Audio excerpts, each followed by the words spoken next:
I'm not when you made it. Won't you tell me what to do? Cause I'm playing it all wrong. When you made it, won't you tell me what to do? Cause I'm playing it all wrong. You can't fight the friction, so you can't take the pressure, so I start down to be strong. You can't fight the friction, so ease it off.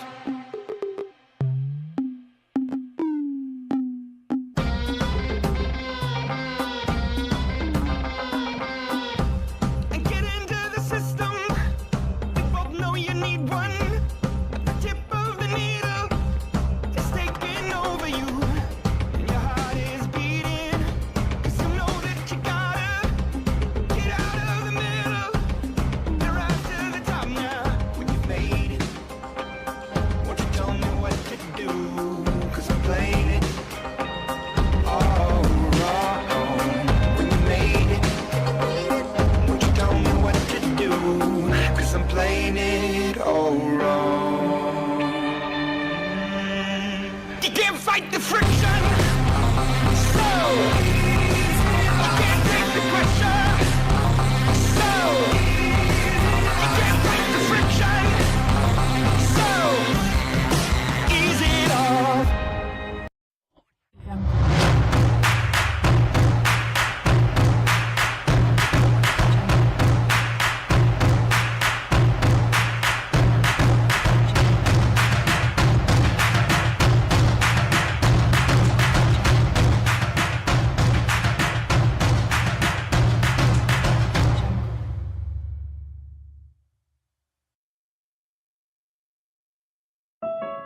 Psit, established in 2004, is a modern educational endeavor and has the finest infrastructure, expert teaching, methodology, research and development initiatives, and excellent placement records. The vibrant, eco-friendly campus. The vision and mission of Psit is to provide a community with a unifying sense of purpose and direction. It is one of the premier institutes for imparting quality technical education, keeping pace with the ever-changing world of science and technology. Our vision is to be recognized as one of the top 10 institutions in Northern India by 2020.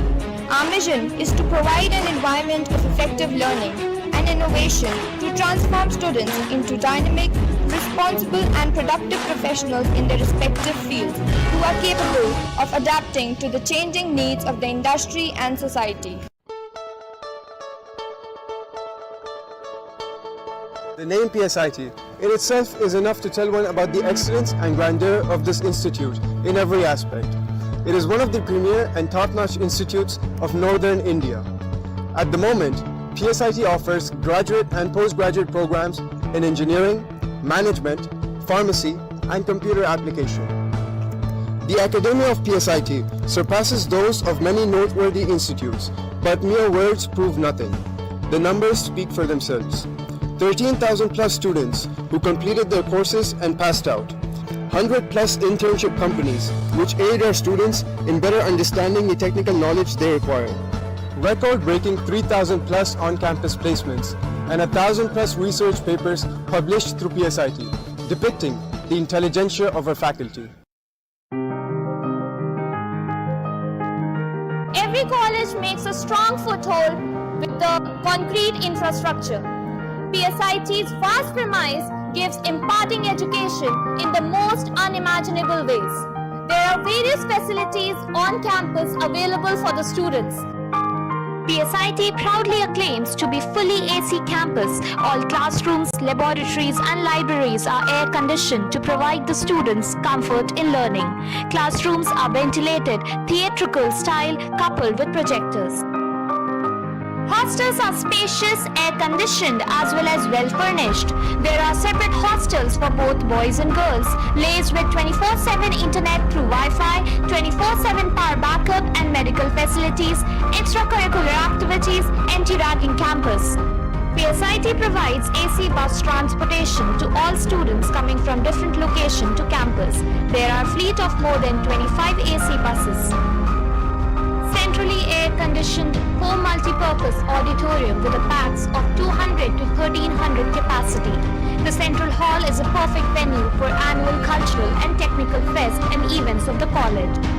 PSIT offers many joints to hang out such as canteen and coffee lounge that provides tasty snacks. Students enjoy their social life and also share words of wisdom. We have an AC mess that has a capacity of 2000 students and serves hygienic food. There is a separate mess for both boys and girls. A large modern kitchen with steam cooking is attached to the mess hall. There is a centrally established RO plant in the PSIT campus for providing potable water. To facilitate the banking facility for the students and staff, PSIT have a branch of SBI functioning inside the campus to make banking easier for students.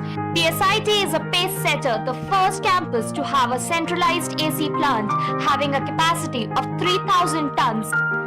Campus has 24/7 medical center and ambulance for any emergency, routine health checkups, male and female ward for medical daycare. The Central Library of PSIT is a cesspool of knowledge, distributed in a wide area and is bloated with a marvelous collection of books and literature. Another feature of our library that augments to its value is the digital library domain. That is the part of main Central Library itself. It features several computer nodes with internet access for students to expand their horizons. Our library boasts more than 65,000 books of almost every subject. It functions as an excellent resource center for students to pursue their academic, research and training interests. Another feature of our library is the open shelf system for easy access to books and references. In addition to classroom studies, PSIT also gives us a platform to practically implement our knowledge in our various high-tech labs. PSIT also conducts workshops on various softwares and latest technologies such as Android, Python, Java, Autodesk Inventor, Autodesk Fusion 360, MATLAB, RC Aircraft, and many others.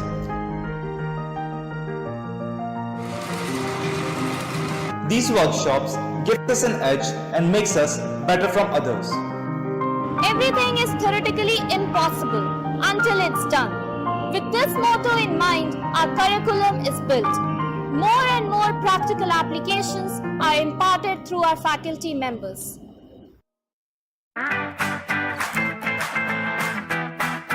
To be inquisitive and to think independently, to remain updated and nurture in the beautiful environment. The clubs at the rate PSIT are the real deals. PSIT brings to us a variety of clubs, each with their own vision and mission. But all they strive for is to make our future way better than our present.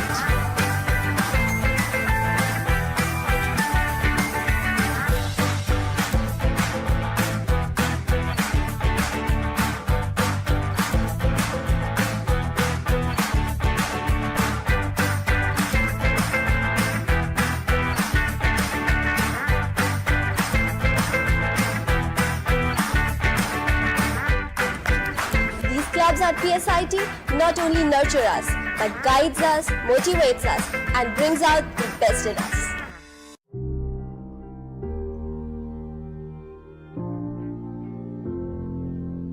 PSIT also provides various facilities for sports like football, basketball, volleyball, badminton, table tennis, etc. with various trained coaches for both boys and girls.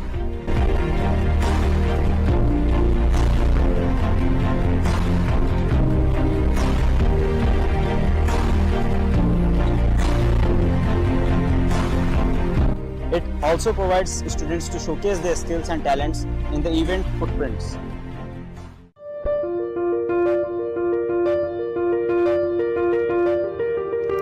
The annual Technological and Cultural Fest of PSIT is Ignitia. Ignitia literally stands for People of Fire. But for PSITians, the term signifies creation and innovation in technology and culture. It consists of vicious competitions in various fields, which encourages the students to participate in them.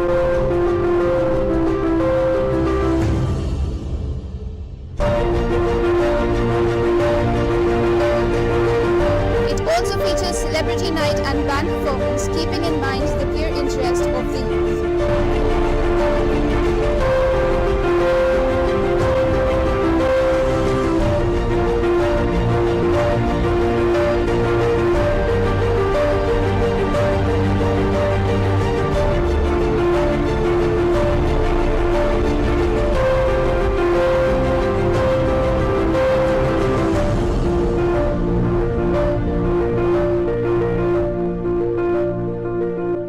We can try to sum up Ignitia as a 2-day fest full of excitement, entertainment and interest.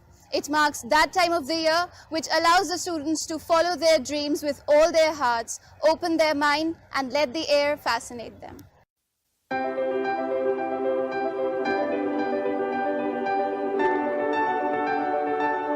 Hello everyone, my name is Avnish Shukla. I am a student of Mechanical Engineering Department and was recruited in 7th semester by India's biggest IT company, Infosys.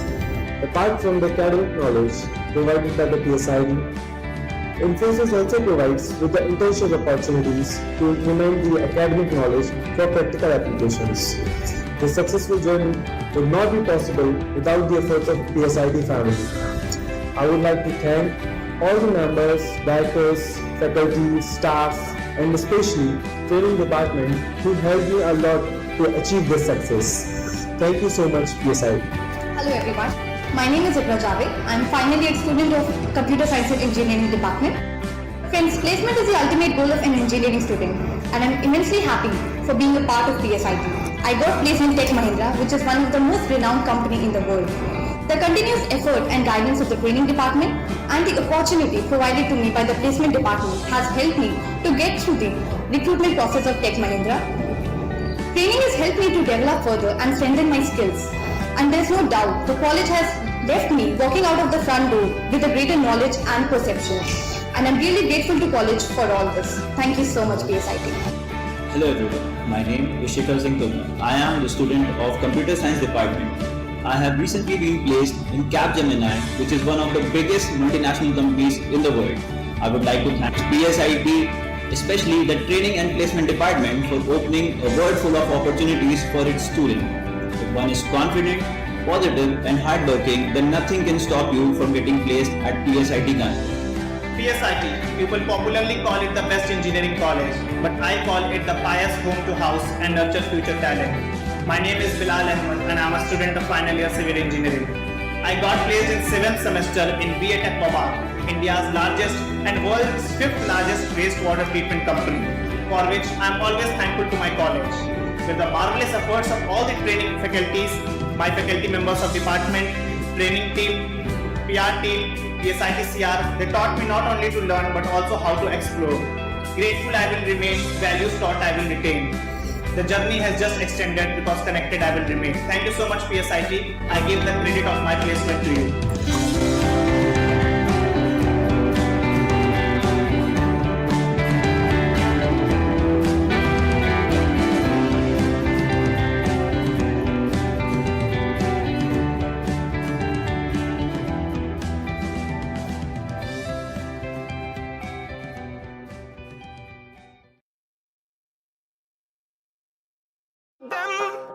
You're stuck in the middle of all irrelevance when your heart is beating, cause you know that you gotta get out of the middle and rise to the top now. When you made it, won't you tell me what to do, cause I'm playing it all wrong. When you made it, won't you tell me what to do, cause I'm playing it all wrong. You can't fight the friction, so you can't take the pressure, so I start down to be strong. You can't fight the friction, so ease it off.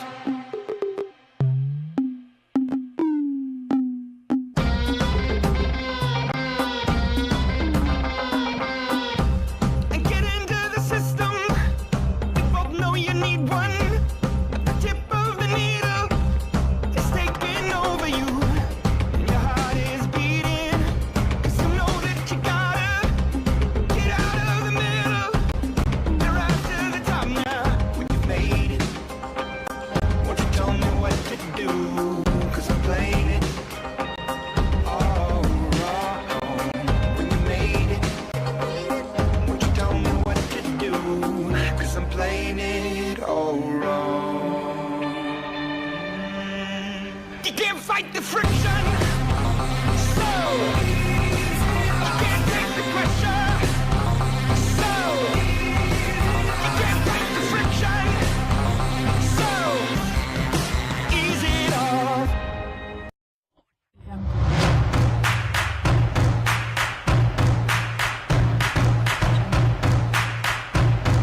PSIT, established in 2004, is a modern educational endeavor and has the finest infrastructure, expert teaching, methodology, research and development initiatives, and excellent placement records.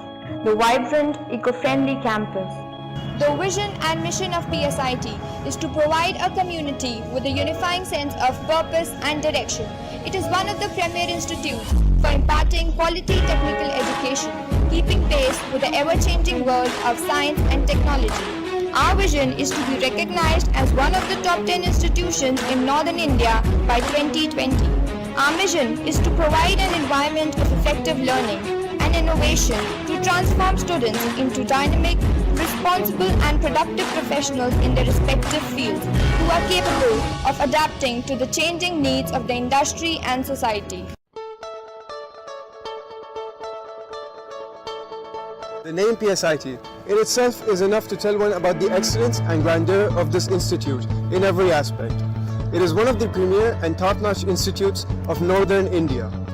At the moment, PSIT offers graduate and postgraduate programs in engineering, management, pharmacy, and computer application. The academia of PSIT surpasses those of many noteworthy institutes, but mere words prove nothing. The numbers speak for themselves. 13,000 plus students who completed their courses and passed out. 100 plus internship companies which aid our students in better understanding the technical knowledge they require. Record-breaking 3,000 plus on-campus placements and 1,000 plus research papers published through PSIT, depicting the intelligentsia of our faculty. Every college makes a strong foothold with the concrete infrastructure. PSIT's vast premise gives imparting education in the most unimaginable ways. There are various facilities on campus available for the students. PSIT proudly acclaims to be fully AC campus. All classrooms, laboratories and libraries are air-conditioned to provide the students comfort in learning. Classrooms are ventilated, theatrical style coupled with projectors. Hostels are spacious, air-conditioned as well as well-furnished. There are separate hostels for both boys and girls, laced with 24/7 internet through Wi-Fi, 24/7 power backup and medical facilities, extracurricular activities, anti-ragging campus. PSIT provides AC bus transportation to all students coming from different locations to campus. There are a fleet of more than 25 AC buses. Centrally air-conditioned, home multi-purpose auditorium with a pax of 200 to 1300 capacity. The central hall is a perfect venue for annual cultural and technical fest and events of the college. PSIT offers many joints to hang out such as canteen and coffee lounge that provides tasty snacks. Students enjoy their social life and also share words of wisdom. We have an AC mess that has a capacity of 2,000 students and serves hygienic food. There is a separate mess for both boys and girls. A large modern kitchen with steam cooking is attached to the mess hall. There is a centrally established RO plant in the PSIT campus for providing potable water. To facilitate the banking facility for the students and staff, PSIT have a branch of SBI functioning inside the campus to make banking easier for students. PSIT is a pace setter, the first campus to have a centralized AC plant having a capacity of 3,000 tons. Campus has 24/7 medical center and ambulance for any emergency, routine health checkups, male and female ward for medical daycare. The Central Library of PSIT is a cesspool of knowledge, distributed in a wide area and is bloated with a marvelous collection of books and literature. Another feature of our library that augments to its value is the digital library domain. That is the part of main central library itself. It features several computer nodes with internet access for students to expand their horizons. Our library boasts more than 65,000 books of almost every subject. It functions as an excellent resource center for students to pursue their academic, research and training interests. Another feature of our library is the open shelf system for easy access to books and references. In addition to classroom studies, PSIT also gives us a platform to practically implement our knowledge in our various high-tech labs. PSID also conducts workshops on various softwares and latest technologies such as Android, Python, Java, Autodesk Inventor, Autodesk Fusion 360, MATLAB, RC Aircraft, and many others.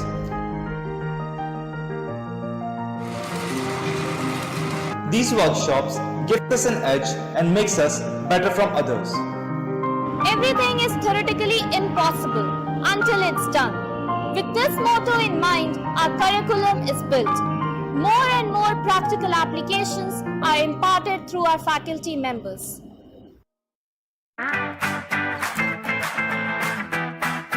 To be inquisitive and to think independently, to remain updated and nurture in the beautiful environment.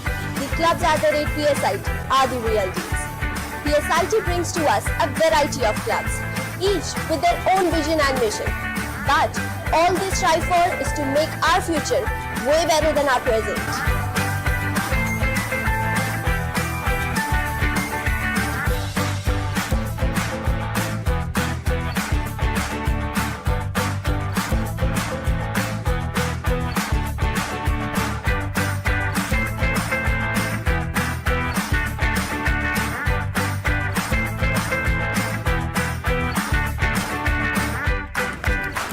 Clubs at PSIT not only nurture us, but guides us, motivates us, and brings out the best in us.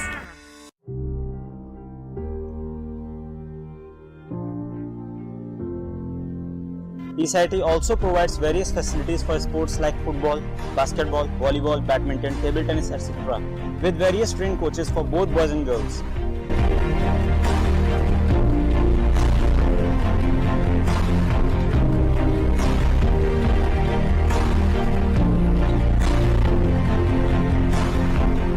It also provides students to showcase their skills and talents in the event footprints.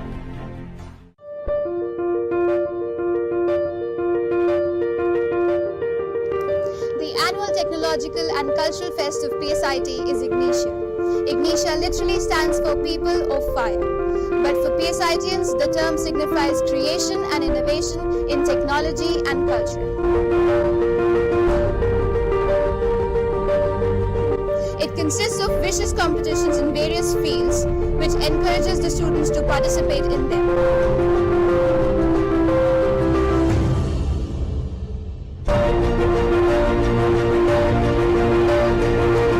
It also features celebrity night and band performance, keeping in mind the peer interest of the youth.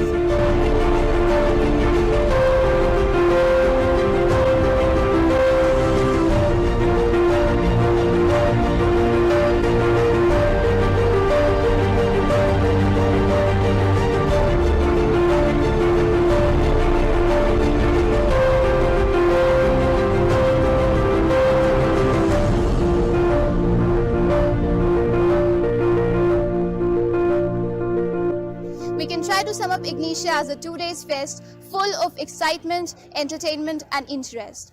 It marks that time of the year which allows the students to follow their dreams with all their hearts, open their mind and let the air fascinate them.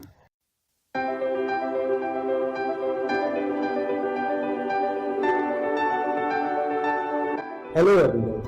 My name is Avnish Shukla. I am a student of Mechanical Engineering Department and was recruited in 7th semester by India's biggest IT company, Infosys. Apart from the academic knowledge provided by the PSID, Infosys also provides with the internship opportunities to implement the academic knowledge for practical applications. The successful journey would not be possible without the efforts of PSID family. I would like to thank all the members, directors, faculty, staff, and especially training department who helped me a lot to achieve this success. Thank you so much, PSI. Hello everyone. My name is Iconsdg. I am final year student of Computer Science and Engineering Department. Friends, placement is the ultimate goal of an engineering student, and I am immensely happy for being a part of PSIT. I got placed in Tech Mahindra, which is one of the most renowned company in the world. The continuous effort and guidance of the training department and the opportunity provided to me by the placement department has helped me to get through the recruitment process of Tech Mahindra. Training has helped me to develop further and strengthen my skills.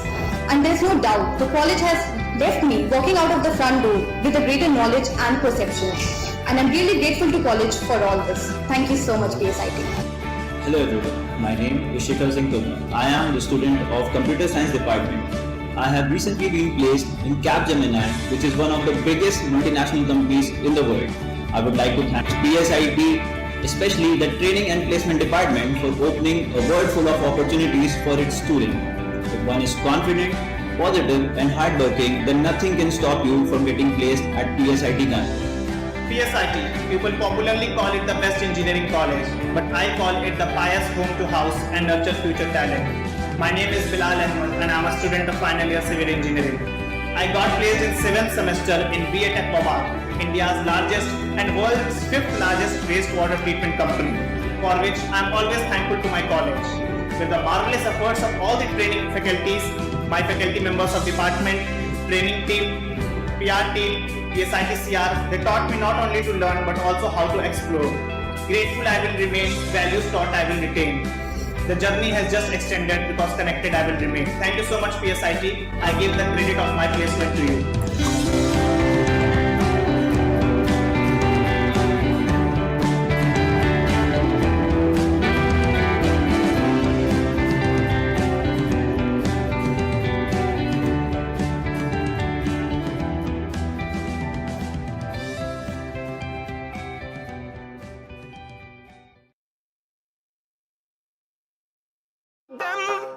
You're stuck in the middle of all irrelevance, and your heart is beating, cause you know that you gotta get out of the middle and rise to the top now.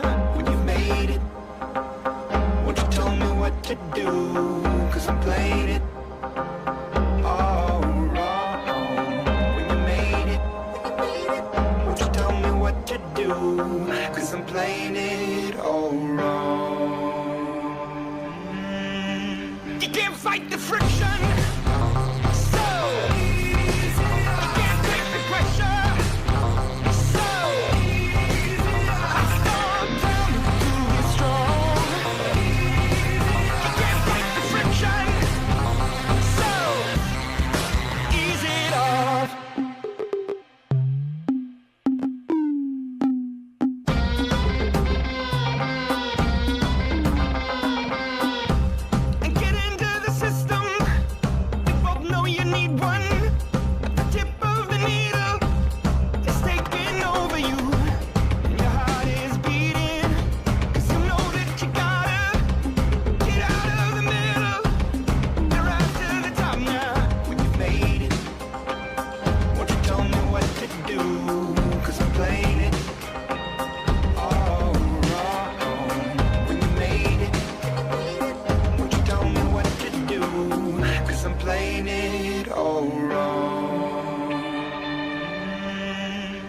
Fight the friction, so you can't take the pressure, so you can't fight the friction, so ease it off.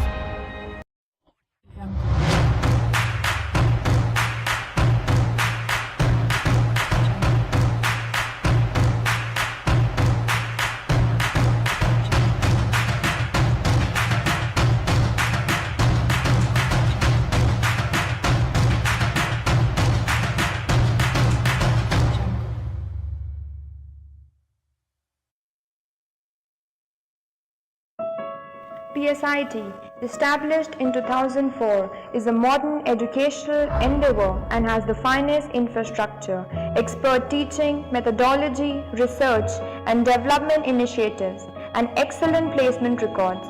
The vibrant, eco-friendly campus. The vision and mission of PSIT is to provide a community with a unifying sense of purpose and direction. It is one of the premier institutes for imparting quality technical education, keeping pace with the ever-changing world of science and technology. Our vision is to be recognized as one of the top 10 institutions in Northern India by 2020. Our mission is to provide an environment of effective learning, an and innovation to transform students into dynamic, responsible and productive professionals in their respective fields who are capable of adapting to the changing needs of the industry and society. The name PSIT in itself is enough to tell one about the excellence and grandeur of this institute in every aspect. It is one of the premier and top-notch institutes of Northern India. At the moment, PSIT offers graduate and postgraduate programs in engineering, management, pharmacy, and computer application. The academia of PSIT surpasses those of many noteworthy institutes, but mere words prove nothing. The numbers speak for themselves. 13,000 plus students who completed their courses and passed out. 100 plus internship companies which aid our students in better understanding the technical knowledge they require. Record-breaking 3,000 plus on-campus placements and 1,000 plus research papers published through PSIT, depicting the intelligentsia of our faculty. Every college makes a strong foothold with the concrete infrastructure. PSIT's vast premise gives imparting education in the most unimaginable ways. There are various facilities on campus available for the students. PSIT proudly acclaims to be fully AC campus.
Please be seated.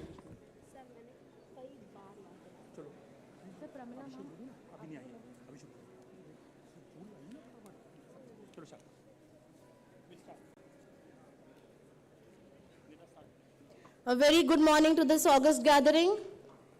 The story of human progress has always been written in two languages.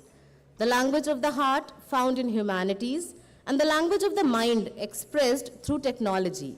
Today, we explore how these languages combine to write the next chapter of our sustainable future. I, Dr. Nida Malik, along with my co-host, Ms. Sanjana Agarwal from the Department of Business Administration, welcome all the great minds present here to the two-day international conference on building future through humanities and technology, sustainable development goals and local actions. Today, we are privileged to have with us on the dais Professor Dr. Vinay Kumar Pathak, Vice Chancellor of CSJM University Kanpur and President of Association of Indian Universities. Guest of honor, Professor Dr. S.N. Tripathi, Dean, Kotak School of Sustainability and Professor, Department of Civil Engineering and Department of Sustainable Energy Engineering, IIT Kanpur. Guest of honor, Professor Dr. Adya Prasad Pandeyji, National President, Indian Economic Association and former Vice Chancellor of Manipur Central University. Revered Vice Presidents of PSIT Kanpur, Mr. Abhijit Singh and Ms. Tanya Singh. Group Director, PSIT, Professor Dr. Manmohan Shukla. Director, PSIT College of Higher Education, CS, Professor Dr. Bhagwan Jagwani. And Dean IQAC, Dr. APS Bhadoria. I would request all the delegates, all the dignitaries on the dais to kindly come for the lamp lighting.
Thank you so much.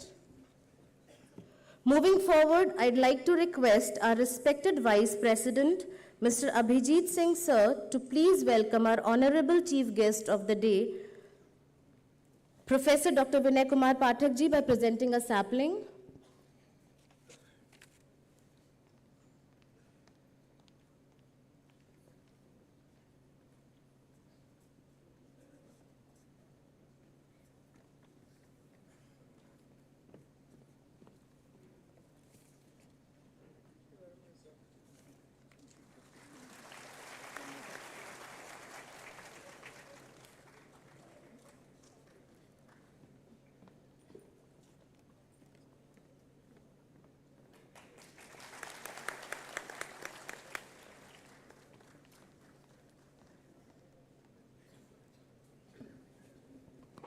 Thank you so much, sir.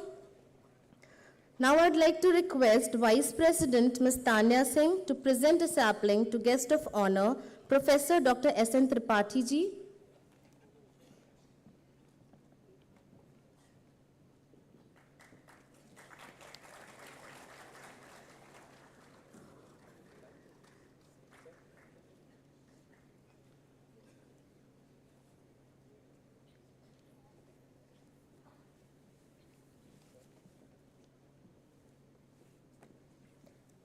Thank you so much, sir and ma'am. I would like to request Group Director, Professor Manmohan Shukla, sir, to welcome our guest of honor, Professor Dr. Adya Prasad Pandey ji, by presenting a sapling.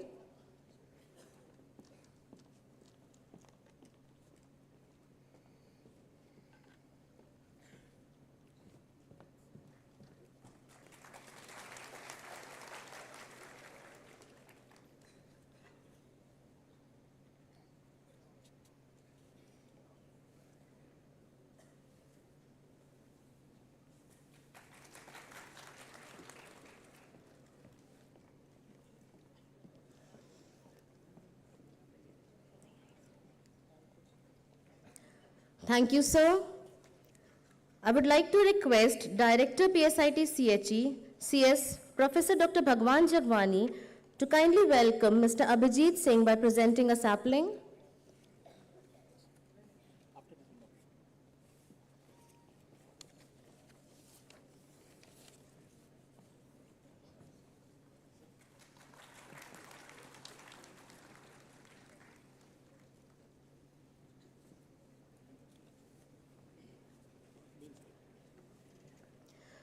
I would request Director PSIT CHE, Professor Dr. Bhagwan Jagwani, to kindly deliver the welcome address.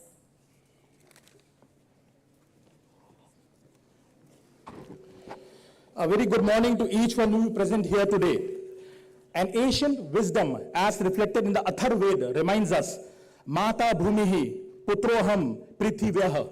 I am the child of Mother Earth, and I shall protect her. It is with a great sense of elation that I stand before you today as we inaugurate this two-day international conference on the compelling theme, Building Future Through Humanities and Technology, Sustainable Development Goals and Local Actions. I extend a warm welcome to the Honorable Chief Guest of today's occasion, Professor Vinay Kumar Pathak ji, Vice Chancellor, CSM University and President of the Association of Indian Universities. Revered Guest of Honor, Professor S.N. Tripathi ji, Dean Kotak School of Sustainability and Professor, Department of Civil Engineering and Department of Sustainable Engineering, IIT Kanpur. Professor Adya Prasad Pandey ji, Conference Co-Patron, National President of the Indian Economic Association, Revered Vice Presidents of PSIT Kanpur, Mr. Abhijit Singh and Ms. Tanya Singh. Thank you, dignitaries, for gracing the occasion with your benign presence today. Your presence here underscores the importance you attribute to advancing knowledge and collectively working towards a shared goal. I also take this opportunity to welcome my accomplished director colleagues, Professor Manmohan Shukla, Group Director PSIT, Professor S.K. Balla, Director PSIT, Professor A.K. Rai, Director PSIT Pharmacy, Professor Vishal Mehta, Director Administration PSIT Kanpur, and Professor Raghavendra Singh, Director Academics PSIT Kanpur. We are also honored with the presence of other esteemed dignitaries on this occasion, who would be sharing their wisdom as keynote speakers, panel members, session chairs, and jury members during the two-day international conference. Our sincere appreciation for the presence of the deans, head of departments, members of the academy, research scholars, faculty and staff members, and enthusiastic students. I encourage all participants to make the most of this platform by networking, engaging in deep discussions, and contributing ideas that will shape the future of sustainable development. My sincere appreciation goes to the organizing team and all those who have worked tirelessly to make this event possible. Let this conference be a beacon of collaboration, innovation, and inspiration. May the ideas exchanged here germinate into solutions, and the connections made lead to partnerships that transcend the confines of this hall and impact the broader canvas of sustainable future.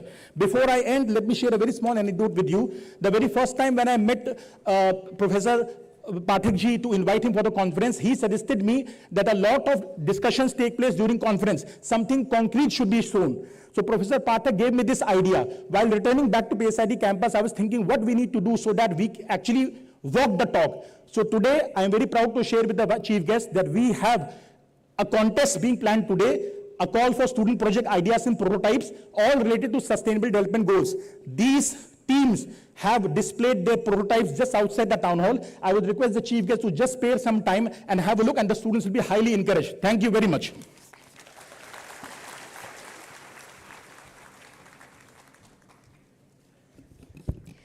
We appreciate your insightful address, sir. Thank you for setting the tone for this conference.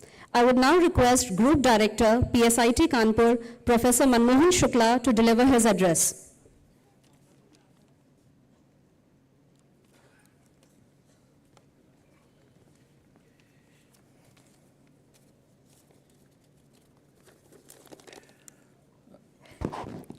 Good morning, distinguished guests, esteemed speakers, faculty members, researchers, and students.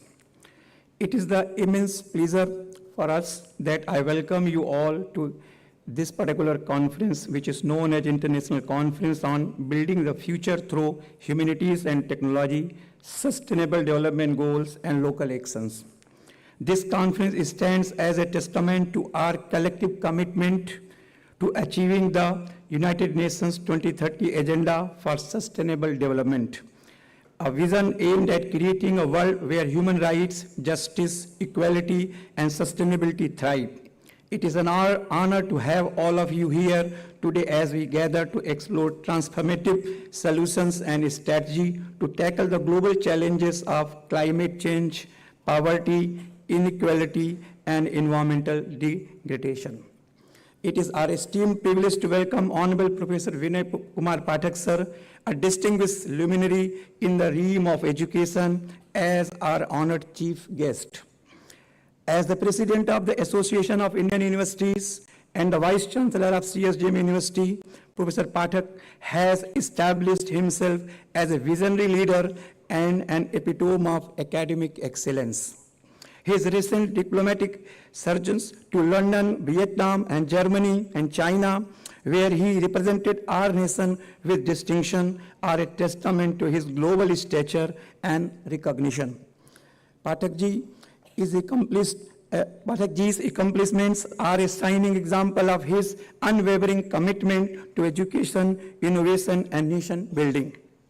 Throughout his bright career, he has had the distinction of serving as the Vice Chancellor of more than 10 universities, imparting his wisdom, expertise, and vision to these institutions and universities. His leadership has been instrumental in shaping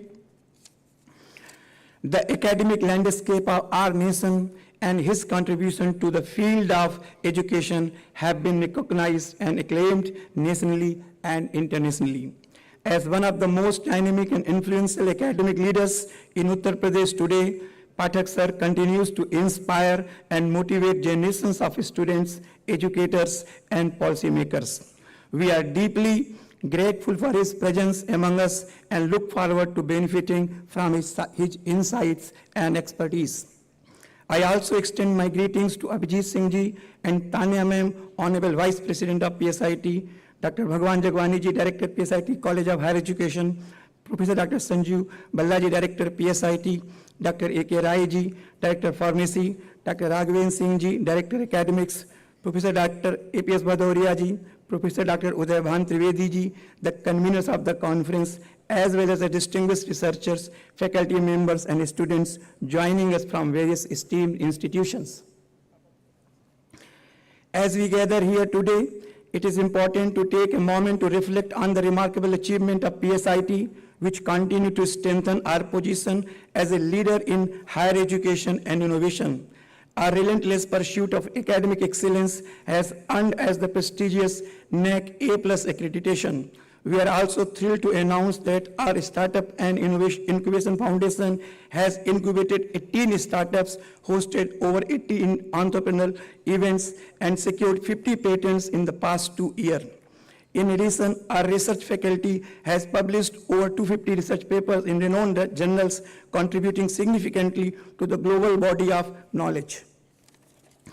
Turning to another area of excellence, Psit has made significant progress in its placement efforts. In the 2024 placement season, our students achieved unparalleled success with offers from top global companies such as Amazon, Flipkart, Google, and Microsoft, with salary packages up to an extraordinary 66 lakh per annum, the highest ever in Psit's history. Notably, Microsoft offer of the rupees 51 lakh per annum stands as the second highest in our placement history. Looking ahead to the 2025 batch, we are already seeing remarkable results. Our students have already secured high-value offers from leading tech giants and global corporations. These offers include Amazon with 46.38 lakh per annum, Palo Alto Networks with 43 lakh, and PayPal with 34 lakh. In the field of internship, the 2024 and 2025 batches have seen major tech giants like Turing, Google, Amazon, Goldman Sachs, Palo Alto. Looking ahead to the 2026 batch, we are already seeing remarkable achievements in internship. Companies like Turing are offering 1.6 lakh per annum as a stipend. Microsoft is offering 1.25 lakh, and Google is also offering 1.1 lakh per annum as an internship stipend. With such extraordinary accomplishment in placement and internship, there is no stopping us. Psit is truly on fire. As we embark on the discussion over the next 2 days, the conference purpose is clear: to foster collaboration, exchange ideas, and share innovative solutions that align with the 17 Sustainable Development Goals. Our theme is designed to highlight the critical role of humanities and technology in building a sustainable future, encouraging local actions. The conference serves as a dynamic platform to engage experts, policymakers, and stakeholders from various domains. Once again, I extend my warmest welcome to all our distinguished speakers, participants, and attendees. Thank you, and I wish you all an enriching and productive conference. Thank you very much.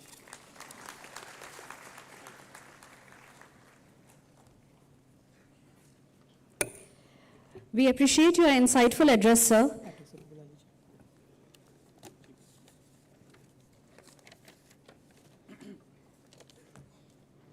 It is now time for the most awaited address of the chief guest of today's session, Professor Dr. Vinay Kumar Pathak. I request Professor Pathak to please share his words of wisdom with us.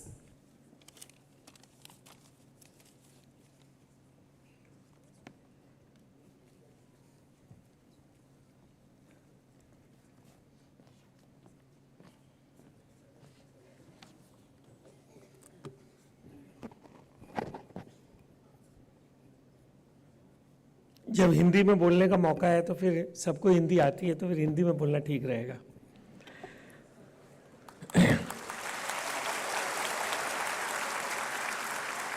आज के हमारे कार्यक्रम में हमारे अपने professor और आचार्य civil engineering के professor Tripathi, जिनका कोटक स्कूल ऑफ महेंद्रा में और आईआईटी कानपुर में सस्टेनेबिलिटी डेवलपमेंट गोल पे पूरे देश और विश्व में अच्छा काम है, ऐसे professor Tripathi ji.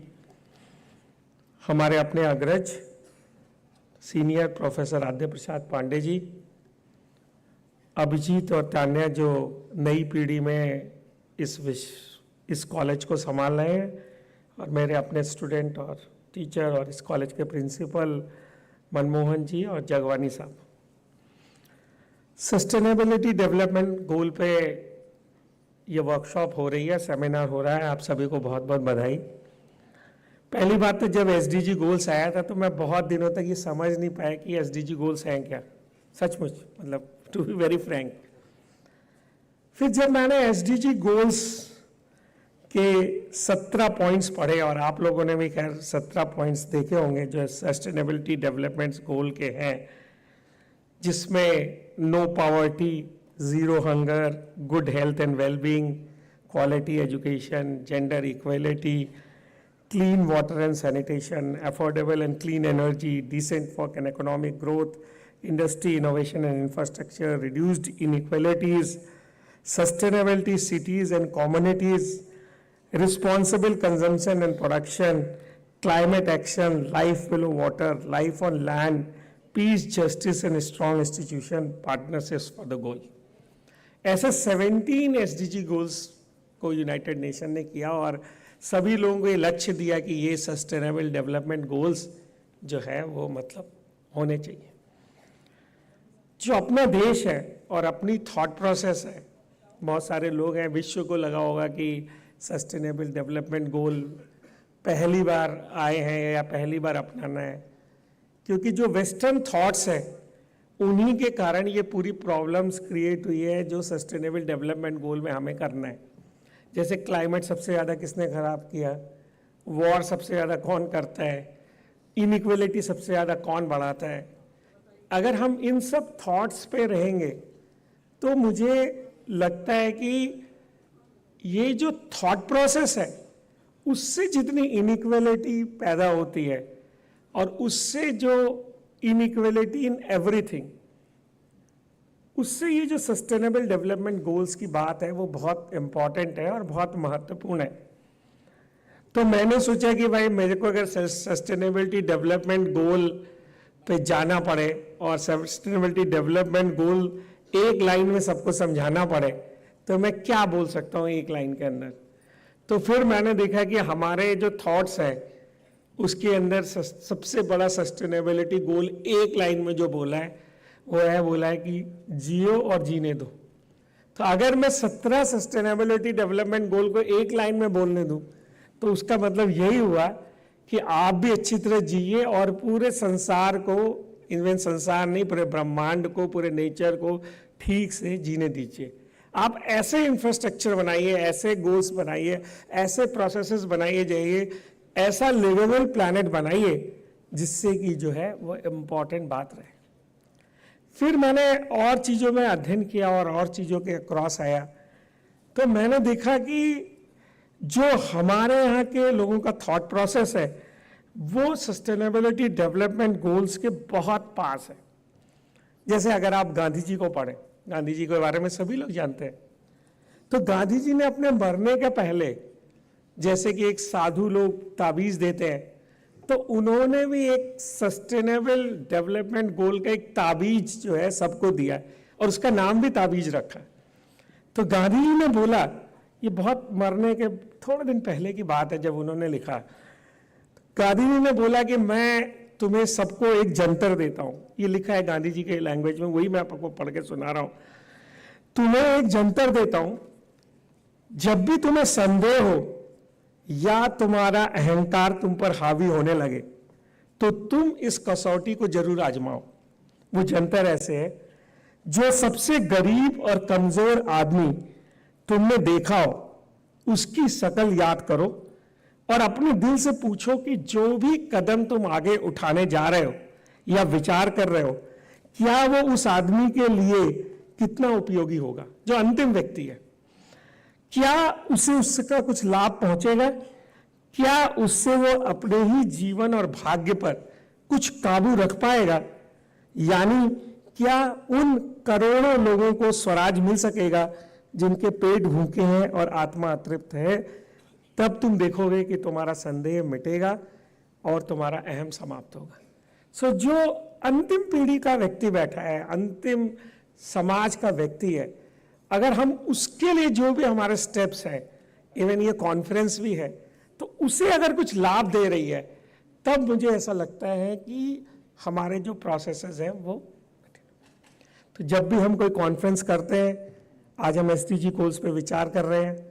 SDG goals को अचीव करने के लिए बहुत सारे कार्यक्रम हैं, कुछ टेक्नोलॉजी के लिए, कुछ इनोवेशंस के लिए, कुछ समाज से जुड़े हुए काम हैं, क्योंकि ह्यूमैनिटी के बिना और सोशल साइंस के बिना टेक्नोलॉजी काम नहीं कर सकती.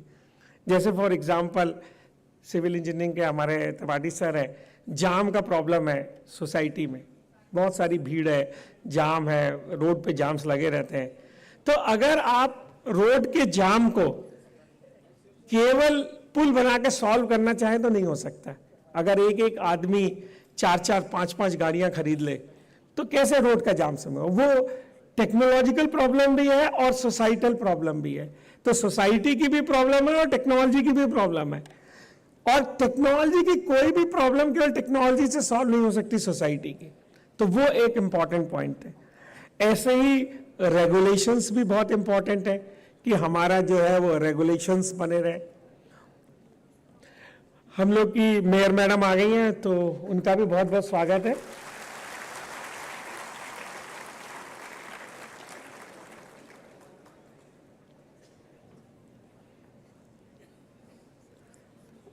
तो आप लोगों से यही चर्चा कर रहा था कि जो सस्टेनेबल डेवलपमेंट गोल्स है उसमें इंजीनियरिंग कॉलेजेस का एक रोल है कि वो नए सॉल्यूशंस बना सकते हैं।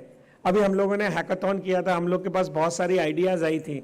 और अगर आपके पास और भी सस्टेनेबिलिटी की आइडियाज हो और स्मार्ट सिटीज की आइडियाज हो और स्मार्ट सिटी विद सस्टेनेबिलिटी की आइडियाज हो तो आप प्रोफेसर त्रिपाठी को जरूर दीजिएगा। हम लोग ढूंढ रहे हैं वहां पे किसी को इंक्यूबेशन करने के लिए। इसी तरीके से ह्यूमैनिटीज की भी प्रॉब्लम है कि जो हमारे सोशल साइंस के लोग हैं वो कैसे रेगुलेशंस बना के लाएंगे, कैसे लोगों को हम लोग करेंगे। और इसी तरीके से समाज, एनजीओ, तो ये पूरा समाज मिलकर जब तक सस्टेनेबिलिटी गोल्स को अचीव नहीं करता तब तक हमारा ये जो सस्टेनेबिलिटी गोल्स है वो दूर तक ही रहेगा।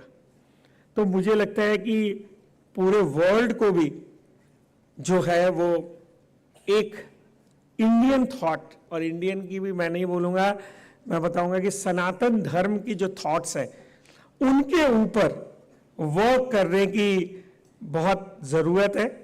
और इस तरीके से वर्क करने की ज़रूरत है कि वो जो है सस्टेनेबिलिटी पे किस तरीके की थॉट्स रखते हैं, क्योंकि सस्टेनेबिलिटी गोल्स केवल टेक्नोलॉजी से, रूल्स बनाने से, प्रोसेस बनाने से सॉल्व नहीं होंगे।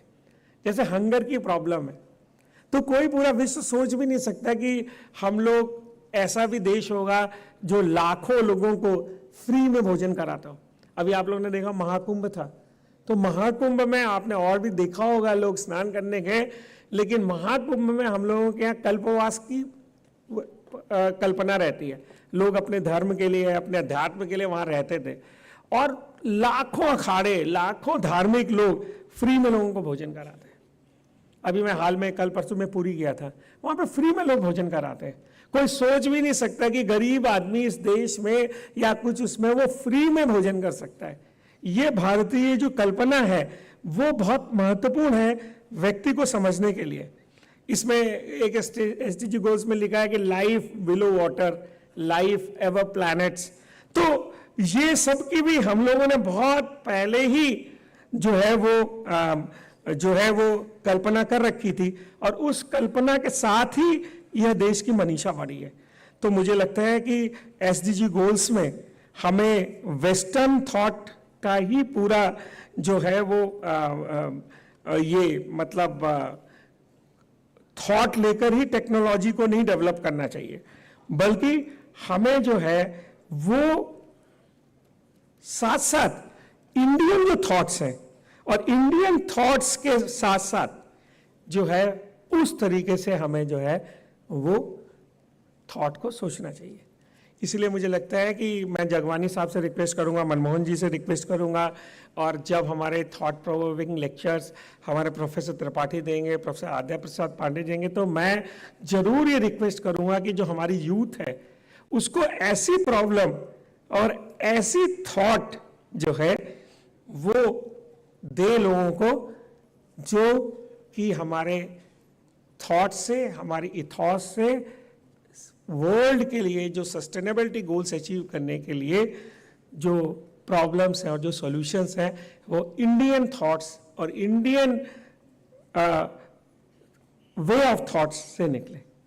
तो इतनी ही बात मैं आप लोगों से कहना चाहता हूँ और अंत में मैं वो आप लोगों के लिए वो शांति मंत्र पढ़ना चाहता हूँ जो भी सस्टेनेबिलिटी के लिए बहुत ही निकट है, जहाँ पे हमारे ऋषियों ने सोचा।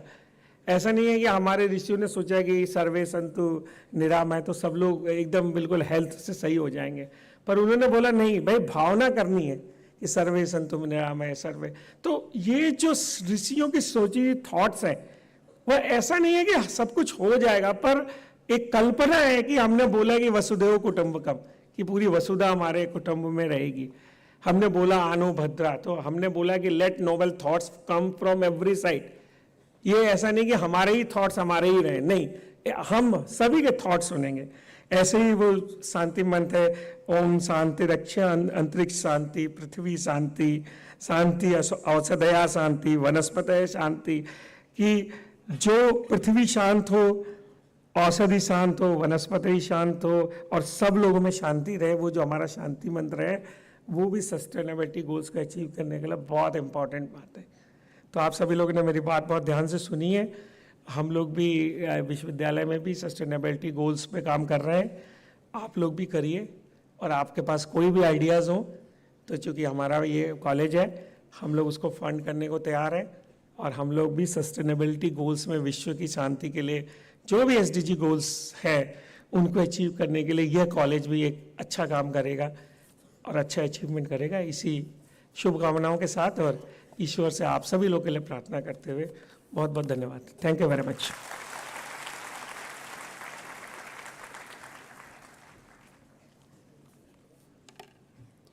Thank you, sir, for your words of wisdom. We are privileged to have Srimati Pramila Pandey, Mayor Kanpur City, join us today on the dais. I would now request respected Vice President Mr. Abhijit Singh to please welcome ma'am with his honorary sapling.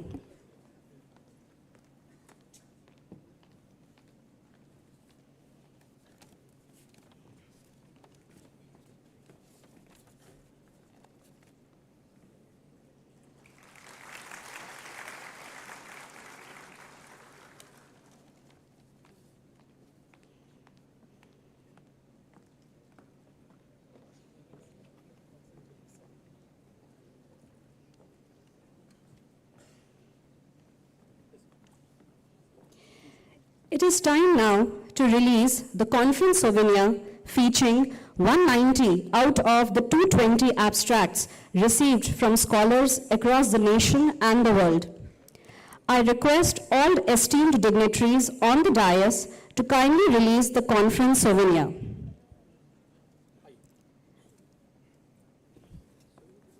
Volunteers are requested to facilitate.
I request Director Sir to please take the session forward from here.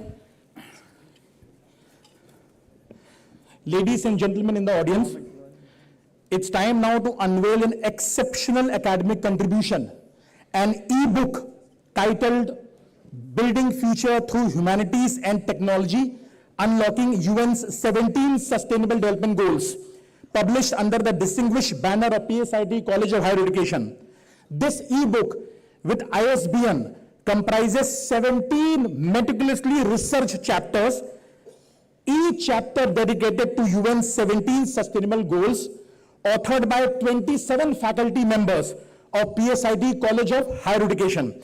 let me request the Honorable Chief Guest to please unveil the e-book by giving his permission. Sir, your permission to unveil the e-book? Yes, on a count of 3, 2, 1.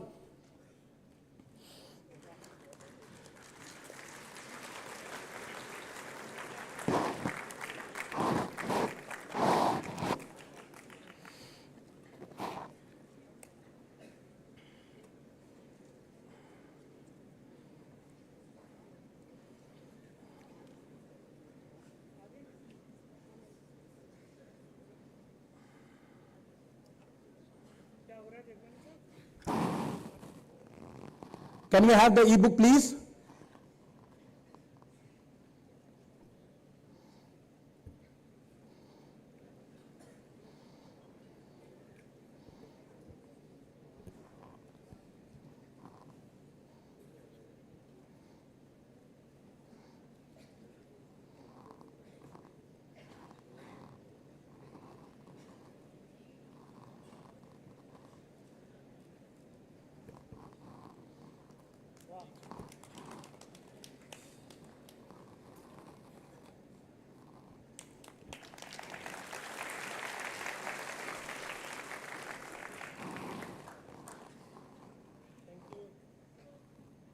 As I mentioned, there are 17 chapters, each chapter dedicated to one SDG, written by 27 faculty members of PSIT College of Higher Education. This e-book adds to the intellectual property creation under the banner of PSIT Kanpur. And we are promising the Vice Chancellor that in the times to come, we will be becoming more visible and tangible so far as SDGs is concerned. And sir, whatever promise you have taken from us, we will live up to the promise. It's a commitment from the entire fraternity of PSIT Kanpur. Thank you very much, sir. Felicitation. I request Abhijit sir to please felicitate the chairperson, the chief guest of today's occasion. Sir.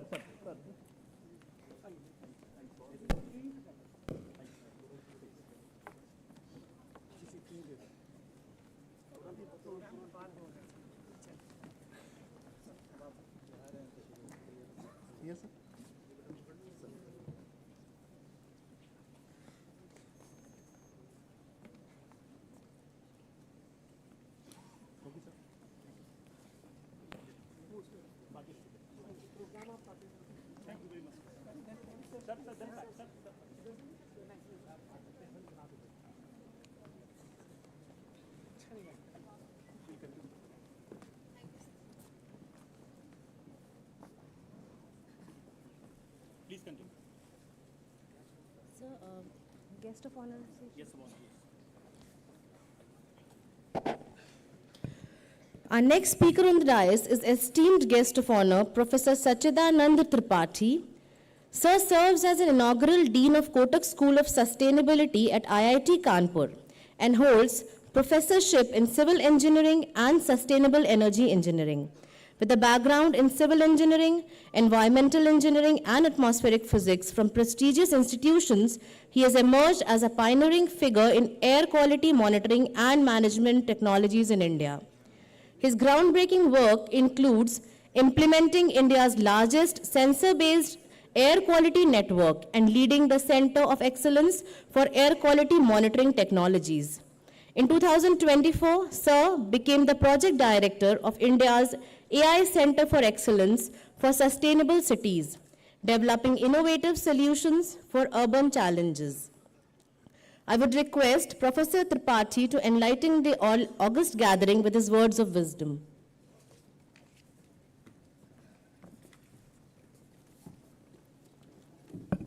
PPT is already loaded? Yes. Sir, switch slide change. Okay, thanks. And this is the pointer, this is the front one. Okay, thanks. Sir, switch.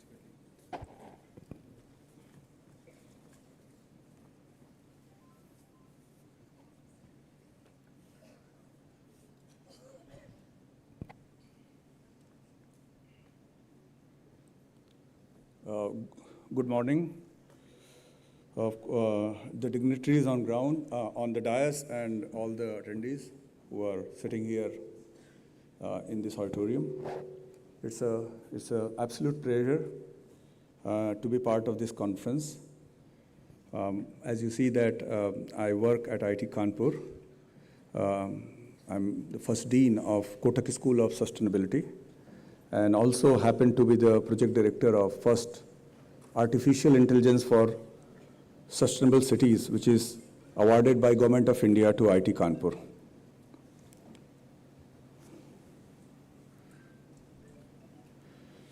So, of course, the chief guest talked about the need to have sustainable life and how it is rooted in the ancient Indian context, and in some ways still we are trying to live up to that.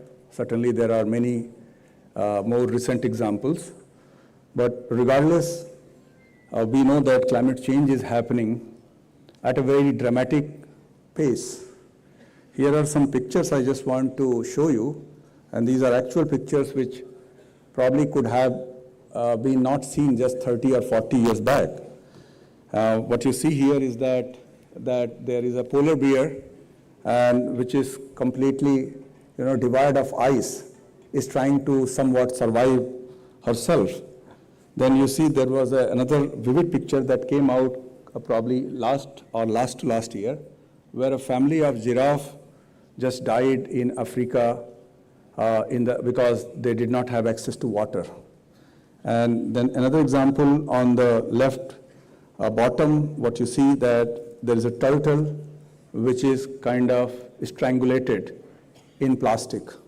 And we know that how our oceans and water bodies are totally getting filled up with plastics.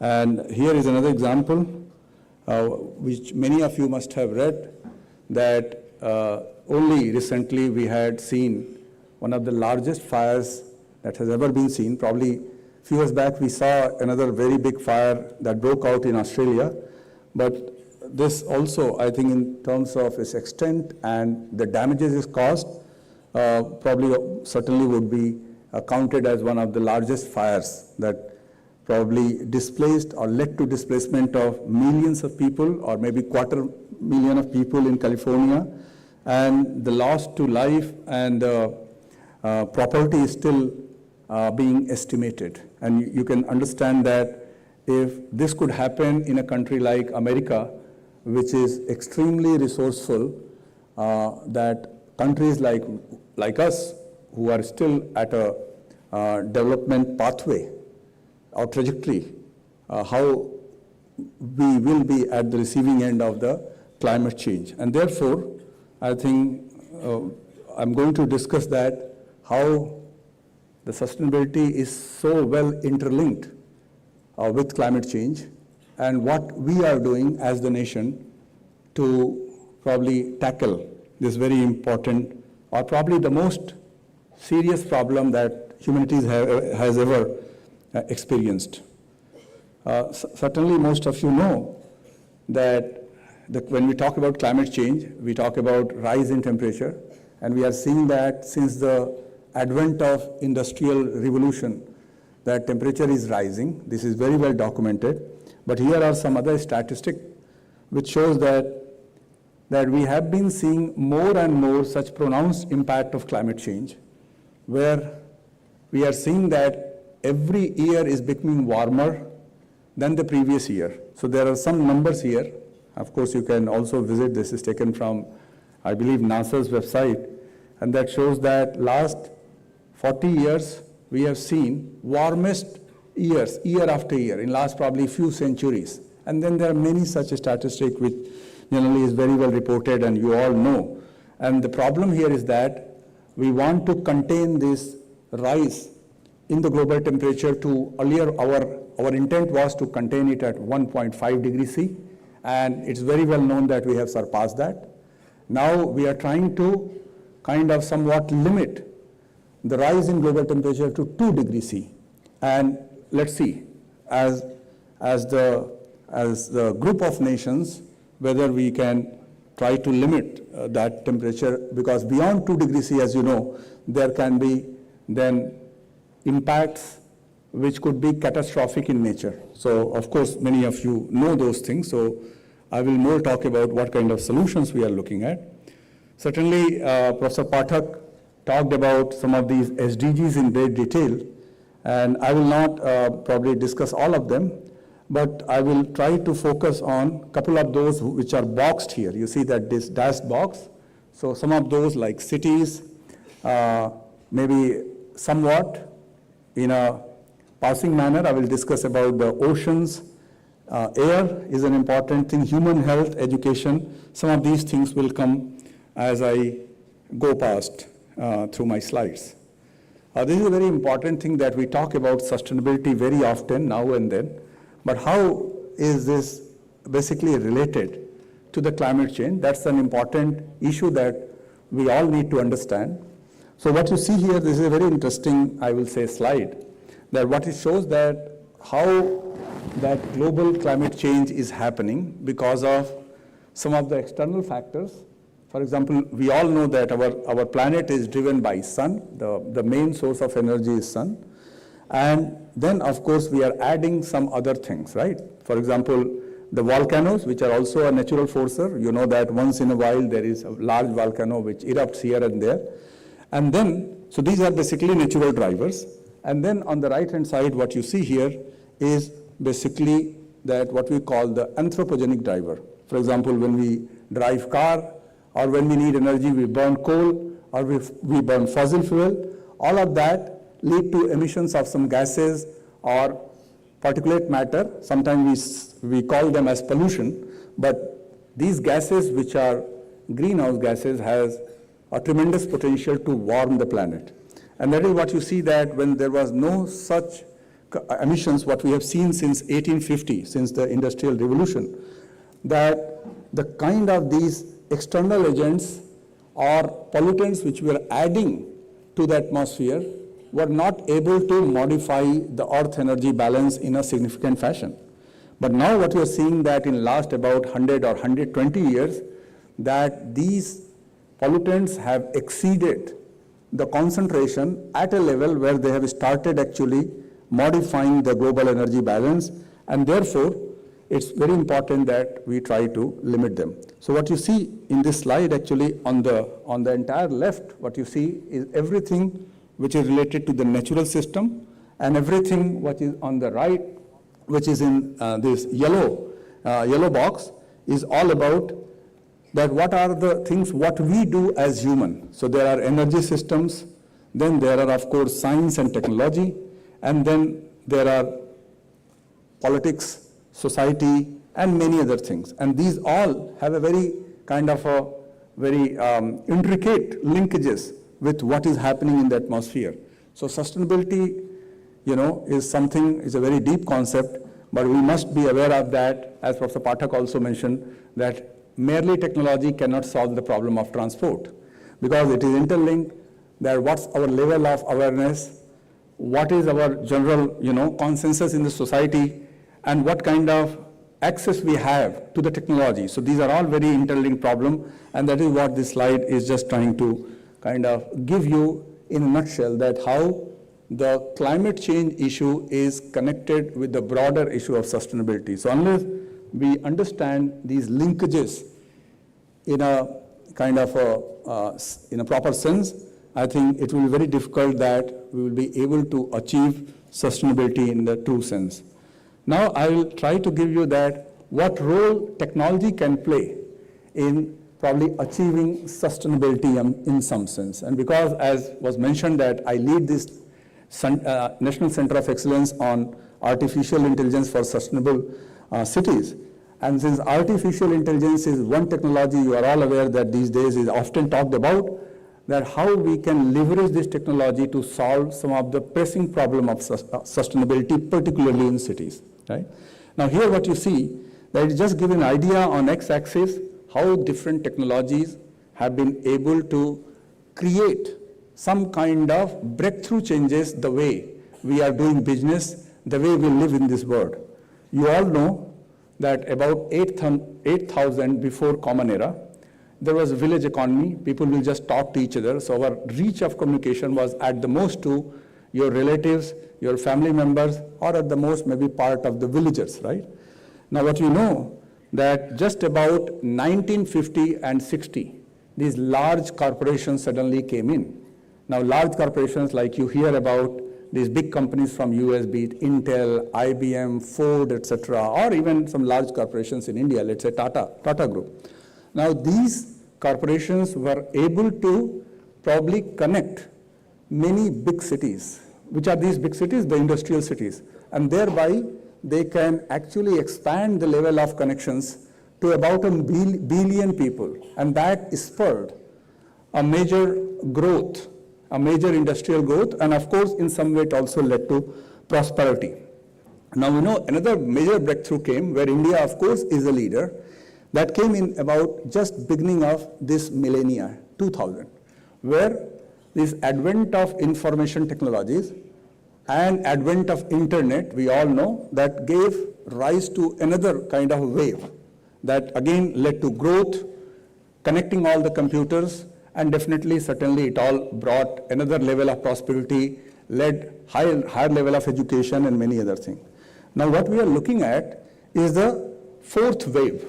And what is this fourth wave? As some of you might hear, that we call Industry 4.0. Sometime now people are already talking about Industry 5.0, where the role of data, the role of IoT, Internet of Things, the role of AI and ML actually will be so important that it would connect everything. It will connect every computer, it will connect every machine, and thereby every object which can be connected to a machine, a computer, or a living network, all will be speaking to each other. And that's how all the 10 billion people and every machines will be communicating to each other. Now you can understand, anybody who has some idea about how the data science work, what is the role of data, how you can use data to understand things, how you can modify things, intervene into different processes, you can understand that there will be enormous amount of data that is going to be accessible to the human being, unprecedented by 2030. Now there the role of AI is very important, and that is what is mostly we are going to work as a part of this Center of Excellence. So this is what you see there. This is a very large consortium of institutions which IIT Kanpur is leading. This was awarded to us by Minister of Education, as you see in this slide. And we have several notable academic institutions of India. You can see Indian Institute of Science and many others.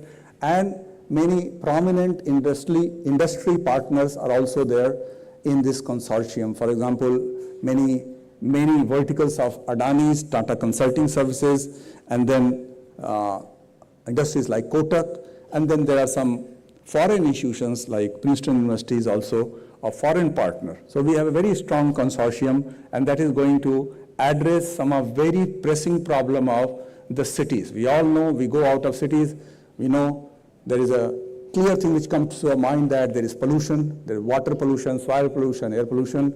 Our roads are congested. We don't know how to plan the infrastructure.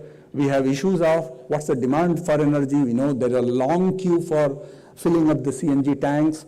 And then we don't know how do we get services from our municipal corporation, right? So, and then at the same time, the policymakers, like mayor is sitting on the dais and municipal commissioner, they also need to have access. They need to have those decision-making tools at their hand so that they can take quick decisions using data with the power of AI, and therefore they be able to do cross-sectoral intervention. That is the whole goal behind this COE, and therefore we are going to create data, we are going to create mechanism, applications, digital goods, which can hopefully make lives of citizens better. So here are basically 3 steps on which this Center of Excellence which is working. There is a phase 1 based on which we got this COE, which was called proof of concept, and our key idea, key theme was demand forecasting.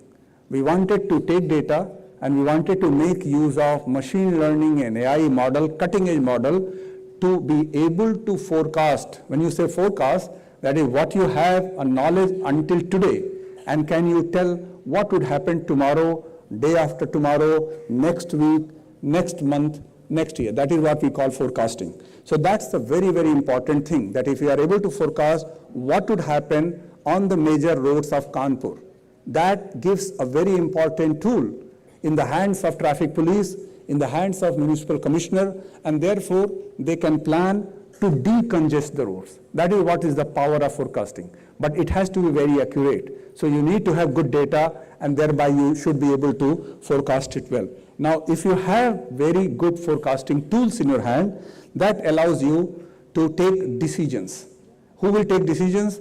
These decisions will be taken by the police, the municipal commissionerate officers, or in the office of mayor, all these who are responsible to make cities better livable place. You all know, or you should know, that India will house 27 crore more people by the time it will have 100 years commemorated since independence. So on the 100th year of its independence, India would have about 60 to 70 crore people living in the cities. So therefore, we must be ready for that. Now, once you have these decision support, it allows you to do cross-sectoral interventions. When I say cross-sectoral, many of you know that our roads are dig. The roads are built and it's dug again. Now, why? Because there is little coordination between departments. That is where these kind of applications, services, tools can help departments coordinate in the real-time basis. So that if one department is looking after road and somebody is looking for laying down the water pipes, they should have better coordination so the road is not dug when the pipes are being laid. Rather, these work can be done together. This is just one example. There are 100 such examples which we all know. So basically what we are working on as a part of the COE with our consortium partners are on 4 major verticals. One is monitoring. In monitoring, we are working on infrastructure monitoring. Infrastructure is a very important asset for cities, be it critical infrastructure, be it bridges, be it railway or road bridges, and we all know that many times we hear that there is a road collapse. Why it happens? Because we do not have real-time data, real-time information about bridges. Now imagine that with data, sensor, IoT, if you know what kind of fatigue, what kind of problem is happening in a bridge or in a large building, then you should be able to do basically proactive maintenance. Instead of allowing that fracture or that crack to propagate and finally lead to the building or bridge collapse, you can avoid it by doing basically maintenance in time. That's a very important thing. Second thing, we all know that air quality is such a persisting issue now in Indian cities, particularly in northern Indian cities. So there we are working with basically multimodal data set. I will talk about that in next few slides. Second issue is mobility. There are 3 aspects of mobility which we are trying to work on. One is that creating this digital twin. Many of you might have heard about digital twin. Basically, digital twin is an idea where you create a software, a model which takes real-time data. Where this data will come from? This data will come from video feeds, from sensors. We know that cities have many video cameras for surveillance purposes. Now, all these feeds and sensor data can come into digital twin. This allows us to understand what would be the flow of traffic, what would be the composition of traffic. And this is a very important tool to avoid congestions on our road. In my 22 years in Kanpur, you have seen how we have seen that roads are increasingly becoming more and more congested. Now, there is no way that we can handle this problem manually. But if you have a digital twin where you are taking limited data to train your model and thereby you are able to forecast the flow of traffic, it can help police, traffic police to deal with the problem in a major way.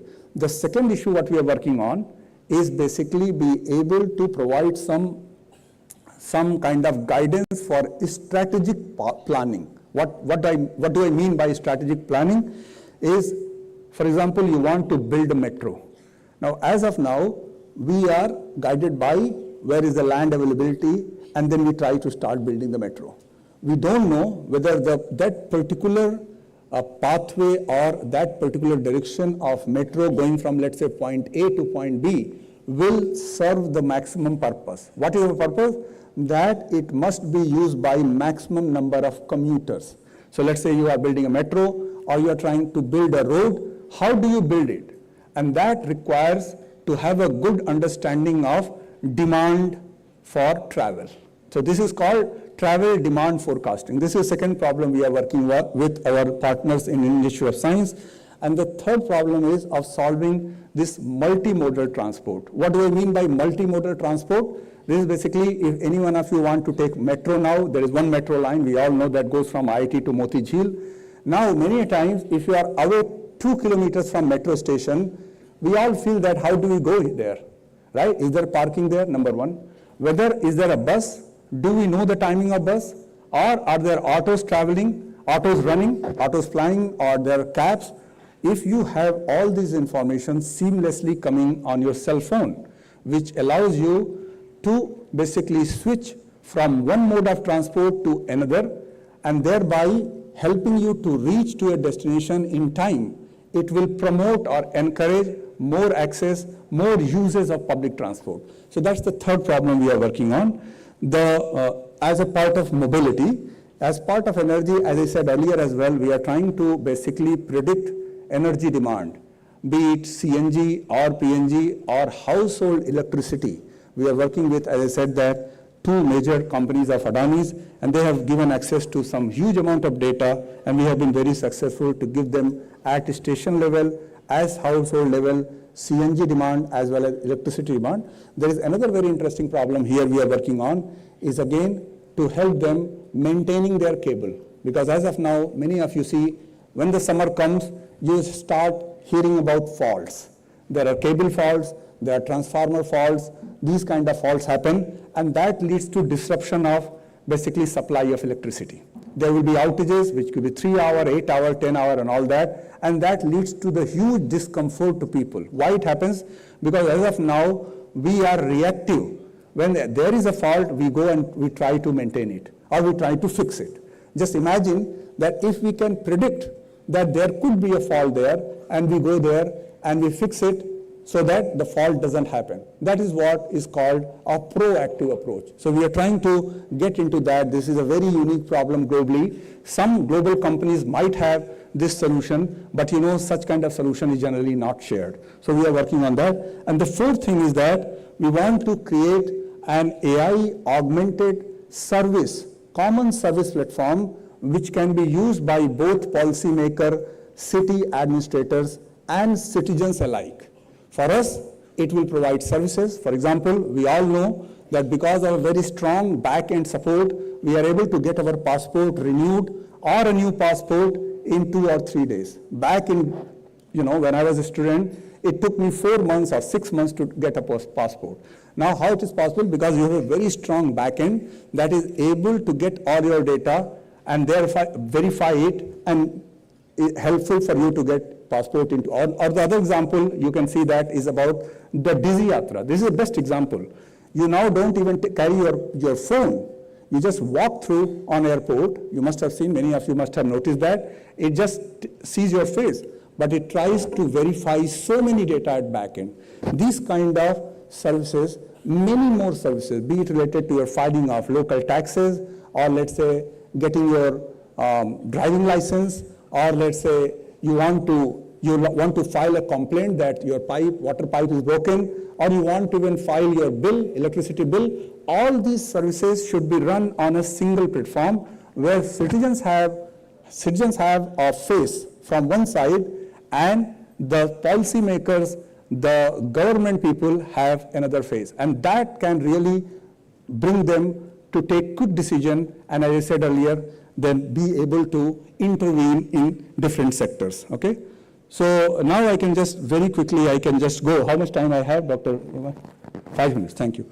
So now what you see here is that, for example, this is a very large network we were able to put across states of UP and Bihar. On the top right, if you can see there, the blue network, which is 10 times larger than the government monitoring network in these 2 states for air quality monitoring. And this shows just the power of these very feeble kind of devices, which we call sensors, right? So these are 1/20th to 1/25th times less expensive than these government monitors, and therefore in these two largest states of the country, you have just about 100 monitors, and these actually network has about 1400 sensors. Now this is able to give us unprecedented amount of data, and using that with several other technologies, for example, a mobile laboratory, satellite imagery, and then trying to apply artificial intelligence into this, we can do a lot many things. We can get source information in real time, and then all that helps you to take in-time intervention. In-time intervention, you can all understand that many times we try to burn things in cities. Now the burning, the type of burning, location of burning, and the time of burning is known to policymakers or regulators, pollution control boards. Then they will be able to take in-time interventions to stop it or mitigate it. That's one problem we are trying to work on. The other problem I already talked about, you know that, reducing congestion, informing strategic decision, I discussed that, and improving safety. That point I did not discuss, that the data, good amount of good quality data can also help you avoid these accidents. We all read every day in newspaper that how many lives are being lost because of these road accidents. So again, data and AI has a major role to save people's life on road. Okay, so these three problems we are working on. I'll just show you that. For example, this is an example of a digital twin. I don't know how well can you see here. I see that this is a little dim here on the projection. But this is a kind of digital twin which our academic partners have developed for Bangalore city. They have taken these camera feeds for about 125 kilometers, and they are able to very accurately predict that what is the flow of traffic over different roads in that 125 square kilometer. That is probably about a block of 10 by 10 kilometer. And what is the composition of that traffic? That how many buses could be there, how many auto rickshaws, cars, two-wheelers, bicyclists, or all that. And that helps a lot to understand that what real-time intervention you could do to manage traffic better and decongest our road. We all know that what's happening with our roads now. Now the second, as I said, that creating a city-scale multi-mobility demand model. So this is a very new thing we are doing as a part of this consortium, which is again led by Institute of Science, where we are collecting huge amount of data about people's socio-economic background, their travel behavior, their where do they work, how do they commute, their commute history, and using that, a very interesting model is being developed. I don't have time to show this model, but this works very well, and this kind of model can also give good information, as you see on right, that how you see that the transport and air quality are such interlinked problem, at least over congested roads. So that if you are able to solve the problem of transport, even partly, you will have huge gain and success in also dealing with the air quality problem. Okay, this is just an example that how well we are able to predict the energy demand over one of the stations of Ahmedabad city.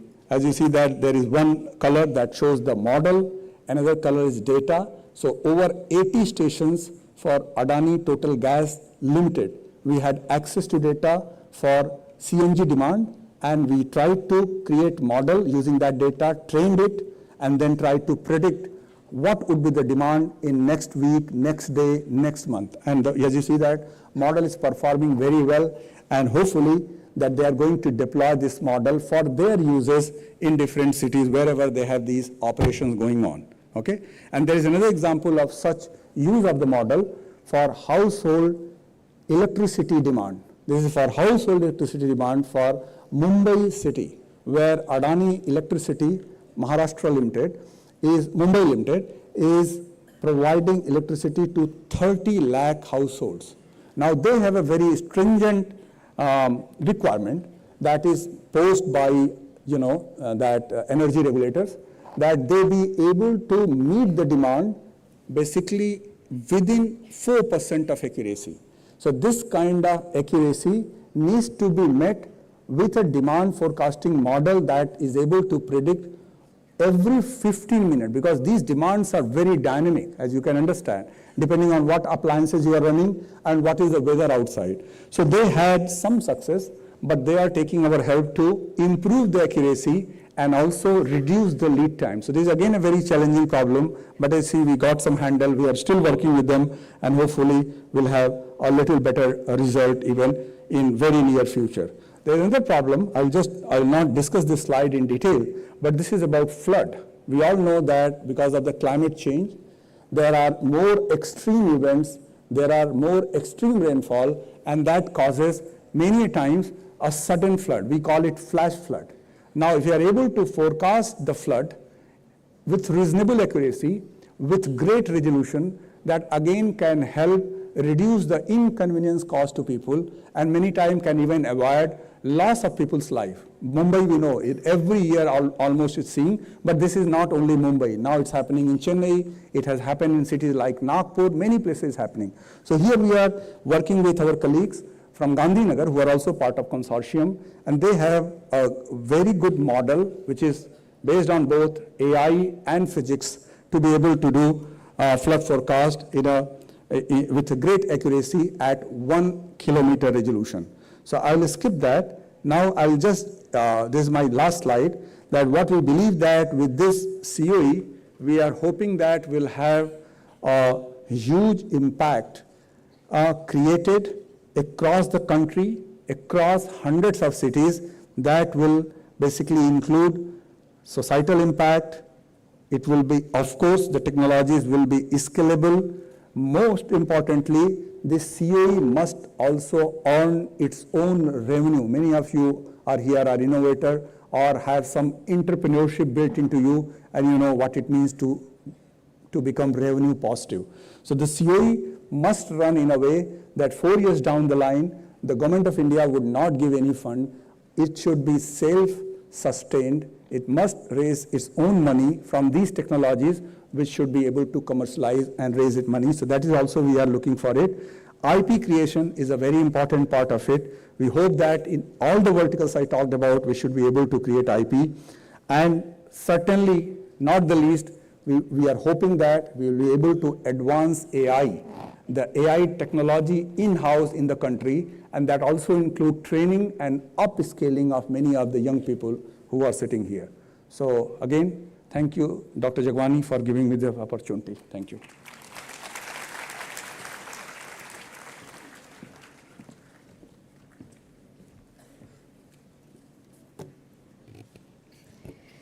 We appreciate your insightful address, sir. Thank you for your valuable words and guidance. I would now request the revered Vice President of Psit Kanpur, Ms. Tanya Singh, to please address this august gathering.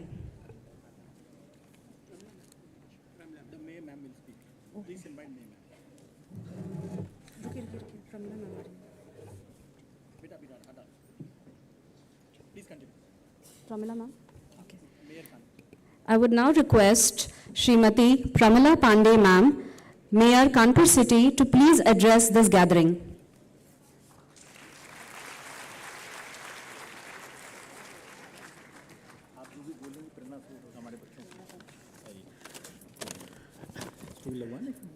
नहीं please. Bharat माता की, भारत माता की। आज PSIT college में अंतर्राष्ट्रीय सम्मेलन में आए हुए मेरे बड़े भाई अध्यापक प्रसाद पांडे जी के चरणों में मैं नमन करते हुए, अपनी बहन बीना पांडे को प्रणाम करते हुए, बाहर से आए हमारे देश के बाहर से आए हुए सभी प्रोफेसरों के चरणों में प्रणाम करते हुए, मंचासीन सभी को मैं प्रणाम करते हुए, यहाँ पर आए हुए सभी हमारे शहर के बाहर के जितने हमारे बच्चे आए हैं उनकी भविष्य की कामना करते हुए, मैं यही कहना चाहूँगी कि यहाँ के जो मेरे बच्चे हैं जो यहाँ पढ़ रहे हैं वो मेरे शहर का नाम रोशन करेंगे, तो उसमें हम भी शामिल रहेंगे। इन शब्दों के साथ एक बार पुनः मैं सभी प्रोफेसर्स के चरणों में प्रणाम करूँगी कि क्योंकि मैं मानती हूँ कि जो भी ये टीचर होते हैं ये भगवान के स्वरूप होते हैं। इन्हीं के पढ़ाए हुए बच्चे, इन्हीं के दिशा दिखाए हुए बच्चे नेता भी होते हैं, अधिकारी भी होते हैं और डॉक्टर भी होते हैं, अपने देश का नाम रोशन करते हैं। इसलिए मैंने जब पहली बार, आप लोग कानपुर वाले देखे होंगे, जब मैंने महापौर की शपथ ली थी तो जो टीचर हमको कक्षा 1-2 में पढ़ाए थे, गांव से मैंने उनको 95 साल की उम्र थी अम्बालाल मुंशी जी को बुलाकर मैंने उनके चरणों में प्रणाम करके अपनी कार्यशाली चालू किया था। इसलिए मैं आज फिर सभी को प्रणाम करते हुए अपनी वाणी को विराम देती हूँ। धन्यवाद।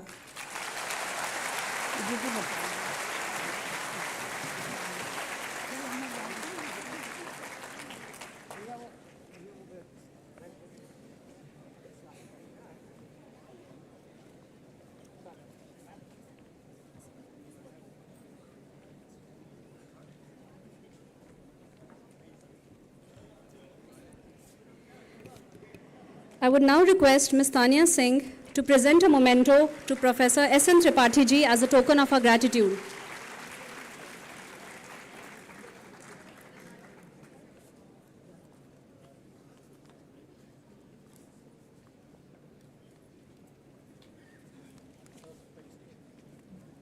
S.N. Tripathi, sir.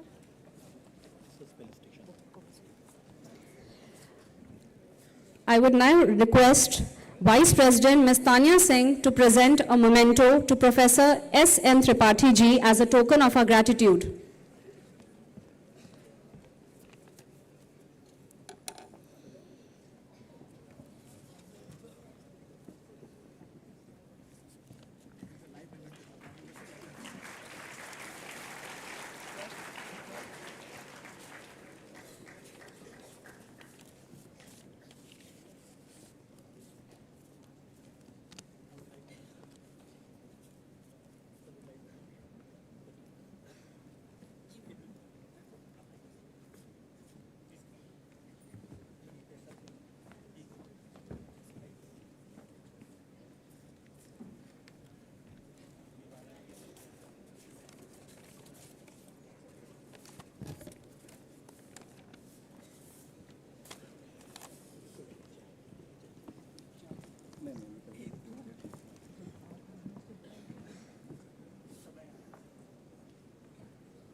Our next speaker on the dais is Professor Adya Prasad Pandey, who is our esteemed conference co-patron.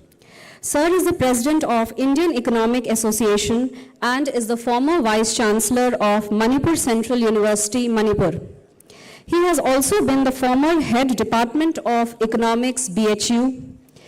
He has had a vast experience of 42 years in teaching, research, and administration. He has written 3 books and published more than 100 research papers in national and international journals. I would now request Honorable President of the Indian Economic Association and Conference Co-Patron, Professor Adya Prasad Pandey, to deliver his address.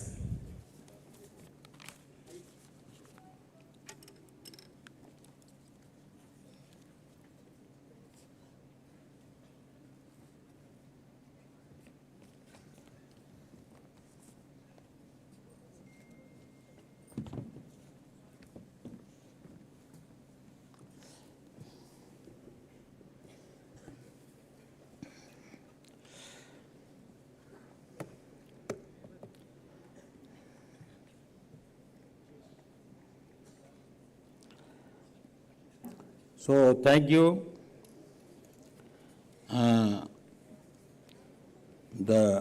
First of all, I should thank you, the announcer, for giving me time to express my views. And I think it is very important to be here in PSIT. I have been for the second time here. And I could see that this institution is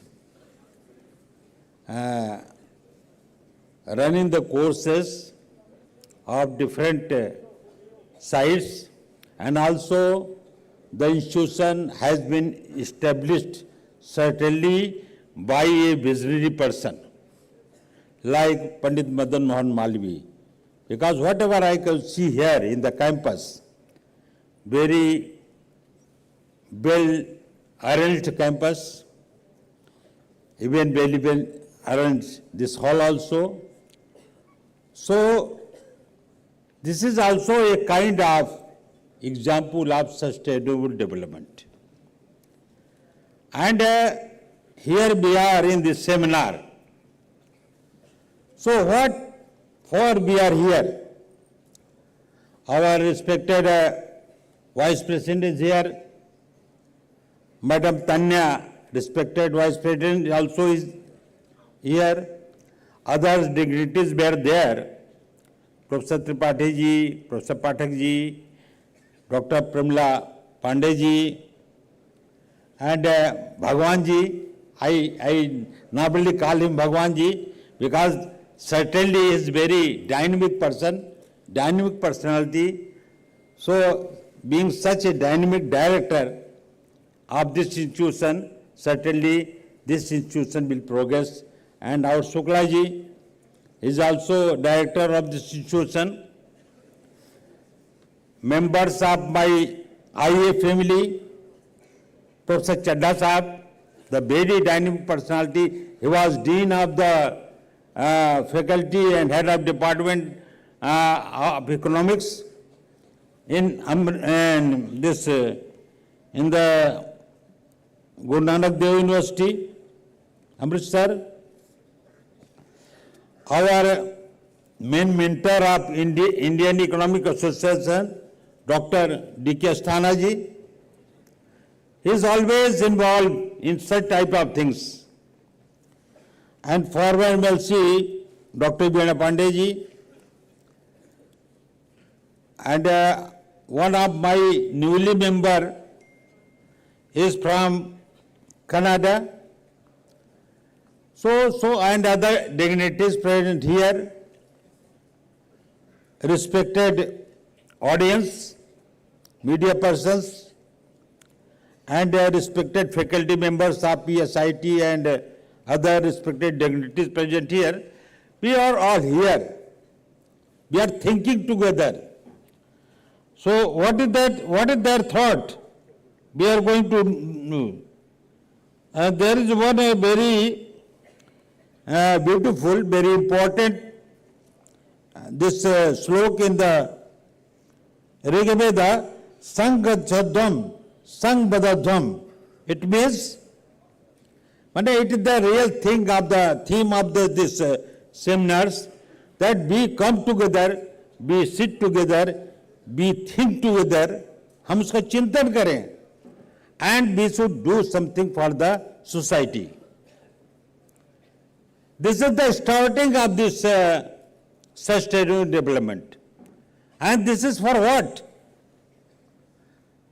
For Sarve Bhantu Sukhna, Sarve Sant Niramaya, Sarve Bhadrani Pasyantu, Ma Kasyin Durvagaya.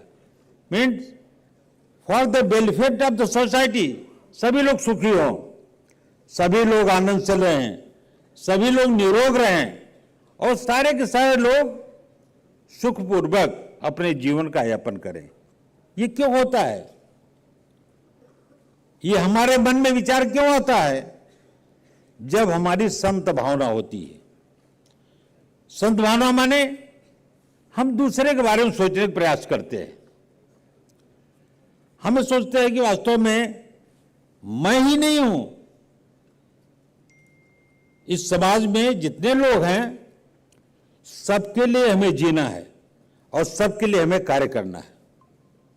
यही तो sustainable development है. जब सबके लिए कार्य करने की बात आती है, then we think of the present generation as well as for future generation also. That's why it is said that क्या है, what is this sustainable development?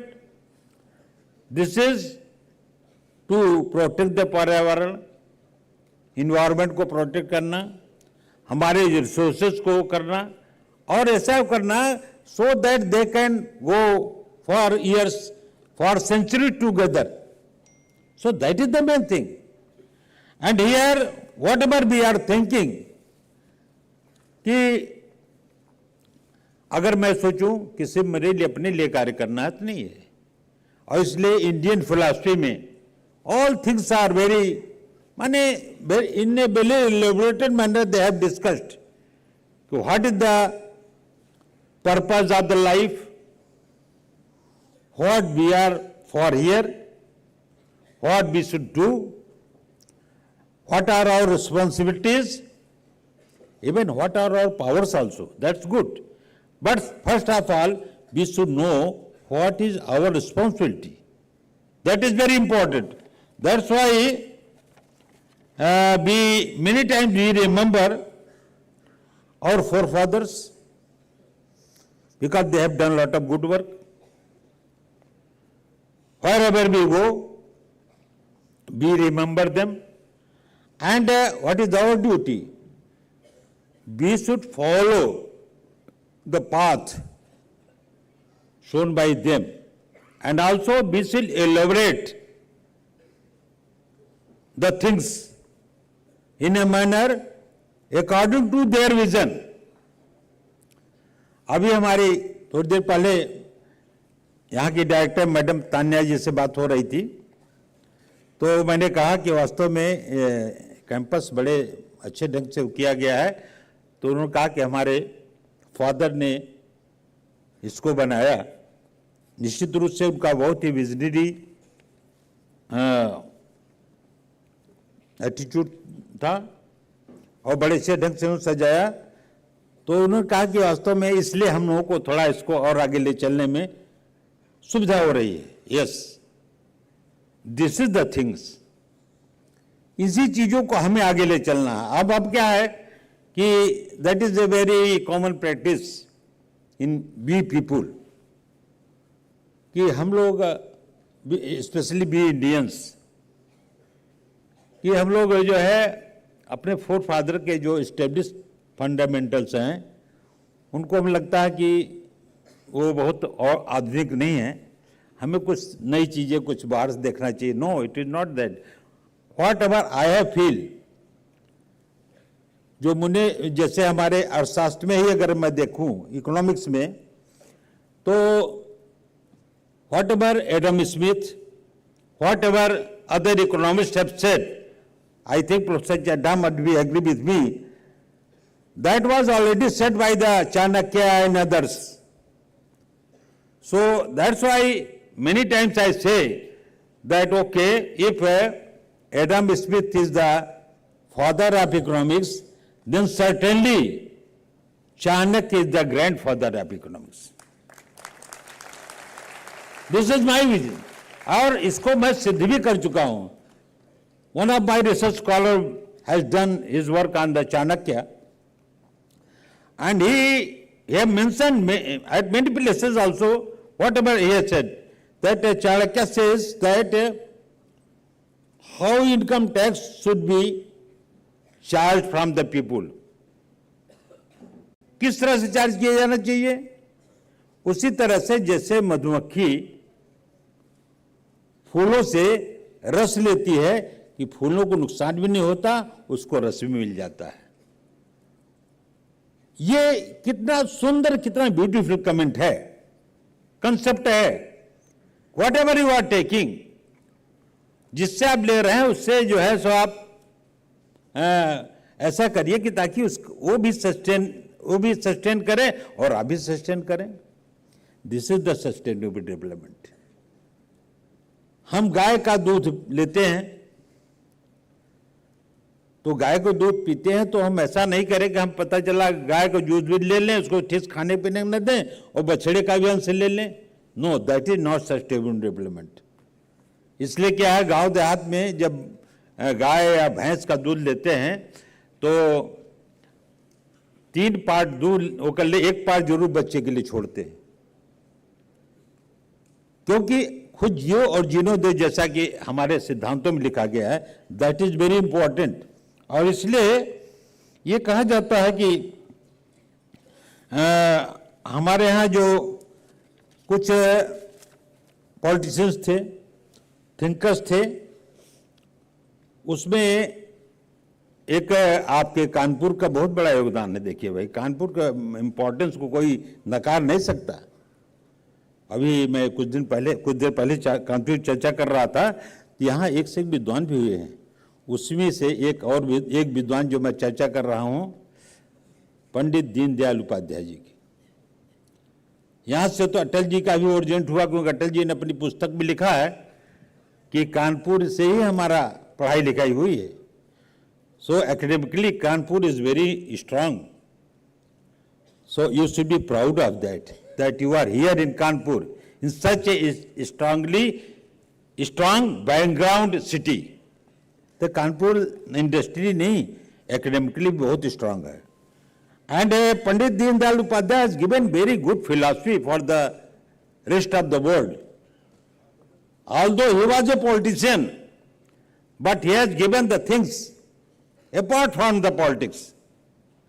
क्योंकि सामान्य रूप से पॉलिटिशियन बारे में सोचते हैं कि बड़ा सेल्फ सेंटर होता, वो सब होता, कहता बहुत कुछ है, करता वही है जो उसको अपने फील्ड में होता। No, he was a different politician.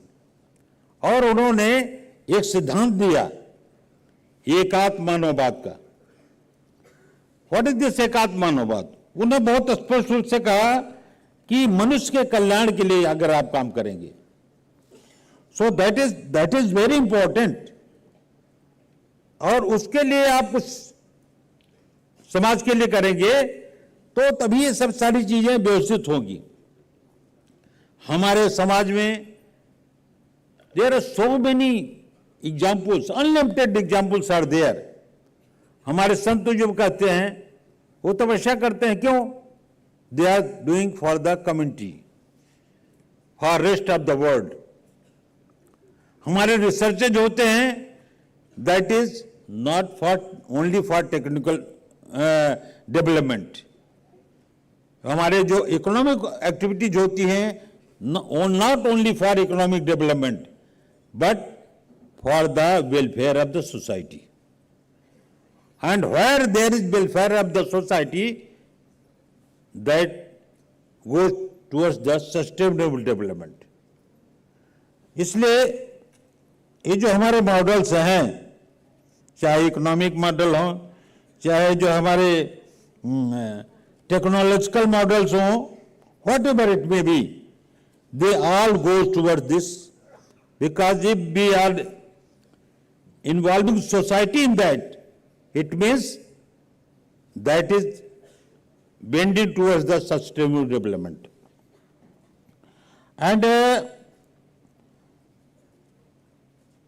Deendayal ji कहते थे कि हमारा विजन क्या है? ह्यूमैनिटेरियन विजन होना चाहिए, जिससे मानवता का विकास हो। And we should always think about the last person. हम लास्ट पर्सन को ऊपर उठाने का काम करें। एंड ये इसके बाद उन्होंने ये नहीं कहा कि लास्ट पर्सन सोता रहे और उसको आज last jail. No. He says that we should try to uplift the last person, but last person should also think कि he should also raise his hand। उसको ऐसा नहीं कि आराम सो रहा, उसको उठाए जाइए, पता चला साहब आपकी कमर की हड्डी टूट गई, नहीं, उसको भी प्रयत्न करना चाहिए। उसको भी जरा, जिसको उचकना कहते नहीं है, he should also try to come forward। And ये जब दोनों का सामंजस्य होगा, तब सही माने में आपका जो है वो डेवलपमेंट होगा। And that development will be the sustainable development. What ever technology, इसलिए मैं नॉर्मली जाता हूं टेक्निकल पर्सन्स के बीच में, इस बात को कहता हूं कि देखिए, you are doing technical work, for what you are doing? For destroying the nature, for destroying the people or the common masses, or for their development? Certainly they will say that, okay, this is for the development of the people. In what manner? Is it in the manner of Russia and Ukraine? No, certainly not. It is a manner in different things. It is in the manner what our Prime Minister thinks. That he goes to Russia also, he goes to USA also, he goes to other countries also, and he's trying, always trying, that okay, all these conflicting countries, conflicting people, conflicting egos should come forward, and they should do something good for the welfare of the country, welfare of the nation, welfare of the doers. So this is the actual model of the sustainable development. Our researchers are doing a lot of good work. Just now, Professor Psit Kanpur has presented all his researches in a very beautiful manner. And he explained so many things. Whatever they are doing for what? For the welfare of the public. They are doing for the what? For uplifting the standard of living of the common masses. So that is the sustainable development. जो दूसरों के लिए किया जाए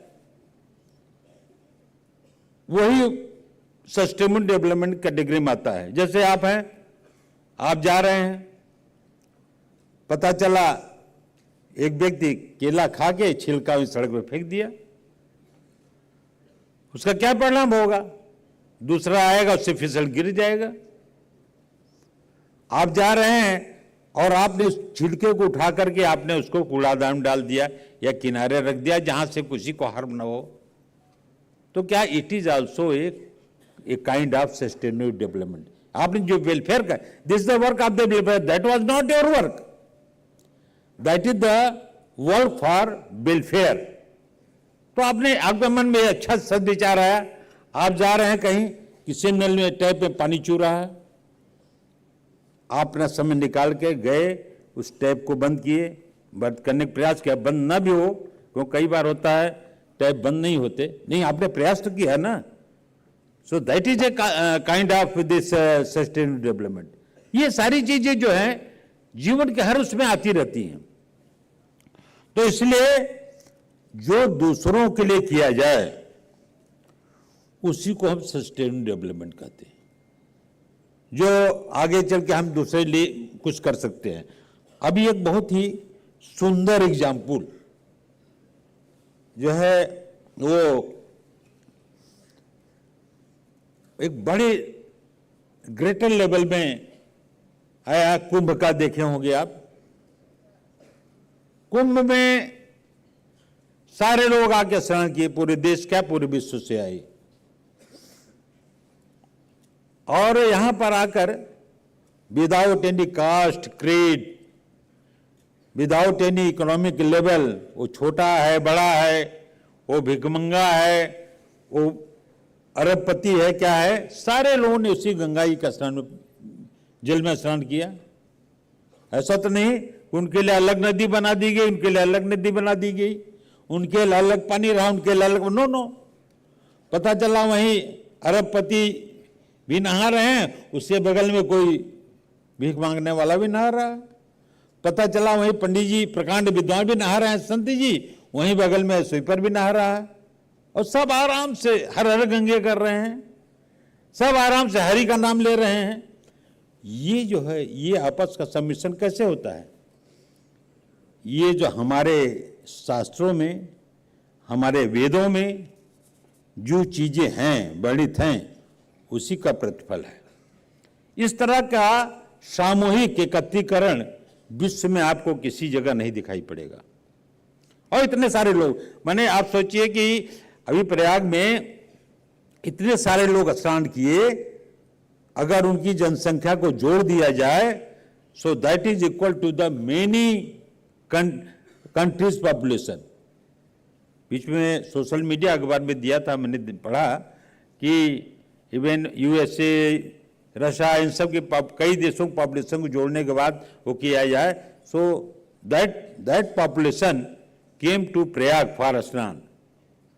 and also Hindustan की अगर आबादी की बात देखी जाए तो more than 50% of the population, total population of the country has taken dip. अब ये आप कह सकते हैं कैसे हो सकता है, हुआ क्योंकि उसमें बहुत से लोग तो ऐसे हैं जो वहाँ पर कल्पवास कर रहे हैं महीना भर, रोजाना स्नान कर रहे हैं, दिन में 2 बार स्नान कर रहे हैं, उनकी काउंटिंग तो हो रही, जो बार करेंगे तय बार काउंटिंग होगी। So may be that population may be different also, but so many people are taking deep in Ganga, river Ganga, और without any thinking। जैसे कहा ना कि उसमें क्या है, कुछ पॉल्यूशन है, कुछ और भी है, लेकिन फिर भी उस स्नान करने के बाद किसी को कोई प्रॉब्लम नहीं हुई। इवन आप सुने भी नहीं होंगे किसी को जुकाम भी हुआ वो। क्यों? अच्छा, गंगा में ही क्यों स्नान करते हैं, संगम में ही क्यों इतनी भीड़ होती है? उसका पीछे कारण क्या है? उसके पीछे कुछ निश्चित रूप से साइंटिफिक कारण है जिसका हम और आप अभी पता नहीं कर पाए हैं। फैक्ट बात यही है, even our researchers, they are not able to search the real thing, so a lot of things is still to be done। हमें अभी बहुत चीजें करने की आवश्यकता है। जैसे क्या है, आप पहले रहे होंगे बचपन में, सबको, अगर आप नए बच्चों की बात छोड़ दीजिए, हम लोगों के बचपन में जो था वो था कि ये कभी कोई कल्पना करता था कि हमारा अमेरिका में बैठा हुआ दोस्त, उसको हम देख के आराम से बात कर सकते हैं? हम कभी सोचते नहीं थे। आज है, आज हमारा, जैसे हमारे 2-3 विद्यार्थी हैं अमेरिका में हैं, कोई कनाडा में है, मैंने डॉक्टर साहब से चर्चा किया था, तो आराम से उनसे बात होती है मोबाइल पर, और जो है खूब व्हाट्सएप से भी बात होती है। और यही नहीं, वो समझिए कि उनको हमारी फोटो उनके पास रहती है, उनकी फोटो उनके, हम बोलते हो सुन रहे हैं, वो बोलते हो सुन रहे हैं, हम वॉक कर रहे हैं, वो देख रहे हैं, हुआ मैं उनको देख रहा हूं। ये क्यों है? ये है इसलिए कि साइंटिफिक इन्वेंशंस के चलते हमारे वैज्ञानिकों ने इस पर काम किया। हम सुनते जरूर थे, पढ़े भी हैं कि हनुमान जी जो है, जब लक्ष्मण को शक्ति लगी तो वहां से चले और उसके बाद जाके पर्वत उठा लाए। अब लगता कहीं यार कैसे पर्वत उठा सकते, कितने बड़े हनुमान जी रहे होंगे, पर्वत, not that is not a small piece of stone, but it is written there, certainly it must be there. हम उसको रिसर्च नहीं कर पाए हैं। महाभारत काल में भी आप देखते हैं, so many things are there. Even Krishna ji ने कहा है अर्जुन को कि अगर आप चक्र, समय के चक्र का पालन नहीं करते तो क्या होता है, उस मनुष्य का जीवन यूजलेस होता है। समय का चक्र एक रहता है, हम भी समय चक्र में रहते हैं, आप भी समय चक्र में, सारे लोग समय चक्र में ही रह रहे हैं। उसका पालन करेंगे तो उस पालन करने में क्या है, उसमें हम आपको अपने लिए काम करेंगे, जनता के लिए काम करेंगे, लोगों के लिए काम करेंगे, सेवा का कार्य करेंगे, आम लोगों की भलाई का कार्य करेंगे। आवश्यकता पड़ेगी संहार का काम करेंगे। जैसा कृष्ण ने अर्जुन से कहा, इस समय समय की आवश्यकता है कि अपने भाई बंधु को मत देखो, ये देखो धर्म किधर है, धर्म के बारे में चिंता करो, और अगर उस धर्म के आड़े जो आता है उस पर हथियार उठाने में कोई संकोच नहीं करना चाहिए।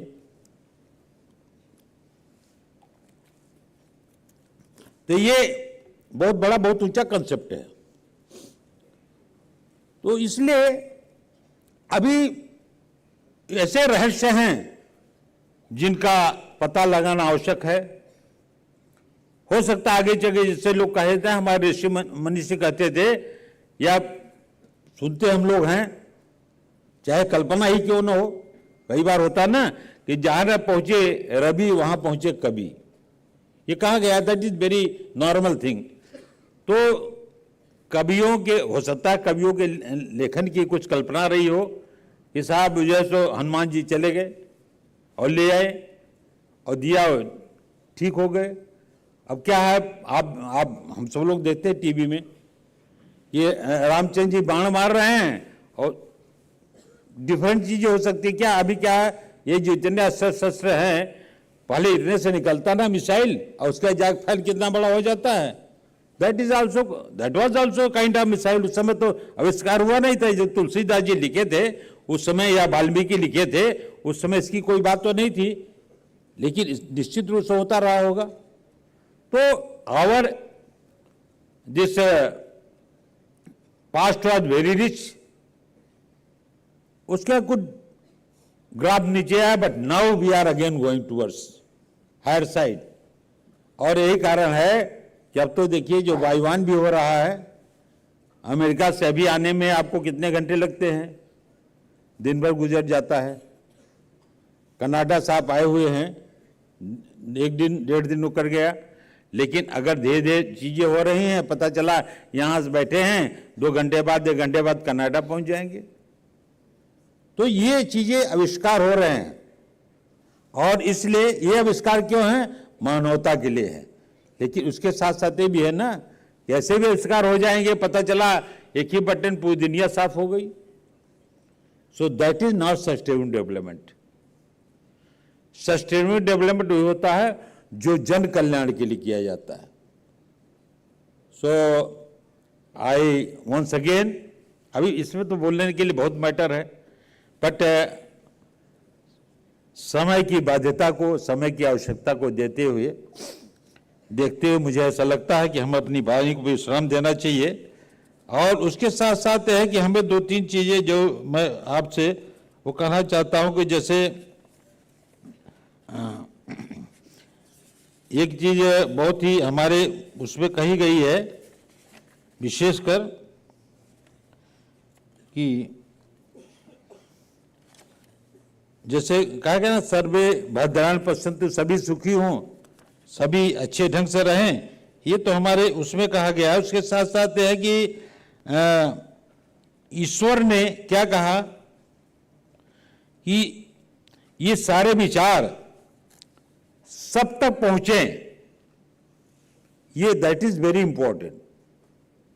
इसलिए हमारे संस्कृत के ऋग्वेद में कहा गया है, आनो भद्रा करतो यंतु विश्वत। माने ये चीजें सबके मन में जानी चाहिए कि वास्तव में हमें सर्व कल्याण के लिए कार्य करना है, और अगर हम कर पाएंगे सो that is the sustainable development. And I think with this view in India I should stop my view, my idea here, and I think in future we shall again get somewhere and think, and for rest 2 days, rest 1 day also, you are going to have a very good discussion regarding this. So many new ideas will come. And I once again wish that this international conference be a successful conference. Thank you.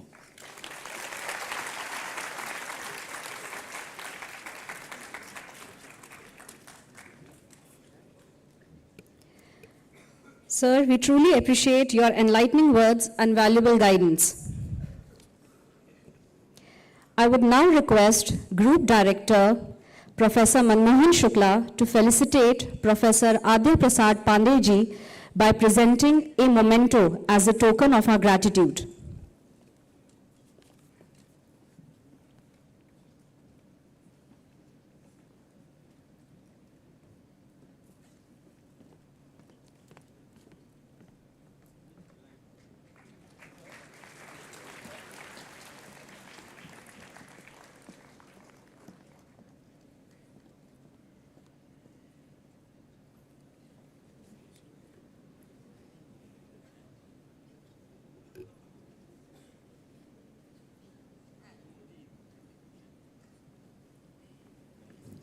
Thank you, sir.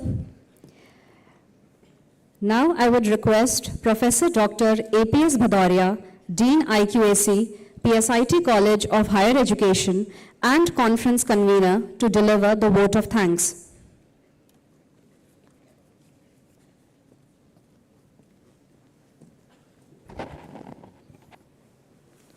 A very warm good afternoon to one and all sitting here.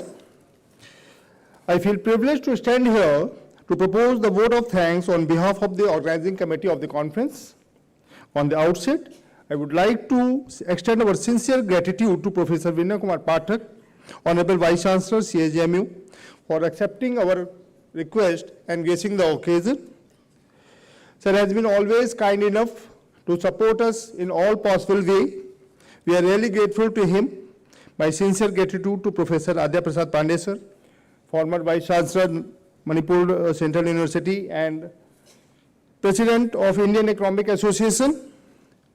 Sir, I always find you supporting us in all possible way. Previous year also, you have been here and encouraged us and support us. We are really indebted with your kind gesture. Thank you so much, sir. My sincere gratitude to Professor S.N. Tripathi, Dean, Kotak School of Sustainability and Professor, Department of Civil Engineering and Department of Sustainable Energy Engineering, IIT Kanpur, for accepting our invitation and gracing the occasion. His pioneer efforts for sustainability will be a milestone for humanity in particular and the entire world as a whole. I extend my heartfelt gratitude to our Honorable Chairman, sir, Sri Pranveer Singh ji. He is a true visionary and a great leader. Sir always encouraged and support us for new academic endeavors. Sir's true source of inspiration for all of us. I also extend my gratitude to Srimati Pramila Pandey ji, the Mayor of the city, who is kind enough to grace the dais with her benign presence. I extend my heartfelt gratitude to Honorable Vice President, Mr. Abhijit Singh, sir. Sir, you are a great source of motivation for all of us. Thank you so much for your kind support. I extend my heartfelt gratitude to Honorable Vice President, Ms. Tanya Singh, ma'am. Ma'am, you always inspire us with your energy and enthusiasm. Thank you so much for gracing the occasion. I extend my gratitude to Group Director, Professor Manmohan Shukla, sir. Sir, your leadership and vision have been a great guiding force for our organization. We are grateful for your continued support. Thank you so much, sir. I extend my gratitude to Professor Bhagwan Jagwani, sir, our director, who is leading the institute, not only institute, this conference also from the front. Sir, this conference is the result of your continued support and guidance. Thank you so much, sir, for all the support you have been providing to our team. I sincerely thank Professor Dr. S.K. Bhalla, sir, Director PSIT, Dr. A.K. Rai, sir, Director Pharmacy, Dr. Vishal Mehta, sir, Director Administration, Professor Raghvendra Singh, sir, Director Academics, PSIT, Deans, Head of Departments, for their continued support. I also extend my sincere thanks to Dr. Muhammad Rishad Faridi from Prince Sultan bin Abdulaziz University, Kingdom of Saudi Arabia. Sir, thank you so much for gracing the occasion. And we also extend our gratitude that you took out the time by accepting our invitation and took out the time to be here in our country. My sincere gratitude to Ms. Surbhi Chima, ma'am, a true academician, trainer, researcher, entrepreneur. She has traveled here from New Delhi. My sincere gratitude to Professor Abhijit Singh, sir, professor from Institute of Management Studies, Banaras Hindu University. My gratitude to Professor Ashish Dwivedi from Jindal Gopal University. My gratitude to Vandana Dwivedi, ma'am, professor and head of Department of Economics, PPN College. Professor Vikram Chadha, sir, we extend a great sense of gratitude to you for gracing the occasion and sparing your time. Sir is retired professor from Punjab University, and right now he is an eminent and active member of the Indian Economic Association. I extend my gratitude to Neelam Sridhar ma'am. She is a sustainability leader, mentor of change of Niti Aayog, Government of India. I extend my gratitude to Sanjay Singh sir from BHU, Dr. D.K. Asthana, Treasurer, Indian Economic Association, Dr. Vivek Singh, Member of Executive Council, Indian Economic Association, Professor Jagdish Singh, Professor and Head, Department of Economics, Harichandra PG College, Varanasi, Dr. Sivesh from Delhi University. We thank you for gracing the occasion. My thanks to Dr. Ashish Gupta, Assistant Professor, IIFT, New Delhi.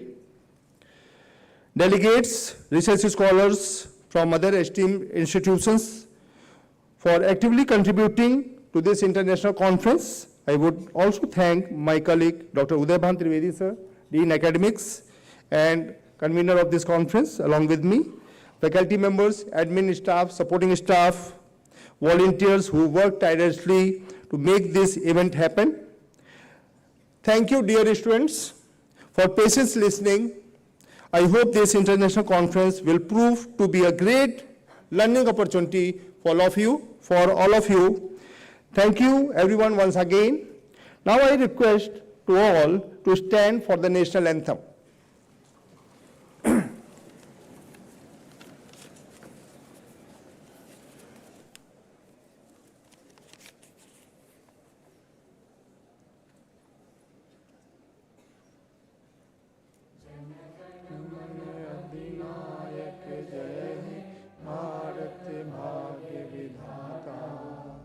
Punjab Sindh Gujarat Maratha Dravida Utkal Banga Vindhya Himachal Yamuna Ganga उज्जल जलद तिरंगा तब शुभ नामी जागी शुभ आशीष मांगी गाई तब जय गाता गण मंगल नायक जय हे भारत भाग्य विधाता जय हे जय हे जय हे जय जय जय जय हे।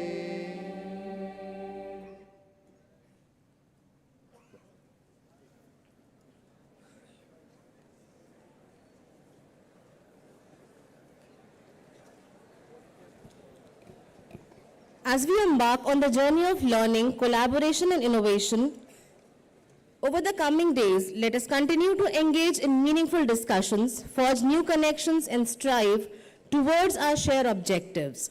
Thank you once again to everyone present here. Your presence and participation are invaluable, and we look forward to a fruitful and memorable conference ahead.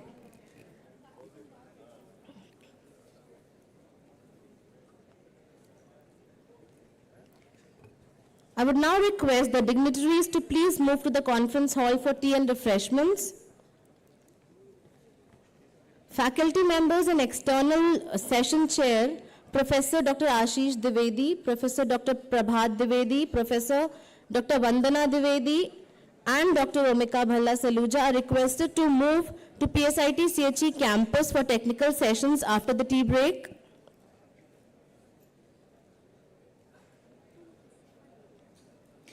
Students participating in technical sessions for paper presentation, poster presentation, and prototype, you are all requested to reach your respective venues after the tea break.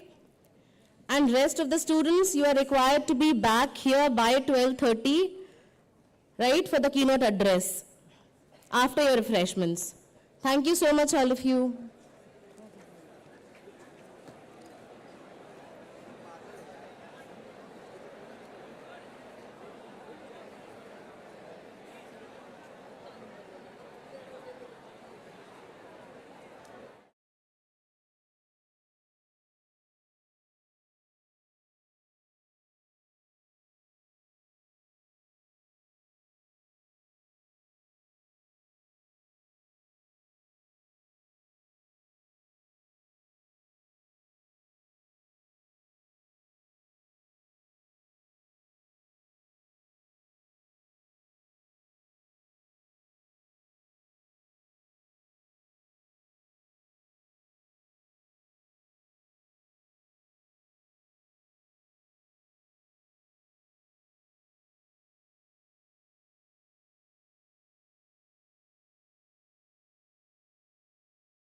PSIT, established in 2004, is a modern educational endeavor and has the finest infrastructure, expert teaching, methodology, research and development initiatives, and excellent placement records. The vibrant, eco-friendly campus. The vision and mission of PSIT is to provide a community with a unifying sense of purpose and direction. It is one of the premier institutes for imparting quality technical education, keeping pace with the ever-changing world of science and technology. Our vision is to be recognized as one of the top 10 institutions in Northern India by 2020. Our mission is to provide an environment of effective learning and innovation to transform students into dynamic, responsible and productive professionals in their respective fields who are capable of adapting to the changing needs of the industry and society. The name PSIT in itself is enough to tell one about the excellence and grandeur of this institute in every aspect. It is one of the premier and top-notch institutes of Northern India. At the moment, PSIT offers graduate and postgraduate programs in engineering, management, pharmacy, and computer application. The academia of PSIT surpasses those of many noteworthy institutes, but mere words prove nothing. The numbers speak for themselves. 13,000 plus students who completed their courses and passed out. 100 plus internship companies which aid our students in better understanding the technical knowledge they require. Record-breaking 3,000 plus on-campus placements and 1,000 plus research papers published through PSIT, depicting the intelligentsia of our faculty. Every college makes a strong foothold with the concrete infrastructure. PSIT's vast premise gives imparting education in the most unimaginable ways. There are various facilities on campus available for the students.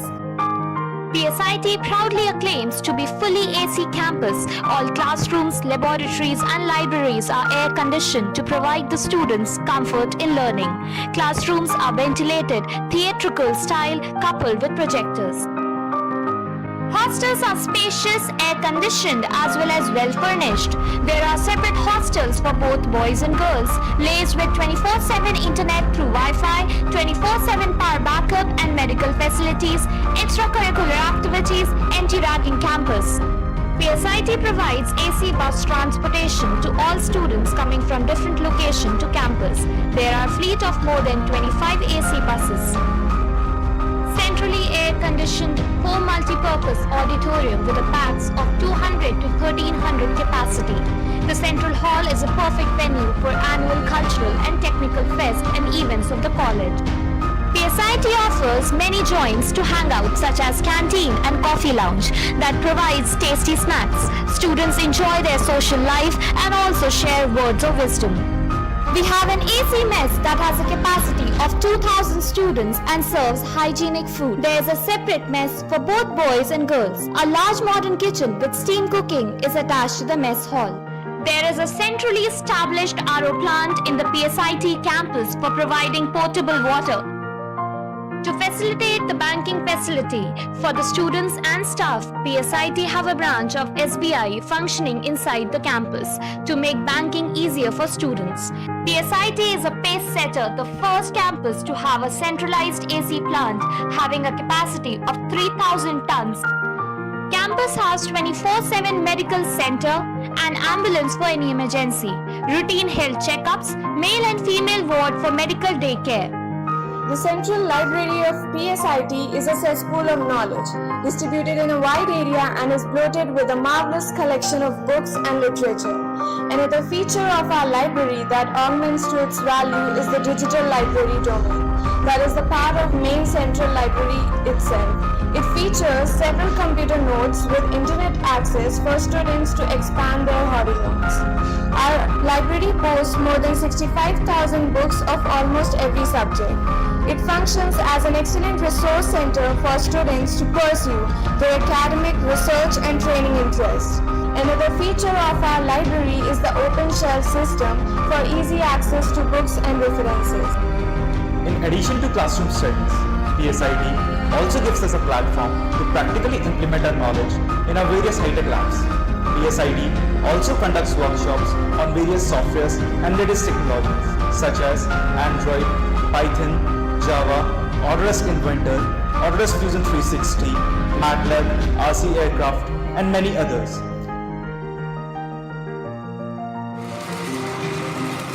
These workshops give us an edge and makes us better from others.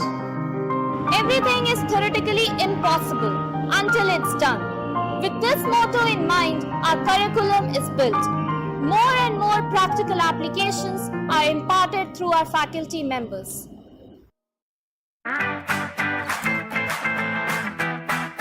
To be inquisitive and to think independently, to remain updated and nurture in the beautiful environment. The clubs at the PSIT are the real deals. PSIT brings to us a variety of clubs, each with their own vision and mission. But all they strive for is to make our future way better than our present.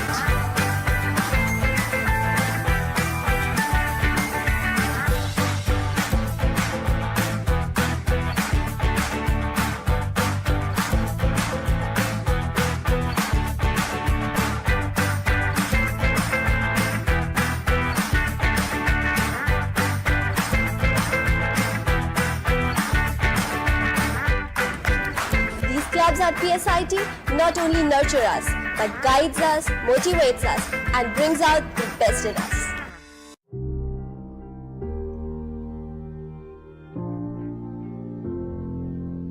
Psit also provides various facilities for sports like football, basketball, volleyball, badminton, table tennis, etc. with various trained coaches for both boys and girls.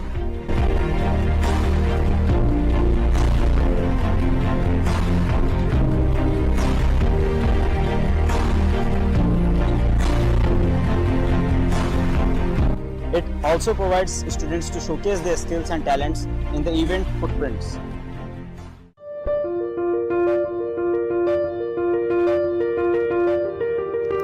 The annual Technological and Cultural Fest of PSIT is Ignitia. Ignitia literally stands for People of Fire. But for PSITians, the term signifies creation and innovation in technology and culture. It consists of vicious competitions in various fields, which encourages the students to participate in them.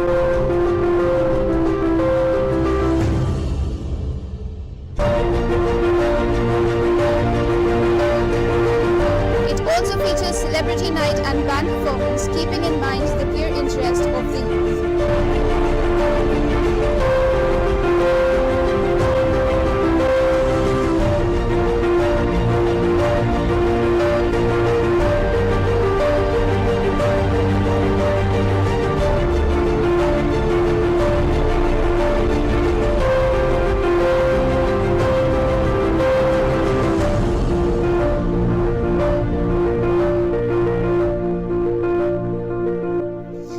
To sum up Ignitia as a 2-day fest full of excitement, entertainment and interest. It marks that time of the year which allows the students to follow their dreams with all their hearts, open their mind and let the air fascinate them.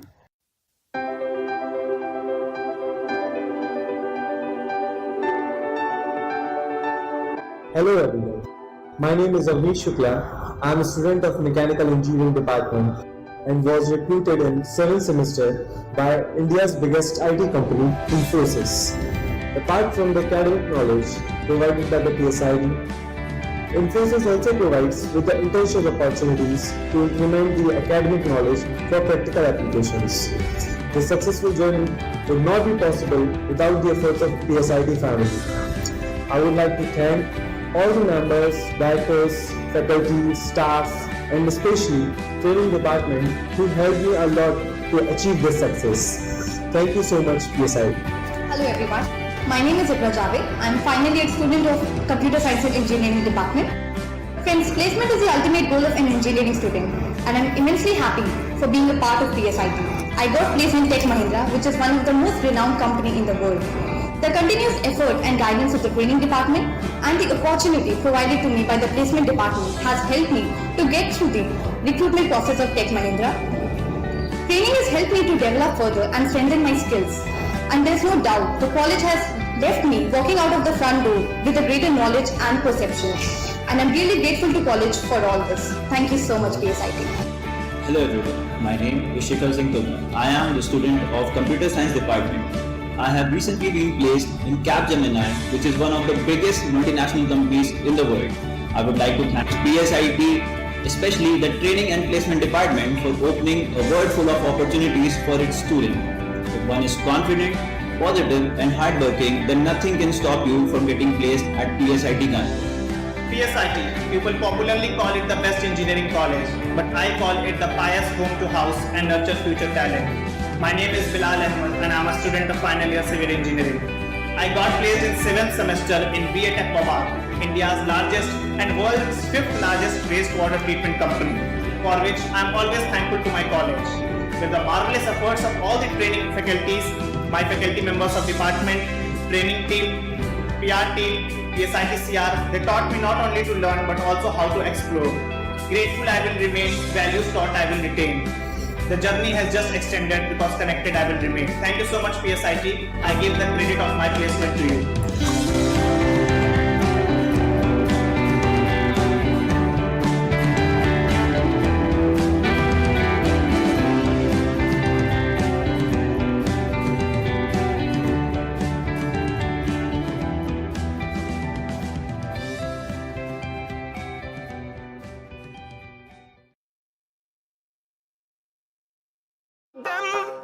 You're stuck in the middle of all irrelevance.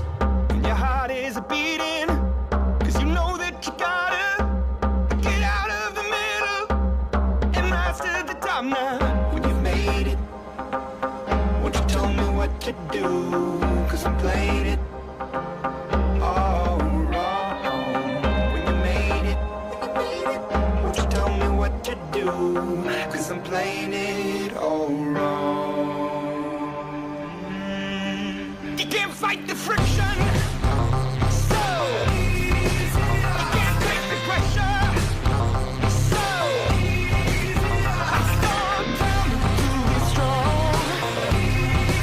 You can't fight the friction, so ease it off.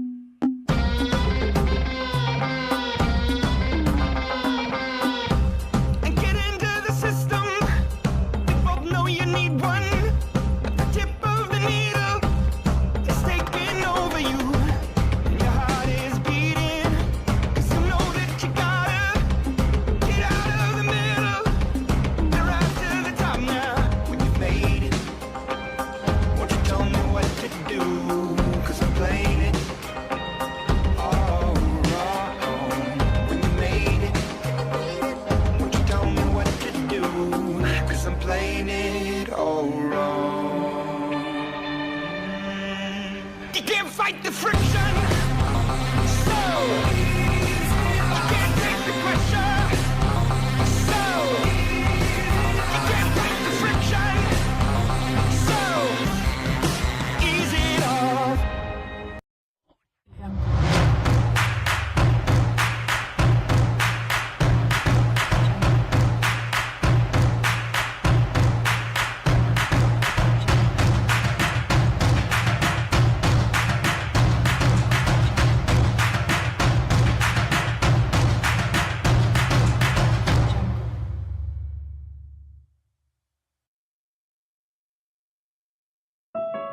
PSIT, established in 2004, is a modern educational endeavor and has the finest infrastructure, expert teaching, methodology, research and development initiatives, and excellent placement records.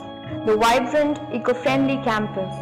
The vision and mission of PSIT is to provide a community with a unifying sense of purpose and direction. It is one of the premier institutes for imparting quality technical education, keeping pace with the ever-changing world of science and technology. Our vision is to be recognized as one of the top 10 institutions in Northern India by 2020. Our mission is to provide an environment of effective learning and innovation to transform students into dynamic, responsible and productive professionals in their respective fields who are capable of adapting to the changing needs of the industry and society.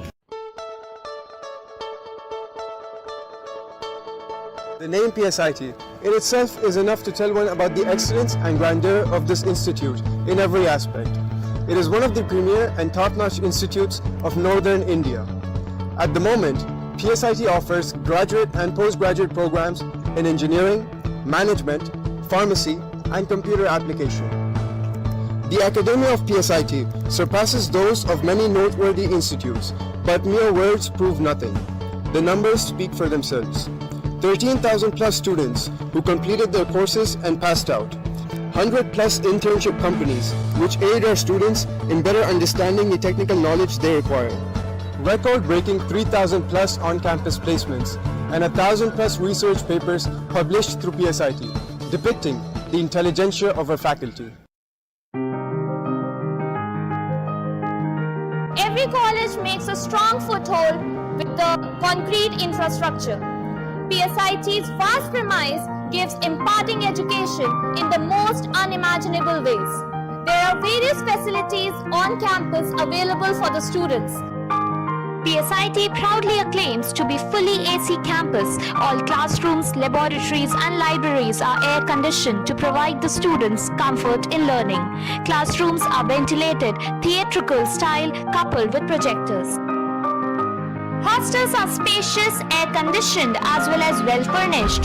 There are separate hostels for both boys and girls, laced with 24/7 internet through Wi-Fi, 24/7 power backup and medical facilities, extracurricular activities, anti-ragging campus.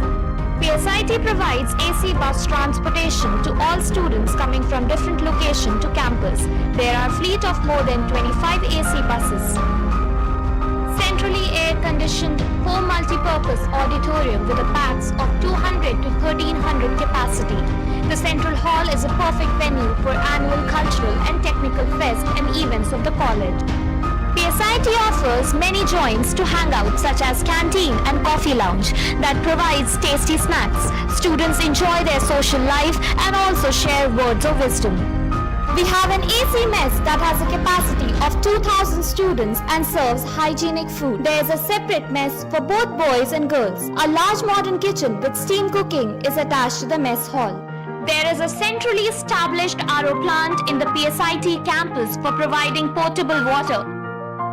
To facilitate the banking facility for the students and staff, PSIT have a branch of SBI functioning inside the campus to make banking easier for students. PSIT is a pace setter, the first campus to have a centralized AC plant having a capacity of 3,000 tons.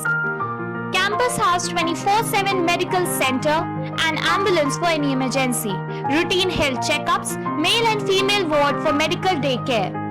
The Central Library of PSIT is a cesspool of knowledge, distributed in a wide area and is bloated with a marvelous collection of books and literature. Another feature of our library that augments to its value is the digital library domain. That is the part of main central library itself. It features several computer nodes with internet access for students to expand their horizons. Our library boasts more than 65,000 books of almost every subject. It functions as an excellent resource center for students to pursue their academic, research and training interests. Another feature of our library is the open shelf system for easy access to books and references. In addition to classroom studies, PSIT also gives us a platform to practically implement our knowledge in our various high-tech labs. PSIT also conducts workshops on various softwares and latest technologies such as Android, Python, Java, Autodesk Inventor, Autodesk Fusion 360, MATLAB, RC Aircraft, and many others.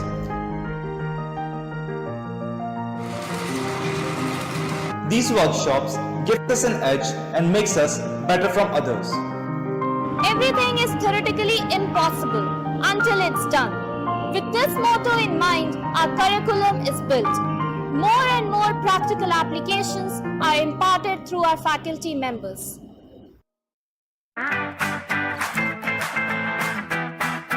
to be inquisitive and to think independently, to remain updated and nurture in the beautiful environment. The clubs at the rate PSIT are the real deals. PSIT brings to us a variety of clubs, each with their own vision and mission. But all they strive for is to make our future way better than our present.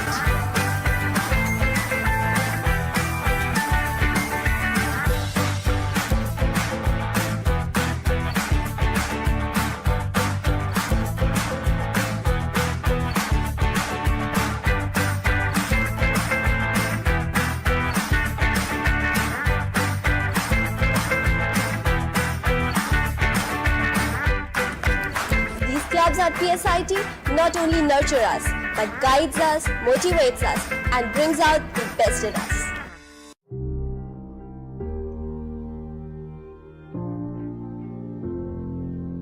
Psit also provides various facilities for sports like football, basketball, volleyball, badminton, table tennis, etc. with various trained coaches for both boys and girls.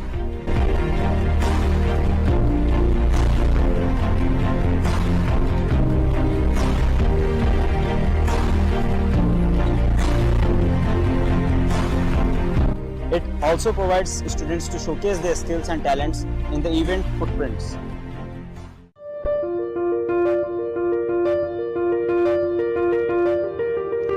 The annual Technological and Cultural Fest of PSIT is Ignitia.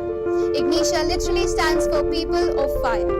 But for PSITians, the term signifies creation and innovation in technology and culture. It consists of vicious competitions in various fields, which encourages the students to participate in them.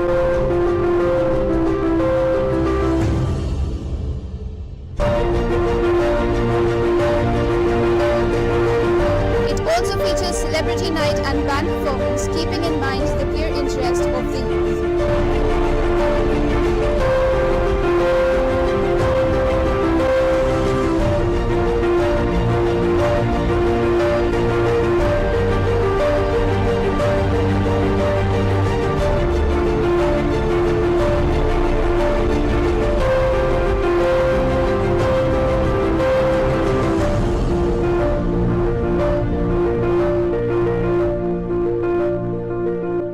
We can try to sum up Ignitia as a 2-day fest full of excitement, entertainment and interest. It marks that time of the year which allows the students to follow their dreams with all their hearts, open their mind and let the air fascinate them.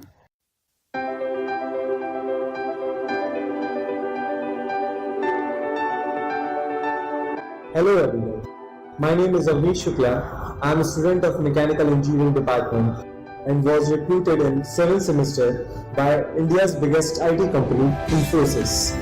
Apart from the academic knowledge provided by the PSIT, Infosys also provides with the internship opportunities to implement the academic knowledge for practical applications. The successful journey would not be possible without the efforts of PSIT family. I would like to thank all the members, directors, faculty, staff, and especially training department who helped me a lot to achieve this success. Thank you so much, PSIT. Hello everyone. My name is Iconsdg. I am final year student of Computer Science and Engineering Department. Friends, placement is the ultimate goal of an engineering student, and I am immensely happy for being a part of PSIT. I got placed in Tech Mahindra, which is one of the most renowned company in the world. The continuous effort and guidance of the training department and the opportunity provided to me by the placement department has helped me to get through the recruitment process of Tech Mahindra. Training has helped me to develop further and strengthen my skills. And there's no doubt the college has left me walking out of the front door with a greater knowledge and perception. And I'm really grateful to college for all this. Thank you so much, PSIT. Hello everyone, my name is Felicitations. I am the student of Computer Science Department. I have recently been placed in Capgemini, which is one of the biggest multinational companies in the world. I would like to thank PSIT, especially the Training and Placement Department, for opening a world full of opportunities for its students. If one is confident, positive and hardworking, then nothing can stop you from getting placed at Psit Kanpur. PSIT, people popularly call it the best engineering college, but I call it the pious home to house and nurture future talent. My name is Bilal Ahmed and I am a student of final year civil engineering. I got placed in 7th semester in BA Mobile, India's largest and world's 5th largest wastewater treatment company, for which I am always thankful to my college. With the marvelous efforts of all the training faculties, my faculty members of department, training team, PR team, PSIT-CR, they taught me not only to learn but also how to explore. Grateful I will remain, values taught I will retain. The journey has just extended because connected I will remain. Thank you so much PSIT. I give the credit of my placement to you.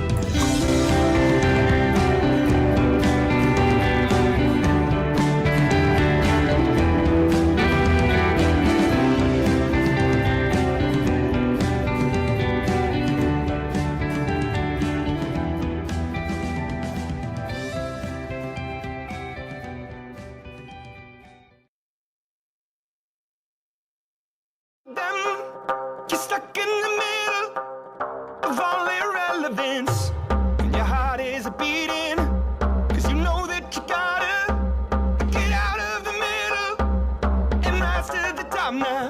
When you've made it, won't you tell me what to do, cause I'm playing it all wrong. When you made it, won't you tell me what to do, cause I'm playing it all wrong. You can't fight the friction, so you can't take the pressure, so I'm strong down to be strong. You can't fight the friction, so ease it off.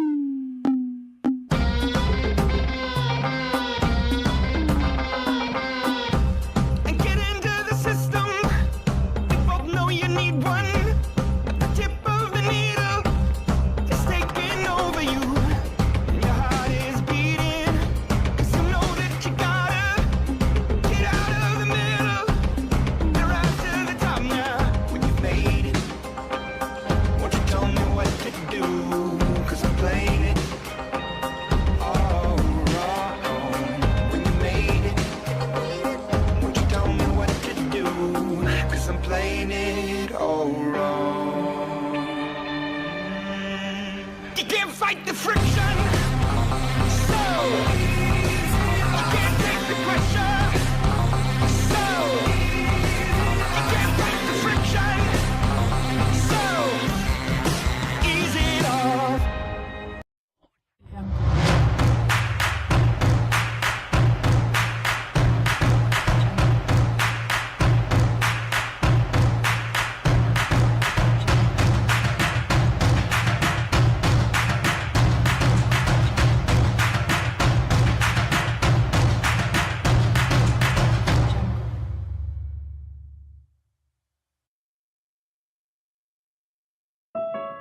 Psit, established in 2004, is a modern educational endeavor and has the finest infrastructure, expert teaching, methodology, research and development initiatives, and excellent placement records. The vibrant, eco-friendly campus. The vision and mission of PSIT is to provide a community with a unifying sense of purpose and direction. It is one of the premier institutes for imparting quality technical education, keeping pace with the ever-changing world of science and technology. Our vision is to be recognized as one of the top 10 institutions in Northern India by 2020. Our mission is to provide an environment of effective learning and innovation to transform students into dynamic, responsible and productive professionals in their respective fields who are capable of adapting to the changing needs of the industry and society. The name PSIT in itself is enough to tell one about the excellence and grandeur of this institute in every aspect. It is one of the premier and top-notch institutes of Northern India. At the moment, PSIT offers graduate and postgraduate programs in engineering, management, pharmacy, and computer application. The academia of PSIT surpasses those of many noteworthy institutes, but mere words prove nothing. The numbers speak for themselves. 13,000 plus students who completed their courses and passed out. 100 plus internship companies which aid our students in better understanding the technical knowledge they require. Record-breaking 3,000 plus on-campus placements and 1,000 plus research papers published through PSIT, depicting the intelligentsia of our faculty. Every college makes a strong foothold with the concrete infrastructure. PSIT's vast premise gives imparting education in the most unimaginable ways. There are various facilities on campus available for the students. PSIT proudly acclaims to be fully AC campus. All classrooms, laboratories and libraries are air-conditioned to provide the students comfort in learning. Classrooms are ventilated, theatrical style coupled with projectors. Hostels are spacious, air-conditioned as well as well-furnished. There are separate hostels for both boys and girls, laced with 24/7 internet through Wi-Fi, 24/7 power backup and medical facilities, extracurricular activities, anti-ragging campus. PSIT provides AC bus transportation to all students coming from different locations to campus. There are a fleet of more than 25 AC buses. Centrally air-conditioned, 4 multi-purpose auditorium with a pax of 200 to 1,300 capacity.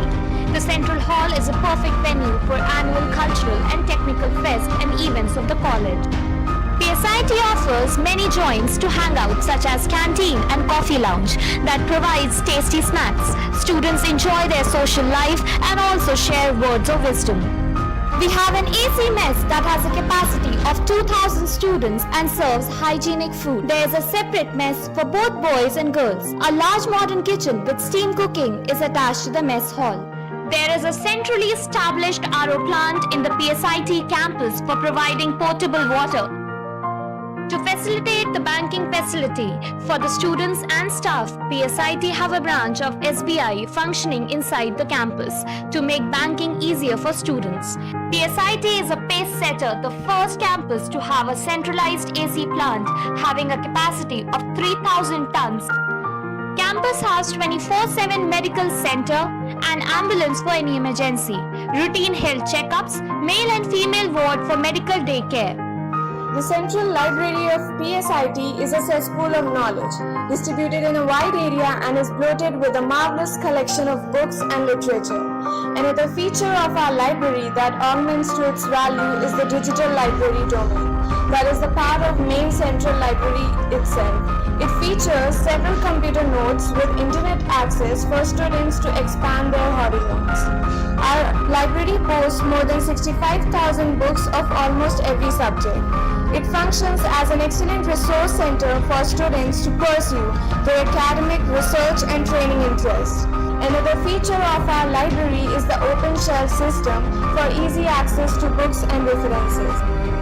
In addition to classroom studies, PSIT also gives us a platform to practically implement our knowledge in our various high-tech labs. PSIT also conducts workshops on various softwares and latest technologies such as Android, Python, Java, Autodesk Inventor, Autodesk Fusion 360, MATLAB, RC Aircraft, and many others.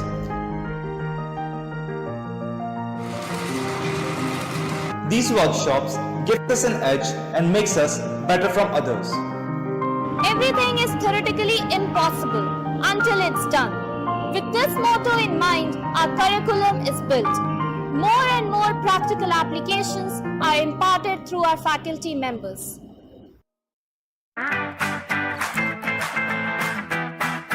To be inquisitive and to think independently, to remain updated and nurture in the beautiful environment.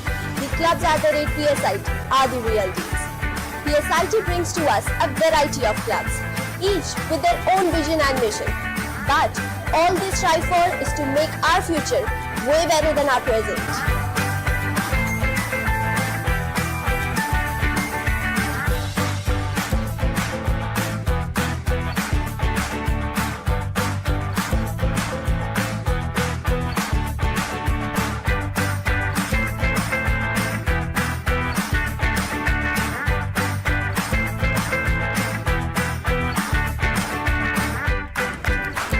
Clubs at PSIT not only nurture us, but guides us, motivates us, and brings out the best in us.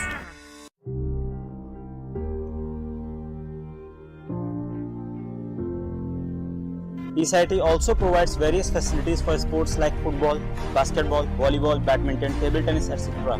with various trained coaches for both boys and girls.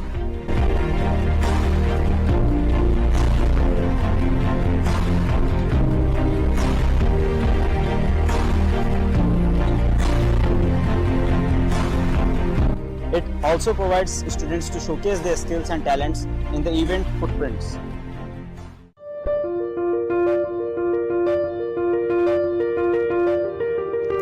The annual Technological and Cultural Fest of PSIT is Ignitia.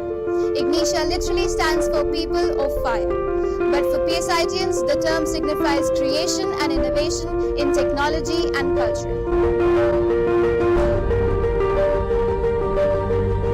It consists of vicious competitions in various fields, which encourages the students to participate in them.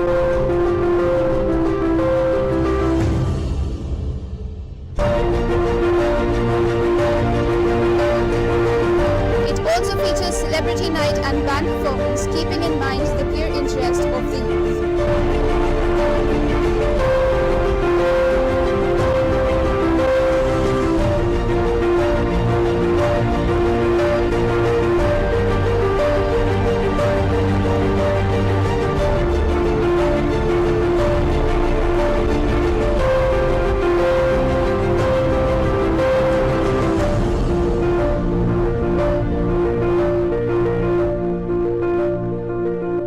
We can try to sum up Ignitia as a 2-day fest full of excitement, entertainment and interest. It marks that time of the year which allows the students to follow their dreams with all their hearts, open their mind and let the air fascinate them.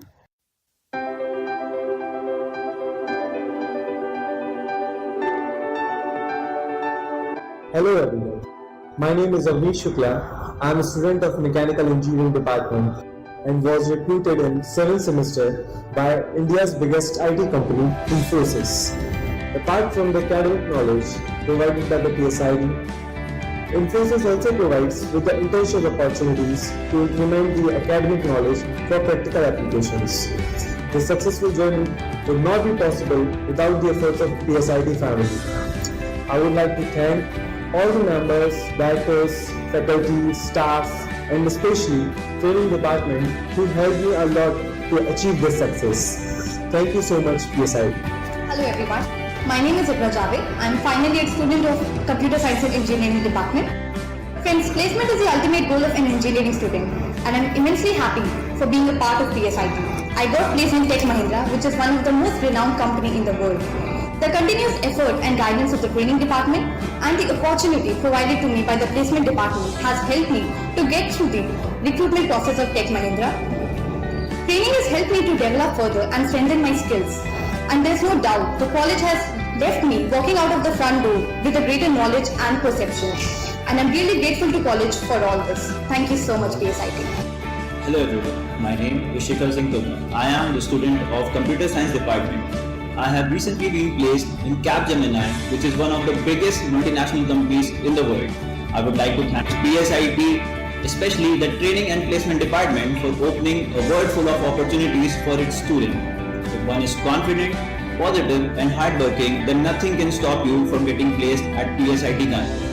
PSIT, people popularly call it the best engineering college, but I call it the pious home to house and nurture future talent. My name is Bilal Ahmed and I am a student of final year civil engineering. I got placed in 7th semester in BA Tech Mahindra, India's largest and world's 5th largest wastewater treatment company, for which I am always thankful to my college. With the marvelous efforts of all the training faculties, my faculty members of department, training team, PR team, PSIT CR, they taught me not only to learn but also how to explore. Grateful I will remain, values taught I will retain. The journey has just extended because connected I will remain. Thank you so much PSIT. I give the credit of my placement to you.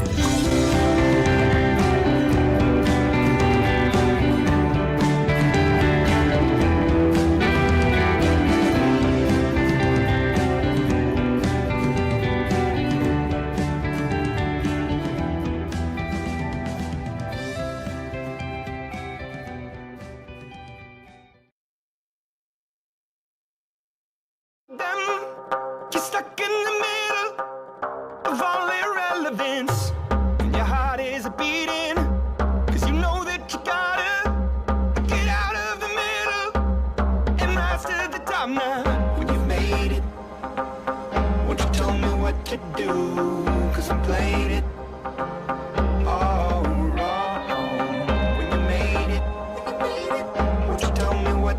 do, cause I'm playing it all wrong.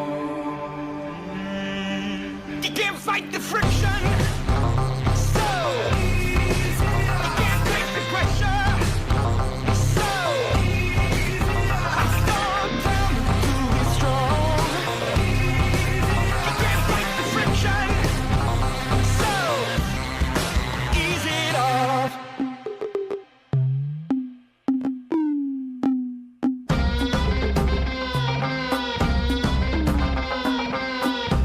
And get into the system. We both know you need one. At the tip of the needle is taking over you. And your heart is beating, cause you know that you gotta get out of the middle and rise to the top now. When you've made it, won't you tell me what to do, cause I'm playing it all wrong. When you made it, won't you tell me what to do, cause I'm playing it all wrong. You can't fight the friction, so you can't take the pressure, so you can't fight the friction, so ease it off.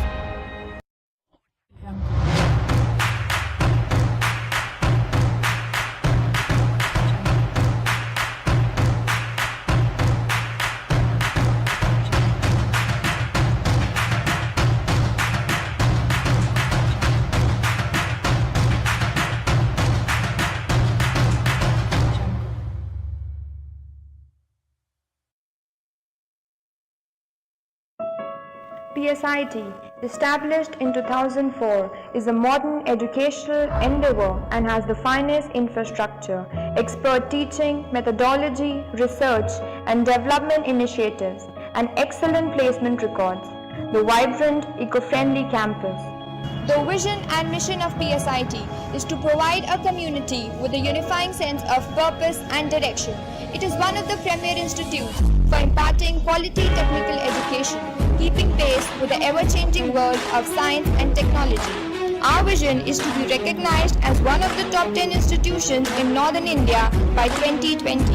Our mission is to provide an environment of effective learning and innovation to transform students into dynamic, responsible and productive professionals in their respective fields who are capable of adapting to the changing needs of the industry and society.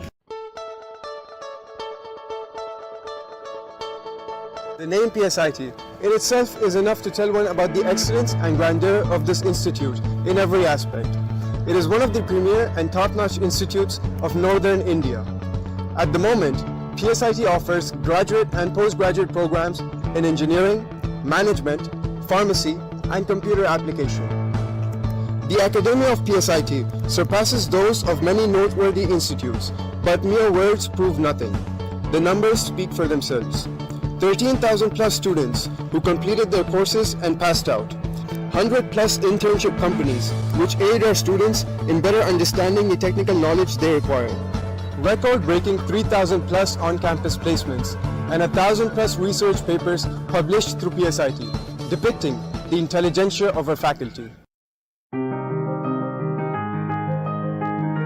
Every college makes a strong foothold with the concrete infrastructure. PSIT's vast premise gives imparting education in the most unimaginable ways. There are various facilities on campus available for the students. PSIT proudly acclaims to be fully AC campus. All classrooms, laboratories and libraries are air-conditioned to provide the students comfort in learning. Classrooms are ventilated, theatrical style coupled with projectors. Hostels are spacious, air-conditioned as well as well-furnished. There are separate hostels for both boys and girls, laced with 24/7 internet through Wi-Fi, 24/7 power backup and medical facilities, extracurricular activities, anti-ragging campus. PSIT provides AC bus transportation to all students coming from different locations to campus. There are a fleet of more than 25 AC buses. Centrally air-conditioned home multi-purpose auditorium with a pax of 200 to 1300 capacity. The Central Hall is a perfect venue for annual cultural and technical fest and events of the college. PSIT offers many joints to hang out, such as canteen and coffee lounge that provides tasty snacks. Students enjoy their social life and also share words of wisdom. We have an AC mess that has a capacity of 2,000 students and serves hygienic food. There is a separate mess for both boys and girls. A large modern kitchen with steam cooking is attached to the mess hall. There is a centrally established RO plant in the PSIT campus for providing potable water. To facilitate the banking facility for the students and staff, PSIT have a branch of SBI functioning inside the campus to make banking easier for students. PSIT is a pace setter, the first campus to have a centralized AC plant having a capacity of 3,000 tons. Campus has 24/7 medical center and ambulance for any emergency, routine health checkups, male and female ward for medical daycare. The Central Library of PSIT is a cesspool of knowledge, distributed in a wide area and is bloated with a marvelous collection of books and literature. Another feature of our library that augments to its value is the digital library domain. That is the part of main central library itself. It features several computer nodes with internet access for students to expand their horizons. Our library boasts more than 65,000 books of almost every subject. It functions as an excellent resource center for students to pursue their academic, research and training interests. Another feature of our library is the open shelf system for easy access to books and references. In addition to classroom studies, PSIT also gives us a platform to practically implement our knowledge in our various high-tech labs. PSIT also conducts workshops on various softwares and latest technologies such as Android, Python, Java, Autodesk Inventor, Autodesk Fusion 360, MATLAB, RC Aircraft, and many others.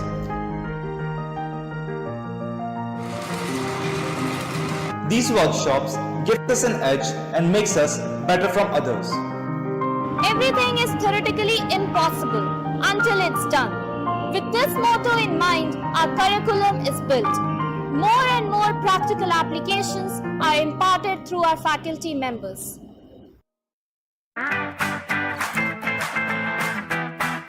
To be inquisitive and to think independently, to remain updated and nurture in the beautiful environment. The clubs at the PSIT are the real deals. PSIT brings to us a variety of clubs, each with their own vision and mission. But all they strive for is to make our future way better than our present.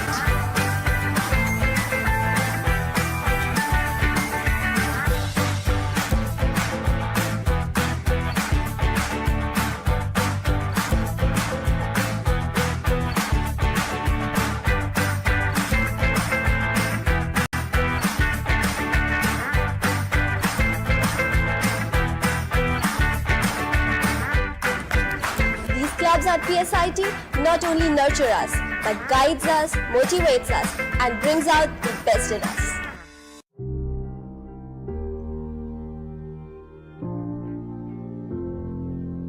PSIT also provides various facilities for sports like football, basketball, volleyball, badminton, table tennis, etc., with various trained coaches for both boys and girls.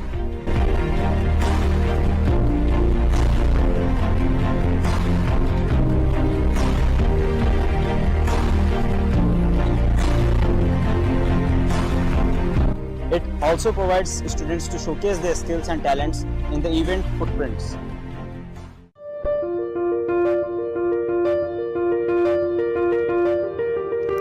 The annual Technological and Cultural Fest of PSIT is Ignitia. Ignitia literally stands for People of Fire. But for PSITians, the term signifies creation and innovation in technology and please culture. take your seats. Students and faculty members, please take your seats.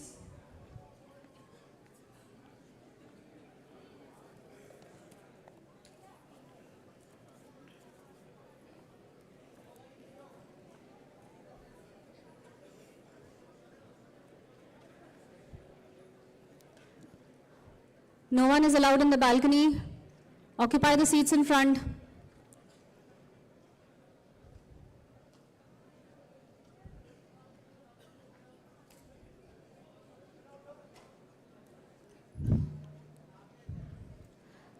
Students, please quickly get seated.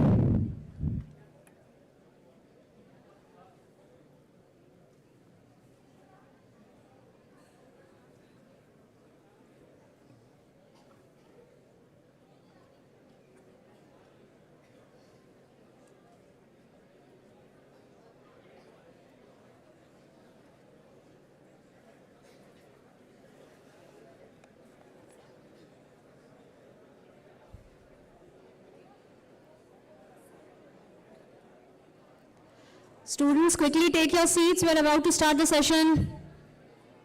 Quickly take your seats, everyone.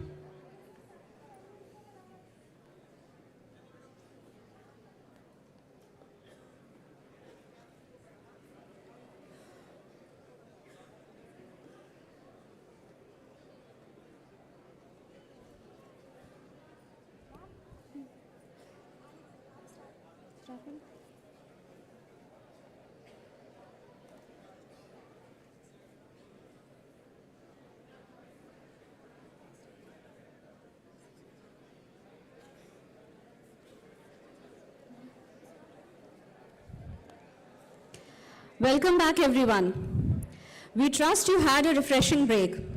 As we reconvene this international conference following the inaugural session, let's continue to foster collaboration and exchange ideas that transcend borders, furthering our shared understanding and goals. Effective case analysis knows no disciplinary boundaries, and the power of insightful case studies lies in their ability to cultivate critical thinking, communication, collaboration, and creativity. By mastering the 4 C's of case teaching and learning, we can elevate educational practices and professional development. This workshop will focus on how to craft and utilize compelling case studies, develop analytical powers, and guide participants to become skilled curators and facilitators of impactful learning experiences within their respective fields. To talk further on this topic, we have with us today Dr. Mohammad Rishad Faridi and Mrs. Surbhi Chima. It is my great pleasure to introduce to you Dr. Mohammad Rishad Faridi. Sir is a distinguished academic and industry professional with 32 years of combined experience in marketing, supply chain management, and business strategy. Currently serving as a faculty member and development coordinator at Prince Satam bin Abdulaziz University, Saudi Arabia, he holds a PhD in consumer behavior, an MBA, and a supply chain certification from Toronto. His expertise spans Southeast Asia, North America, and the Middle East, blending 14 years of academia with 18 years of corporate leadership. A multi-award winning scholar, he has published 44 research articles, 29 indexed in Scopus, and actively mentors 5 startups, fostering innovation and business excellence. Sir has received numerous accolades, including Most Dynamic Procurement and Supply Chain Professional of the Year 2021 in Dubai, recognition in the 27 Seaman and Emerald Case Writing Competition, and top honors in the 2020 KCC Case Study Competition. He was also awarded Best Faculty at his current university. I request Sir to kindly join us on the dais.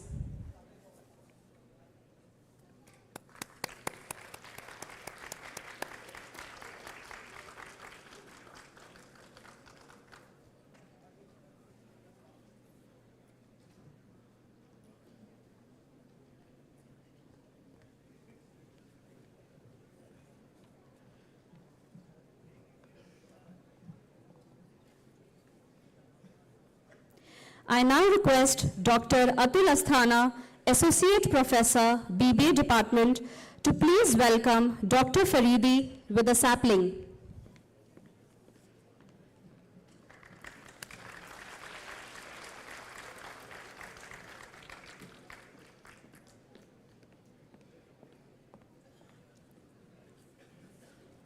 Thank you, sir. Now I would like to introduce before you our next keynote speaker, Mrs. Surbhi Chima. Ma'am is an accomplished academician, trainer, researcher, and entrepreneur with a diverse professional background. She has authored research articles, business cases, short stories, and poems. With corporate experience as director at Shiv Ram Woodland Ecosystem Private Limited and associate process manager at Credit Suisse, she combines industry insights with academic expertise. Her passion for teaching and mathematics led her to establish her own franchise for abacus and Olympiad training. An alumna of Christ University, Bangalore, with an MBA in International Business and Finance, she also holds a PGCIB from Learning Capital, Singapore, and a BE in Electronics and Communication. Additionally, she has served as the editor for the academic journal Shodh Gyan and the college magazine Mosaic. I request ma'am to kindly join us on the dais.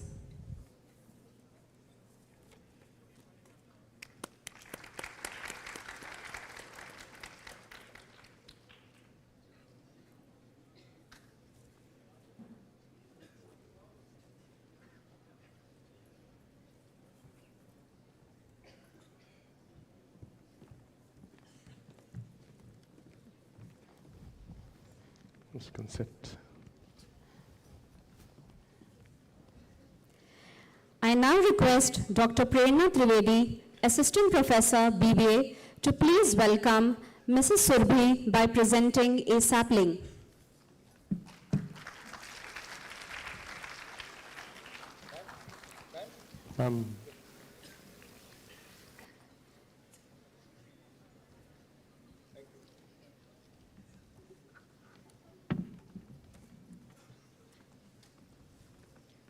Thank you, ma'am. Before we proceed, I would like to set the background for this session. On 22nd February 2025, a pre-conference online workshop on case study analysis was held. This workshop served as a follow-up and skill-building session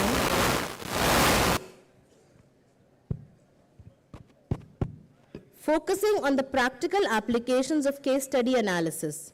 Expert speakers, Ms. Surbhi Chima and Dr. Muhammad Rashid Faridi shared their insights and best practices, reinforcing the conference's theme of critical thinking and problem solving within case teaching and learning. The workshop aimed to solidify the learnings from the conference and provide participants with actionable strategies for future case study work. It acted as an extension of the conference, providing a deeper dive into one of its core components. Colosseum of Curious Case Curators, 4 C's of Case Teaching and Learning is a dynamic forum dedicated to exploring and advancing the art and science of case study methodology. This event will delve into 4 C's: critical thinking, communication, collaboration, and creativity, as they apply to both the creation and utilization of case studies. Participants can expect an engaging session, expert insights, and collaborative discussions aimed at enhancing their skills in case teaching and learning. I now hand over the stage to the resource persons for taking the session forward.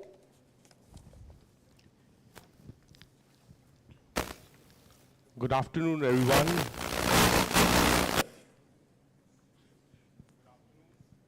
Good afternoon. Thank you very much. Thank you, PSIT, for take the mic.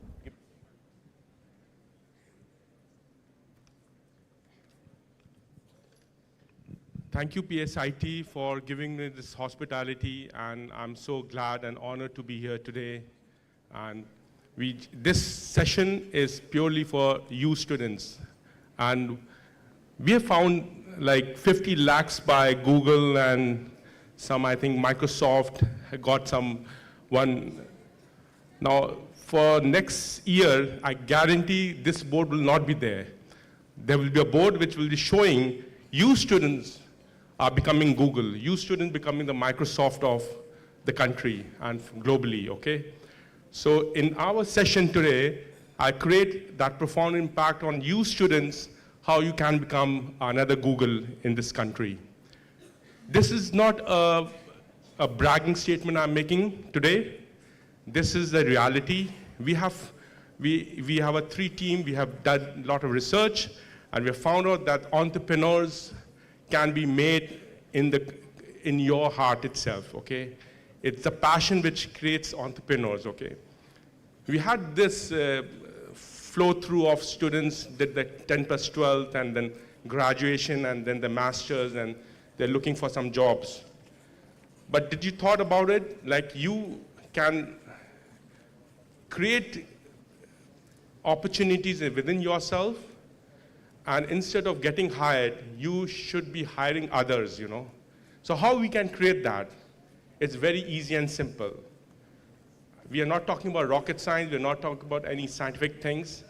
So we did this work, we did a research, we created that case of students just like you, and they are supposed to be the unicorns.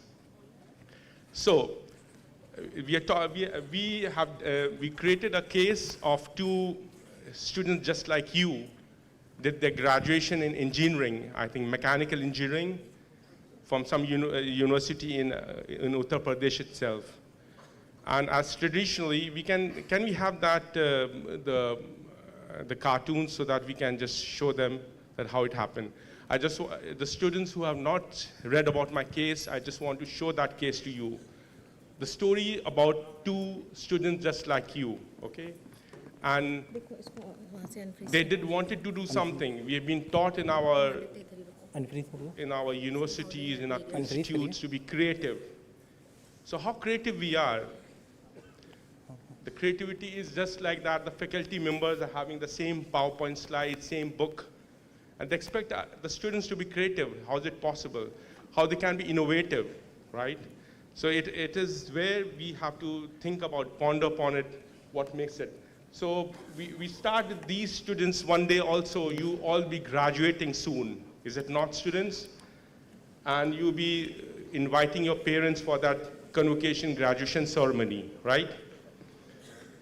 Now, there were 2 gentlemen, Atul Tripathi and Ankit Tripathi, middle-class families, parents somehow, somewhere, school teacher, his father was, saved some money to pursue that. They will be investing that money on the fees of the students, of the sons, both of the sons. Had a dream that once they pass out, they will get some job to live their livelihood, you know. But these 2, Atul and Ankit, took another pathway, and they in fact did not join the placements. Is it something normal? No, it's not normal. I mean, your parents will say, come on, I invested so much money on you, and you did your graduation, BSBA or MBA. Now go for a job, son, what are you doing? They said, no, we'll not do a job. We have a passion, and we will create that passion and do something, you know. So this is where you students are. Create that passion in you, and you can hire others instead of you getting hired by someone, okay? You have talent, you have energy. Please take that opportunity. You can make things happen. It's a real case I'm talking about. There's nothing, we are hiding anything. It's a real case of a middle-class family thought of doing it. They did not know anything. They were telling, "Hamare paas junoon hai aur kuch nahi hai. I don't know anything." I've not studied ABC of management. They don't know anything about marketing. They did not know anything about finance. They were just engineers. They were just engineers, mechanical engineer, I suppose, okay? Now, What next? No job. They lost the opportunity of a placement also. Parents saying, क्या भाई पढ़ा लिखा दिया अब क्या करो तुम घर पे क्या बैठे हुए हो खानदान वाले started asking क्या भाई बेटे ने पढ़ लिया अब क्या what's next लगता जॉब नहीं मिली उसको he is not incompetent he is not competent enough so he is incompetent तो घर बैठा है and he is taking a bahana that he wants to do some business but there will be a lot of the ecosystems is lot of pull will be there lot of people will be pushing you down putting you at all kinds of whims and people will start joke around. It's the reality of life. It's very painful. But nevertheless, you can make things happen. Whole day and night they were working on what they should do. They found out when they opened the door of the windows of the house, तो वो कचरे का वो था that mountain was there, lying there. And they could feel that garbage was increasing. The height of the garbage was increasing step by step, right? And they were thinking about what next. उन्होंने कहा क्यों ना हम इस garbage को कैसे eliminate करें, कैसे कम करें? ये कूड़ा जो है, ये garbage है, इसको क्या करें हम? What should we do? It's a great idea. This is what mechanical engineers have been taught about. No, nothing. It's some common sense, which unfortunately is very not common within all of us. They thought what we should do, what is the way we can go for about it, you know? And they said, why can't we take this garbage, isko kyun hum log recycle karke kuch banaye? Think about it. It's a stupid idea, it seems, no? It is indeed. But they said, we have to do something, you know? The cardboard, shoe box mil gaya unko, वो Kellogg's का cornflakes का डब्बा मिल गया उनको, Colgate toothpaste का डब्बा मिल गया. They thought about thinking, what should we do? How we experiment? Kept doing something, you know. No mentored for them, no expert, no startups, nothing. Both of them just thinking about it. We need to do something. We need to show to the world what we are, you know. Out of the box thinking, you know. Courageous boys, both of them were. Parents were like, खून खोल लाता उनका. They were like, what are you doing? They've stopped going to the marriages and social gatherings because both the sons were being talked about. क्या कर रहे हैं भाई अतुल अंकित क्या हुआ अभी तक? वो तो बिरला टाटा बनना चाह रहे हैं क्या? You know, they were just getting so much of problems. Think about it. This may happen to you also. But they didn't lost hope. Soon, somewhere in some newspaper, they said, oh, there's a competition of some innovations taking place somewhere. Let's try there. Let's put something there. Some so-called trap, catching the chuha. Trap, what can be a trap for catching a mouse, you know? How can we just, you know, kill mosquitoes? Makkhiyon ko kaise kam kare? Something, koi dabba bana de, kuch something they thought about. And that's where the Airco moment came, where they made a very sustainable product with that garbage, and they ranked, they got an award. Top 10 innovators, they got one of the prize, you know. So, students, very, very practical for you. Think from today. Collaborate with your friends, your neighbors, spend time with them. How about like you studied, we have so much of knowledge. How can we convert this knowledge somewhere? We can do something extraordinary, you know? So, on coffee table, meet people, meet your mentors, meet professors, discuss with them. Get some stupid ideas. Stupid ideas sometimes are the real ideas, you know? And don't think the fallacy of A+ students can be the good innovators. And like, I don't know about here in PSIT, but in my institute, like we have D. D is the grade which is the bare minimum, and after D is the failure, okay? A student with a D grade, or he thinks, oh, I can't do anything. Humse to nahi ho payega. Just I pass, that will be a great thing for me. But you have been as a human being made by the God or Bhagwan or Allah, that you have that opportunities and harness of that energy with you, and you can make things happen. It is possible. Believe in yourself, okay? Don't worry. Failure failure will come. Celebrate the failure, okay? आप डरते हैं कि यार हम fail हो जाएंगे तो क्या होगा? What is the next? No, don't celebrate the failure. First thing, decision not to take is a big failure. You know that? आप decision लें, calculated risk लिया आपने, but it's okay. It's okay with you. We are bound to fail in everything perspective. The more you fail, the more you become stronger. The more you get thick skin, you know. So leave all these celebrations and success every time 100%. No, it's not possible, okay? So I want to see it next time when I come to PSIT, if they invite me, that there are X number of startups, X number of business people, X number of people who are also paying just like what Google is paying to the employees. Is it possible? Say, yes, it's possible. Yes, you can make it. And we can make it together. Believe on yourself. Say, believe on yourself and just do it.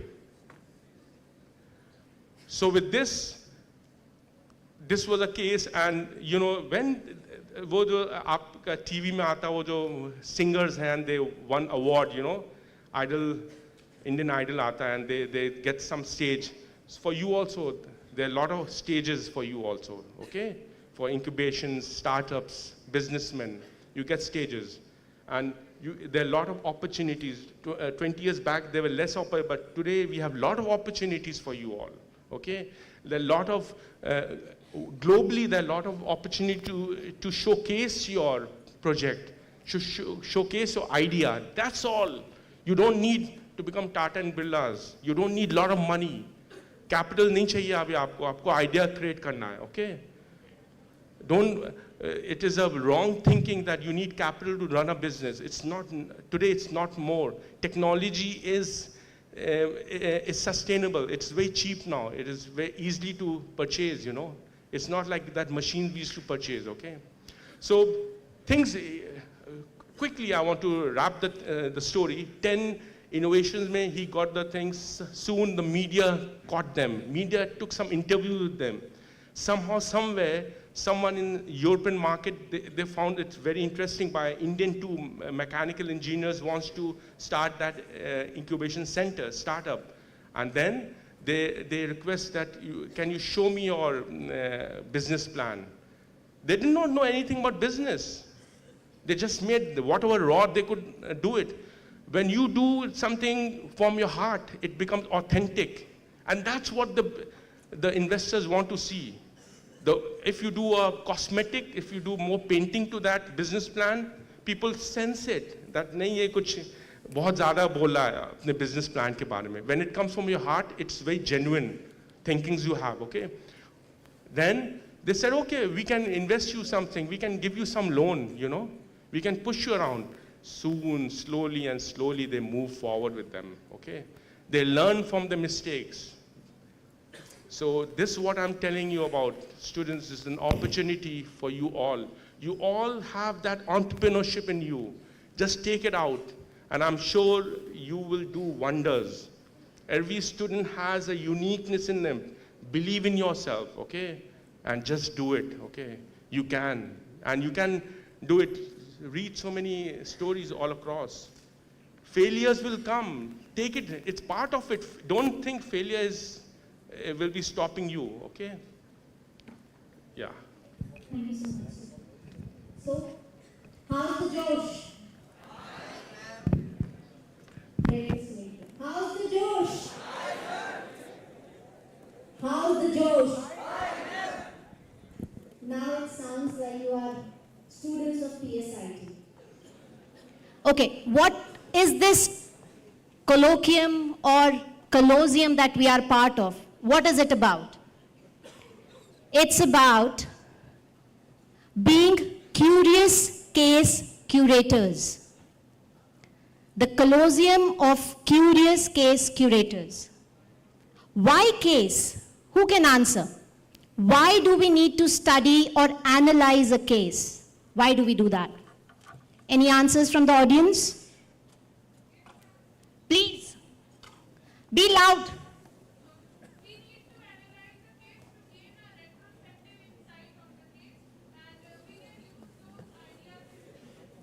very precise answer. Everyone, give a big round of applause.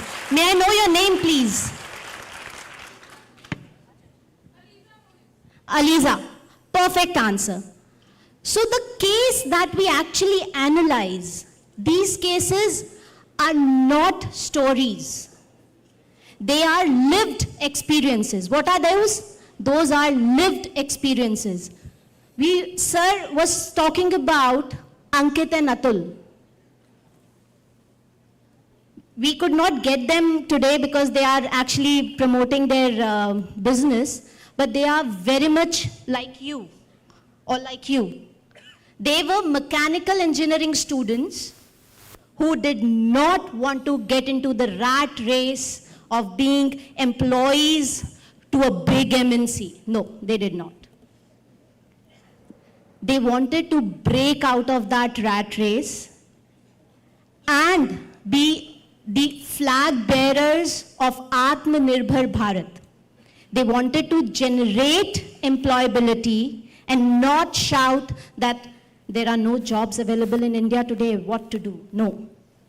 They went ahead, thought that yes, we are actually going to start our own small business. Who amongst you watches Shark Tank? Speak up. I could hear my own echo. If you could answer. So Shark Tank is what? It's about your unique ideas being pitched in front of investors. And what is Iconsdg 2025? It's a platform for you to get connected, learn from people who come here so that you get an idea of how you will probably start a business of your own. Mechanical engineers, can you think of them as business persons starting a sustainable product business? Can you think that? But जैसा sir ने कहा उनके पास कीड़ा था एक. Do you have that कीड़ा in you? Do you? How many business graduates? How many business graduates in the house? Give me a yay. Oh my God, that's such a poor yay. I know this is a graveyard shift. I understand. You've been forced to sit since 9 in the morning. I totally get it. Some few years back, I was on this side of the podium, so I understand. But please bear with us for another couple of minutes, and then I will give you the answer of why you need to know how to analyze a case. The reason why is, again, your future skill readiness. Who amongst you reads the future skill report? It gets published every year. Future skills report. Anyone? Anyone in the house? Okay, make it a point. Note it down. Future skill report, which is being published every year. Are you not future managers? Future entrepreneurs? So if you don't know what the market is actually expecting out of you, how will you ready yourself? Right? The faculty here had to ask you again and again to come and occupy the front seats. Why can't you be the first movers?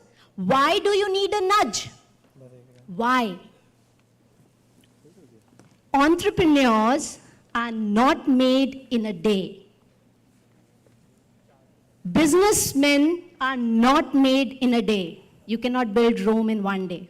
As simple as that. The campus that you are in, it's a beautiful campus. I've been to many campuses, and this by far has been the most impressive one for me. So congratulations to all the faculty members and students who are actually a part of such a ginormous institute. Pay respect to that.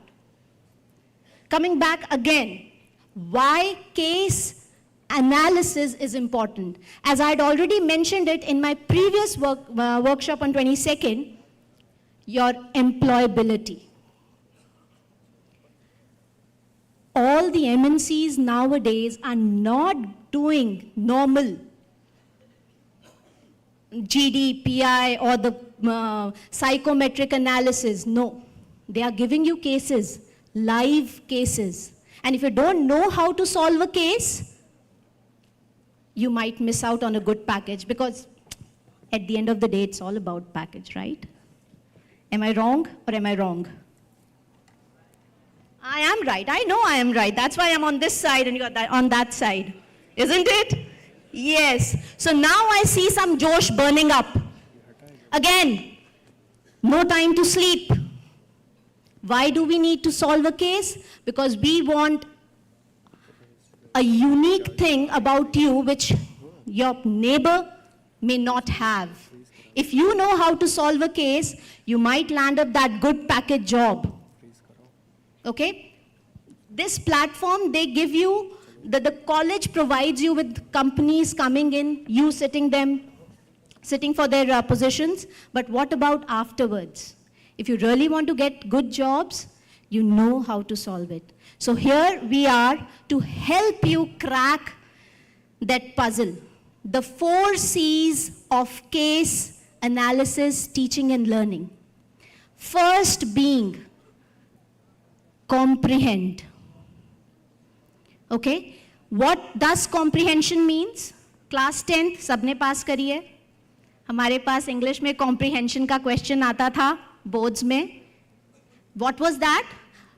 Paragraph में से answers ढूंढ लो और थोड़ा बहुत paraphrasing करके लिख दो. Right? But no. Comprehension of a case is different. It's totally different. Because whatever you have learned in those 2-3 years of your degree, an undergrad or a postgrad degree, you have to spill it out. Again, this is India. We are supposed to actually vomit out what we have learned, and unless we do that, we can't score anything. It's the system, so we have to be part of it. So the first C of the 4 C's of case cracking is, that's like PSITians, comprehension, very good. So, what did you comprehend from this case? Mind you, this case is a comic case and it's not a mundane 17, 18, 20 pages of write-up. Yes, they have.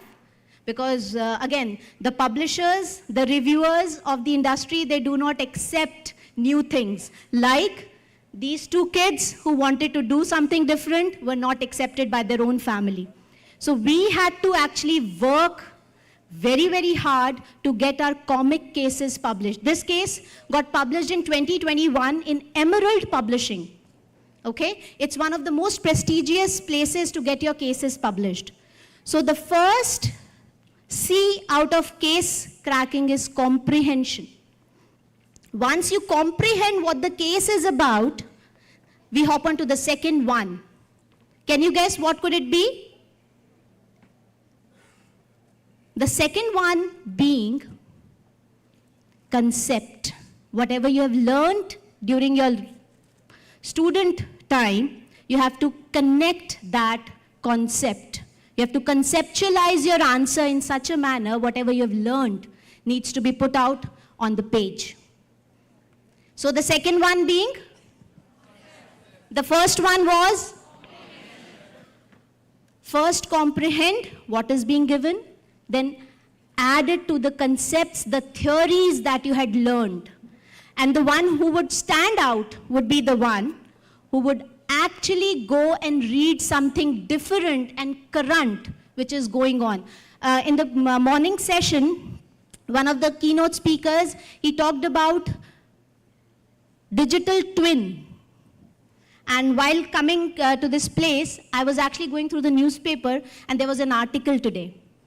I could quote that person. He's creating a digital twin of each human being so that cancer treatment can actually be done on the digital twin and be seen as to how your cancer might progress in coming months or years. So, digital twin, Sir talked about. What did Sir talked about? Digital twin?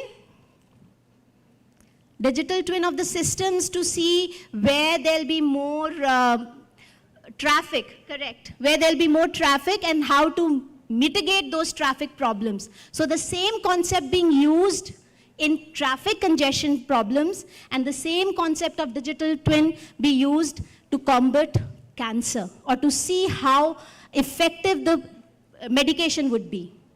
So this is where your young minds, they matter. Okay?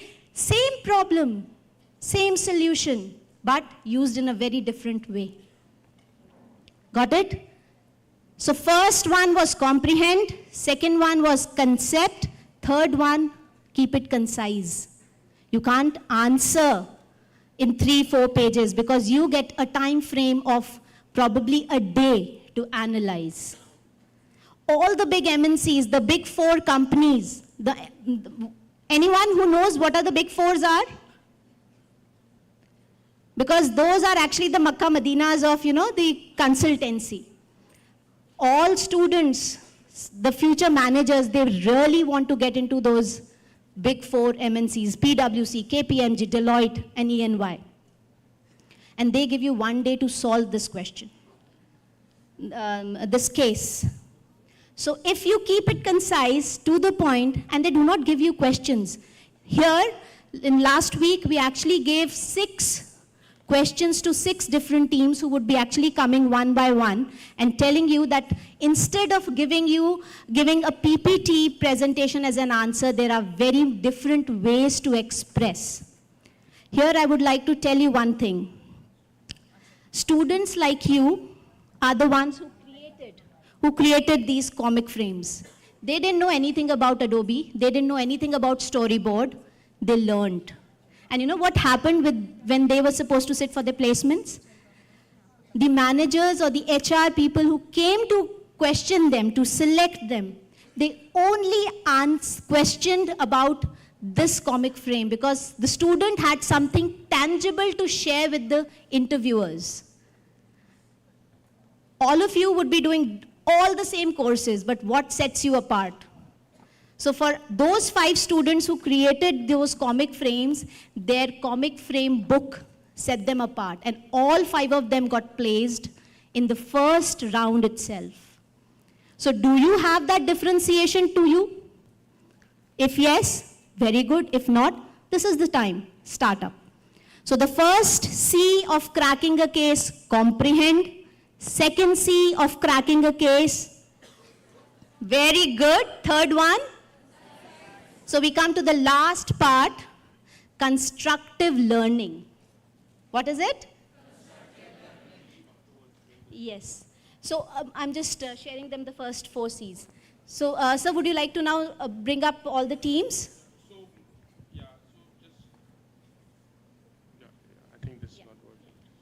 So quickly, I stopped at one point where these mechanical engineers got that innovation. Some European country had given them some few dollars, maybe 1 lakh or 2 lakh Indian rupees, okay? So still a long journey to go, is it not? Now, if you are a businessman, the first thing comes is ki bhai profits. Kya kitna kamaya? Everybody will ask the same thing. Parents, our friends will ask, bhai kitna kamaya?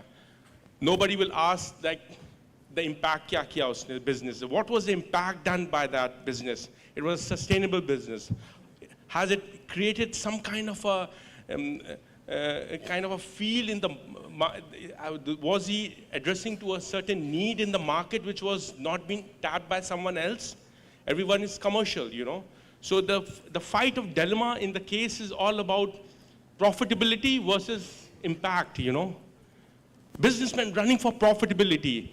Customers ko kaise, how to grab the customer and get the profit.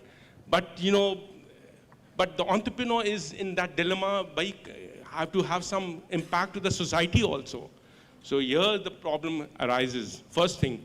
The second thing is the fear of failing, than taking a decision. What will happen if I fail? Kya hoga? How will I show my face to the people, What if I don't take a decision, So these dilemmas will be in you students, you'll be prepared for these problems, But you continue with your passion, the passion of with the purpose, okay? The purpose is more important than your profits, okay? If you have that perspective, your business will move forward. Ethics is very important. Be ethical, be authentic with your customers. Tell them the right thing. You know, you can gain the heart of the customer by telling that, you know, this product is made by me.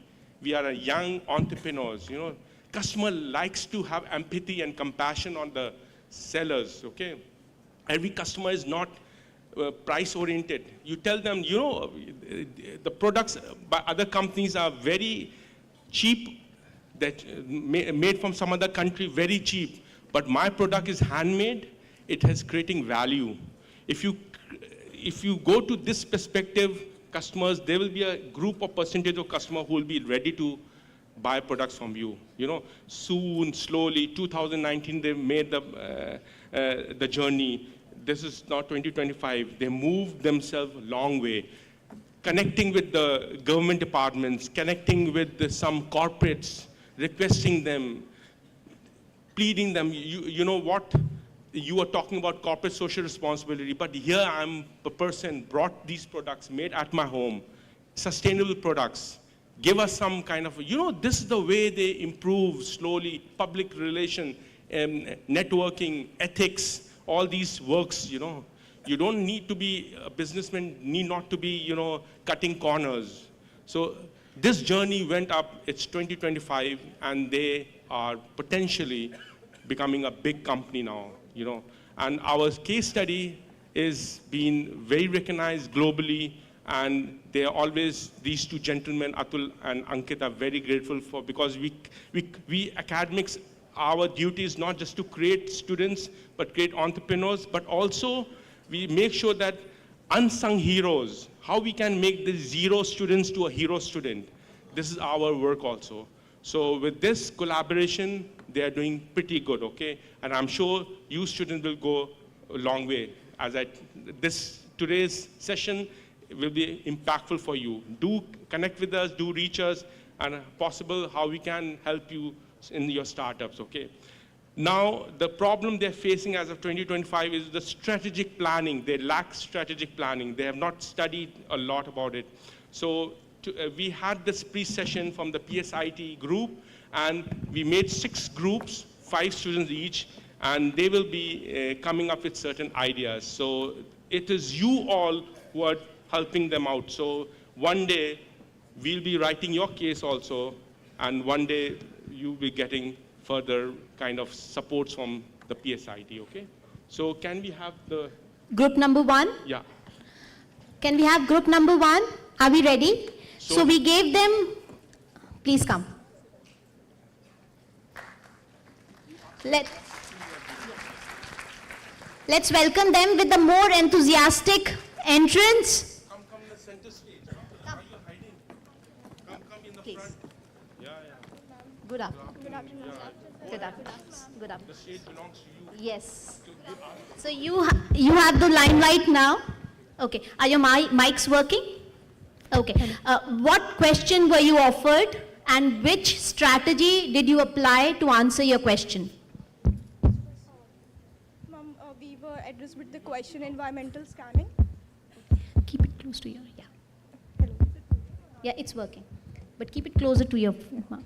Ma'am, we were addressed with the question environmental scanning, and we are going to present by role playing. Perfect. See, a different kind of answering a very mundane question. Environmental scanning. The micro factors and the macro factors. And they have chosen a very good way to represent through a role play. Let's see how role playing can help answer this important yet mundane question. Please. A blissful afternoon to one and all present over here. So today, we are going to explore a case study over Unico, a unique startup founded by 2 brothers, Atul and Ankit Tripathi, who are on a mission to make the planet happy. So we'll analyze their journey through the lens of micro and macro environmental scanning. So we'll understand that how these two brothers have lead toward the business growth and the decision-making policy. So now I would like to call my teammates for the further explanation. Good afternoon, everyone. So, have you ever heard about environmental scanning, environmental analysis? No, we have not heard about it. So, I'm here to help you all. Environmental analysis is a process of assigning internal and external factors that could impact a business.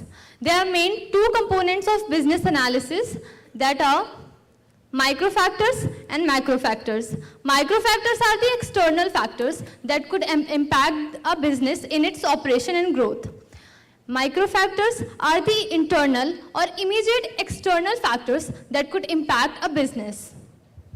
So, as my teammate has already explained what do we mean by micro and macro factors, so I'm here to explain you about the micro environment of UNESCO. So first of all, if we discuss the micro environment, so what do we mean by the micro environment of any business? So micro environment basically includes all those factors which a business have up to certain level of control. It can't control all the factors completely, but it has a limited level of control over them. For example, the consumers and competitors of a company. So what UNESCO does is, by providing its eco-conscious customers eco-friendly organic products, that too at very reasonable prices, it is fulfilling its responsibility towards its one of the major stakeholders, which are the consumers of a company. So now I would like to call Bhavya to continue further. So now I would like to grab your attention towards the two key factors, which are the suppliers and the competitors of UNESCO market. So if we talk about the suppliers, so they use sustainable and biodegradable products to create their diverse range of product and meet the customer needs.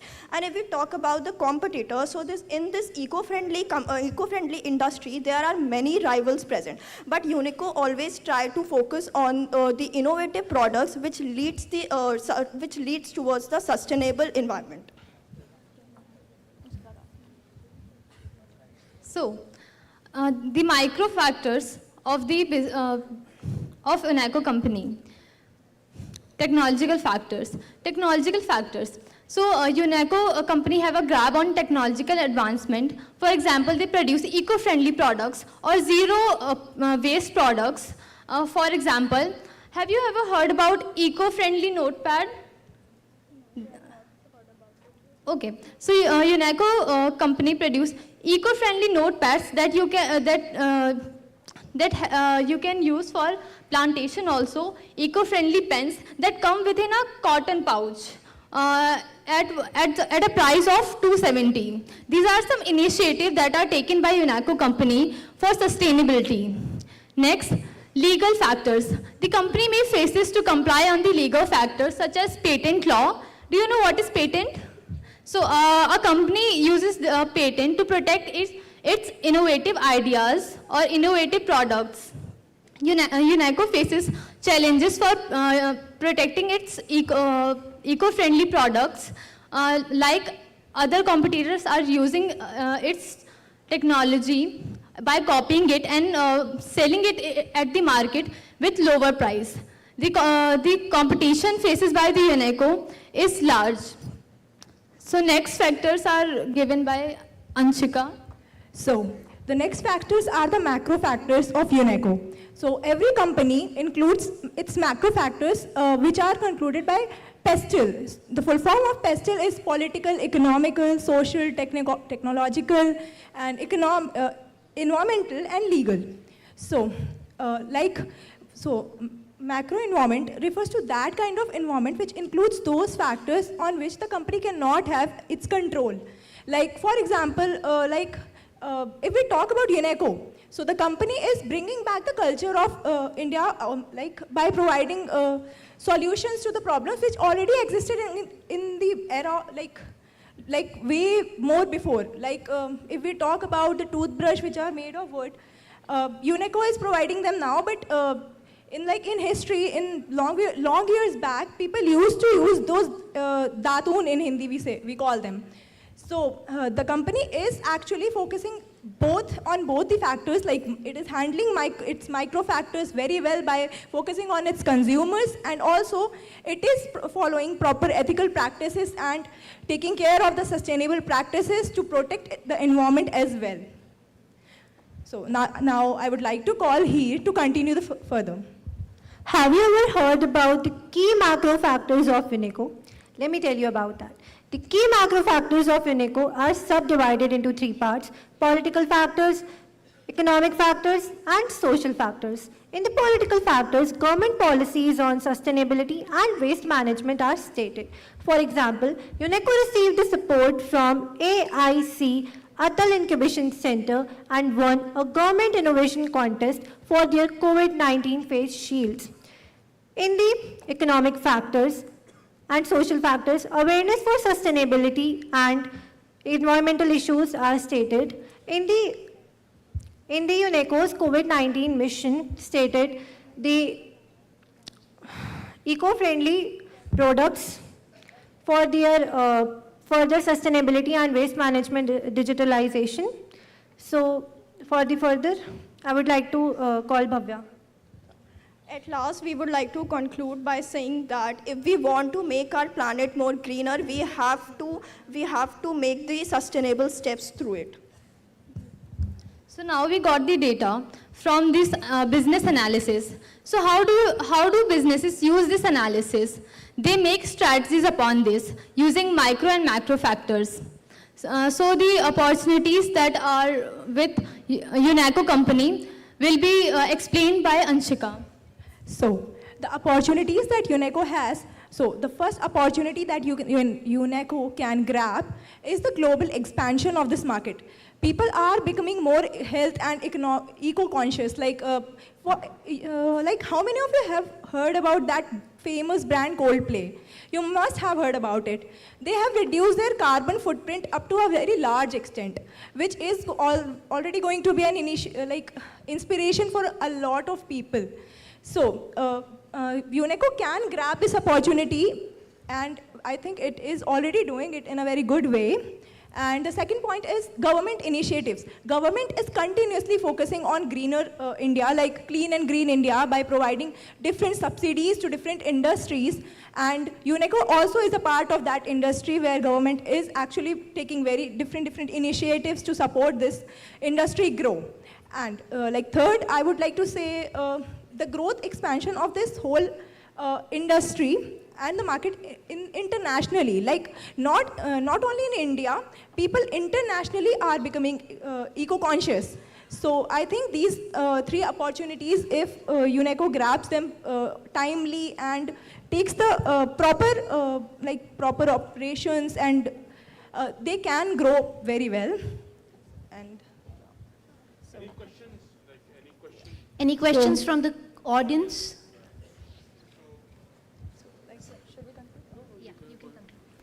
So, you know how this happens, the startups there, don't worry, you're not just the one person. Yeah, when they start, we're struggling to get business. The parents' mindset changed, They said, nahi, ab apne bachon ko le have to support. They started helping them packaging the products. Their father, a retired typical school teacher, started asking, how can I be helpful to you? They changed themselves, They started thinking, yes, business is what, business-centric ho gaya unka family ka ghar. So I mean to say, when you do these kind of things, the energy increases, okay? And then, we wrote the case, it made a big impact, profound impact, and now they are becoming famous slowly and steadily. So don't worry, the initial stage is a little bit slow for you, but it is slow but steady, okay? You move forward, okay? So I bet on it. Then your friends, the customers will give you further customers. You know what, Atul Ankit, they're young people, let's give them a cheer up. Okay, his friend is also a CEO of another company. Okay, let's give them a Diwali business, okay? Let's give them some festival business, Soon, word of mouth improved. They didn't have any money to advertise. They didn't have any capital to bring high-tech technology labs. They didn't have any labs, okay? So thank you very much. The group 1 was fantastic. They talked about the micro and macro environment. Micro environment you can control, but macro environment you can control. You have to make strategies for that. And they're quite successful in that. Thank you very much. And do you have any question before we go to the group 2 now? Any student, any audience have any questions to ask? Okay, thank you very much. Thank you, We sir. appreciate. Thank you, ma'am. Thank you, sir. Thank you, everyone. Thank you so much. Thank you. So as a role play, we could have expected not Atul and Ankit, but Atula and Ankita to come here and pitch their idea to Shark Tank setup. Okay, that would have been a more engaging role play. So whenever you are using role play as a technique to answer your queries, answer the case questions, think as if you were the owner of the business. Okay, that's the role play is all about. So can we have a big round of applause for group 1 and we welcome group number 2. Louder kids, louder your claps are, good will be the food. Group number 2, can we have you on the stage? Yes, ma'am.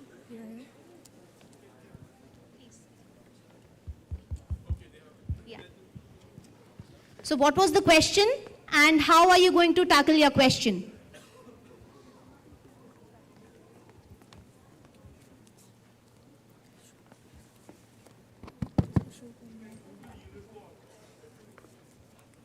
This is the company name. You can Google in the meantime to see what they do. So if you really want to get to know what kind of a business this is, go on to their website www.unico, U-N-E-A-K-O. It's an amalgamation of 2 words, unique and eco. So their products are all environment friendly. So are we ready, group 2? Yes, ma'am. Stage is all yours. Always listen to your heart and dare to take that very first step. Good afternoon, everyone. Today we are here to present our case study on Uneco, a startup founded by 2 brothers who grew up near one of the dump yards near Delhi. But before I proceed with this presentation of our part, I would like to give a big thank you to the previous group for explaining the micro and macro analysis of Uneco. Their insights have laid a strong foundation for us to build on. Now taking it forward, we will dive deeper into the Uneco's journey, exploring its mission, vision, goal, and values. To start with that, we have prepared a small parody of Atul and Ankit. So let's bring them on the stage.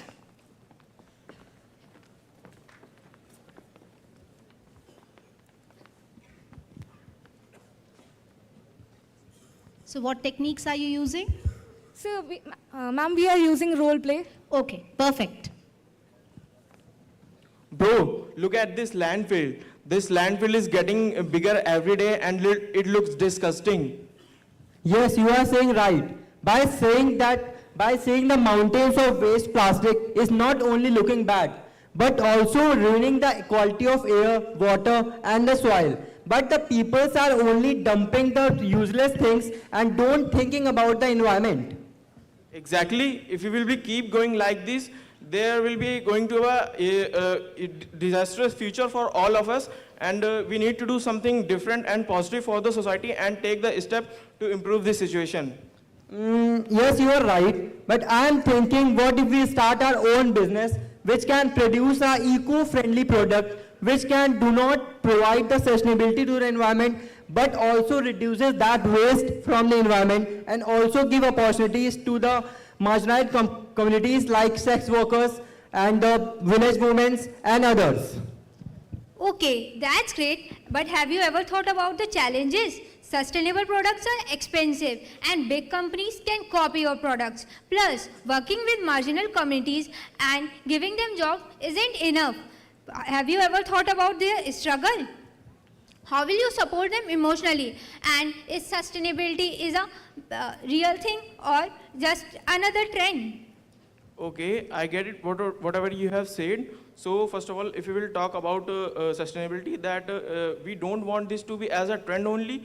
we want this to be as a daily life habits of peoples and ourselves also, and that can be done through our products. We don't want to sell only products, we want to sell habits to the people with our products. And talking about the profits, yes, it is important, but primarily it is more of like we have to grow our organization and spread our thoughts among the people. And if we are talking about the communities which you can join in our group, which are marginal communities, we don't only provide them the job opportunities, but also provide them the health mental sessions and the training which can develop their mental status, which is developed by their sufferings and the society which they belongs. And the village movements are also working for that. And that was just the beginning of their journey. But every great initiative needs a clear vision, right guys? To share more about the vision, mission, values and goals behind this idea, I'd like to invite Ms. Mahi Shukla and with her along partner, Niharika. So let's hear from them.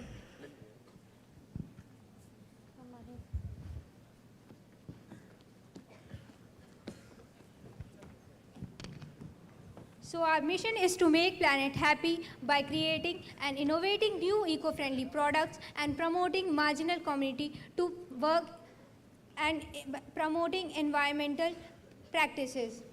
So I am here to share the mission of UNICO to create innovative and sustainable products that reduce waste, promoting marginalized communities and working individuals inspired to make environmentally generation better choices.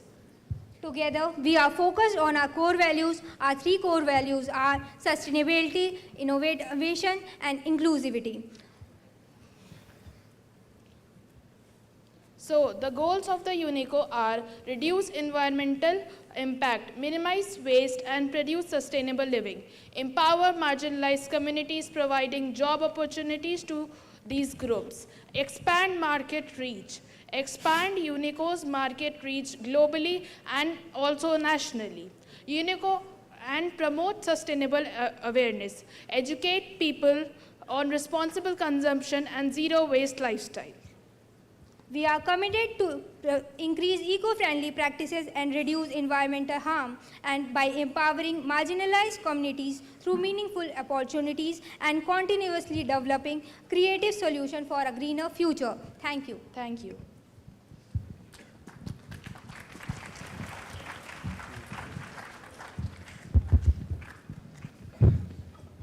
So our previous group talked about the micro and micro factor, which include the opportunities and threats of UNICO. And our group are presented the vision, mission and the core values of the UNICO company, which can generate it from the teachings of the motherland and from the teachings of the teachers of Atul and Ankit, which can like the 7 V's and the 4 P's. So from there, the Ankit and Atul generate the vision, mission and the core values of the company. And our next group will be presenting the internal analysis, which include the weakness and strength of the company. Thank you. Very well done, group. A big round of applause for them. I really love the idea of you using green background to showcase that how green your business is. So the VMGO, vision, mission, goals and values.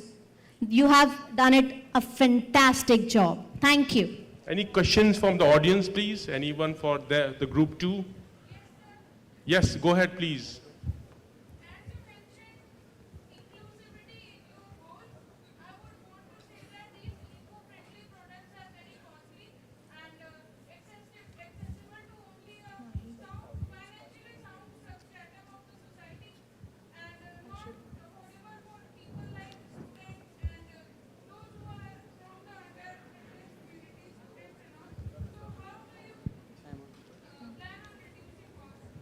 Yes, you are right.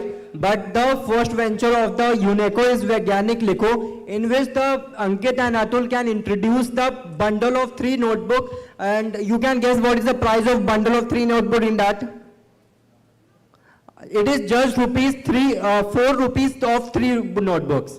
And for the poor people, it is around $0.01, which is around 1 rupees for 3 notebooks. You can, that is not expensive that much. A good question and a good answer. So here you see how he is backing his answer with facts. So that is also an important part when you actually solve your case. Basing your answers on facts make it, it gives the meat to your answers. Good job. Thank you. Can we have group number 3? So the food of thought for this session was, don't see your profits. See are you solving a problem of a customer? That's your thing. Don't think that how much profits I make from the customer. Profit is the end. Are you solving a problem for a customer? Yes, you get that product, okay? First thing. The second thing is, a very good question asked, each product is not for everyone. Chanel, Louis Vuitton, Fred Perry is not for everyone, okay? Every product in marketing has a target market, okay?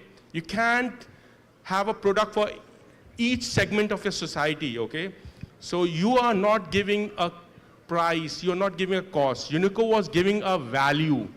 They were showcasing that the garbage, how can we convert that garbage into creating some sustainable products for the customers, premium because handmade, it's not automated, as well as the raw material is the recycled product. It takes a lot of time to filter that raw material products, you know that?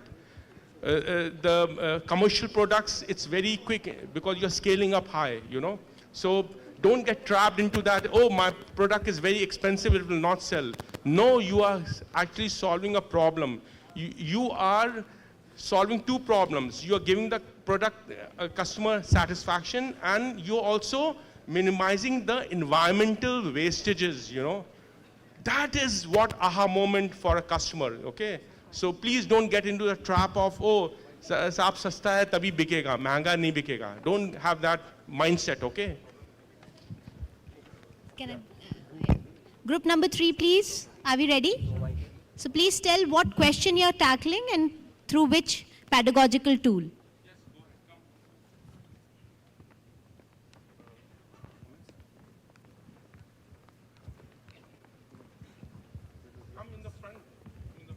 Take the center stage.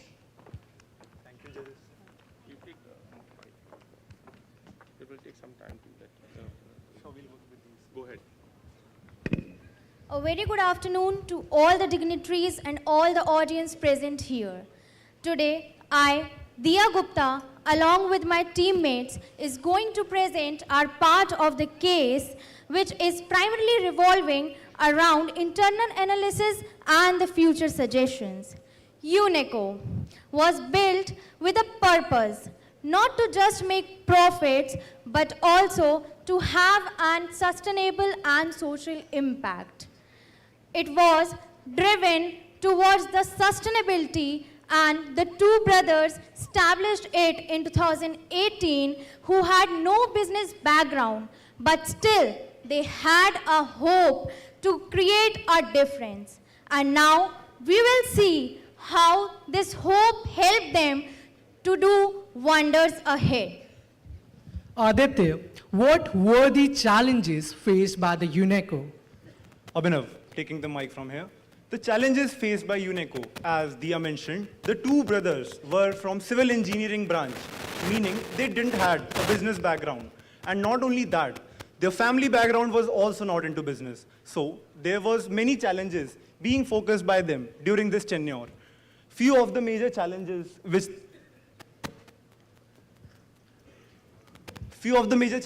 they faced were financial problems. As they were from a middle class family, they didn't have the substantial amount of capital to be invested in the business. They had operational struggles, as not being from a business background, they didn't know many things. But eventually, they found a way to tackle all these challenges.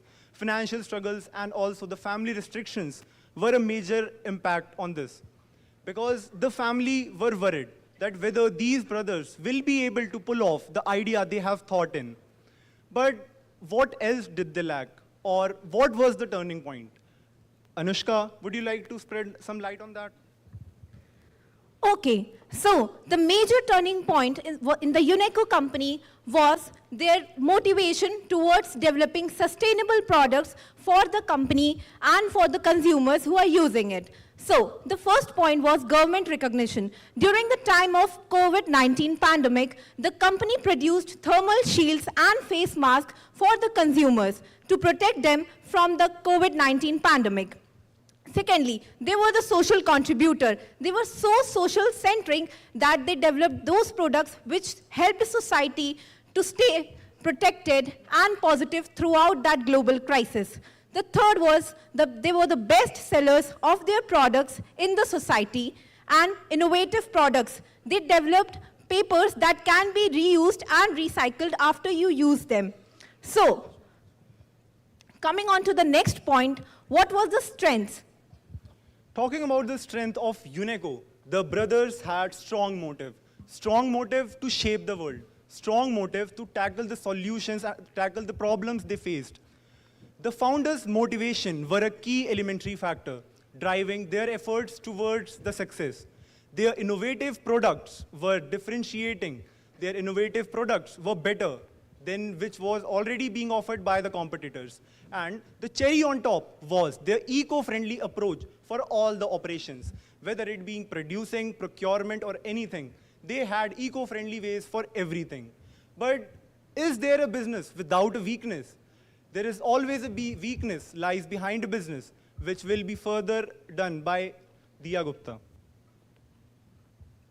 So, as every hardship has success behind it, and every success comes with a sort of struggle and weaknesses.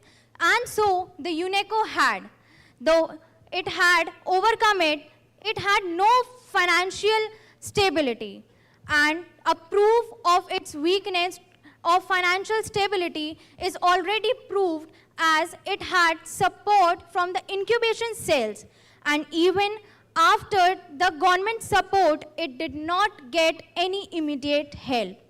It juggled through a lot of financial resources and a lot of paperwork through legal matters as well as financial matters. Also, the industry giants. The different industry giants were gained advantage by economies of scale, which allowed them to produce the same products at a much lower cost. And UNESCO was unable to match and compete them while maintaining the pricing strategy along with the quality and sustainability. The third is the limited brand awareness. UNESCO lacked in aggressive marketing and advertising. Due to it, it faced a lot of difficulty in generating the revenue and doing it a role operations. And due to this, its first venture, which was Vaigyanik Likho, also had faced a lot of problems and it shut down. So, taking all the things in consideration, there were turning points, there were challenges, there were weaknesses, there were strengths. But one thing which was constant was their motivation, the motivation to achieve what they have dreamt. Now moving on the same path, UNESCO has some potentials which they can directly implement in their day-to-day operations, which will significantly change how they perform and will take them a step closer towards the success. Abhinav, would you like to spread some light on that? Sure, Aditya.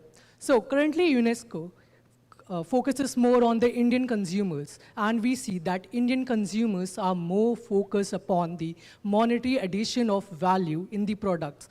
But when we look into the psychology of the customers from foreign, they are more focused on the value additions and the meaning behind the gifts. So one of the major factors which UNESCO can inculcate is going to the global market so that they can cater people who already want to serve some meaning with their products. Second would be corporate gifting. Rather than just focusing upon the ceramic and other utensils which could be catered or gifted, going with the formal gifting like pens, stands towards the formal events such as like connecting to a new people or organization, can open the doors of success and product line for UNESCO. No doubt, in the reality, UNESCO have a very good brand awareness, but incorporating them with the digital and SEO-friendly digital marketing services could even enhance more of their brand awareness, whether that would help them to reach the global market or enhance their product line and help them to get aware by the consumers about their products. Now, going to the conclusion. So, to conclude, UNESCO, which is again a big thing, their strong purpose and innovation serves a vital impact. How they perform their activities and their operations have been very significant and very eco-friendly. To conclude, we can say that UNESCO has always committed to sustainability, and this is a very significant impact. This has a very significant impact on the environment, because the operations, the way they perform their activities, have been implementing and have been certainly providing more to the nature. Abhinav, what are the challenges in scaling for UNESCO? First of all, like I mentioned, that in the global market, they could face some challenges and competitions from the other firms which are already there. People who might not be able to switch to a SEO or a eco-friendly products could be one of the factor. But if we convince them that the cost they are paying for the eco-friendly products is valuable, because for the products which might harm the environment, the cost they are paying, that is not just the only cost they are paying. The cost is paid by the environment due to the hazards and the damages that they do to the environment. Now, what are the future growth potentials for UNESCO, Aditya? As you said, they must evolve and they must adapt the global market. The global market of Middle East countries and European countries have a significant amount of market left yet to be discovered. And if UNESCO tries to get in that domain, they will surely get revenues and good profits. So with this, we would like to conclude our internal analysis on the company UNESCO. Thank you, everyone. Thank you.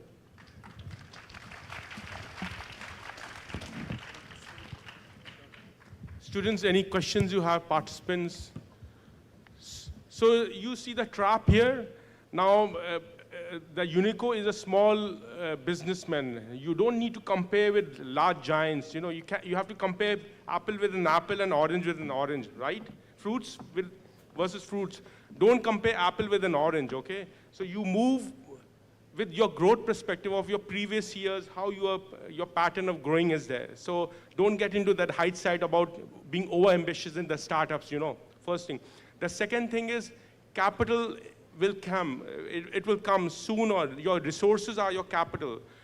The advantage is that they can scale up. They can't scale up to a high level, but they have that advantage of quick movers, you know. If the big company takes a while for coming the product into the market in 1 month, they can come in 1 week.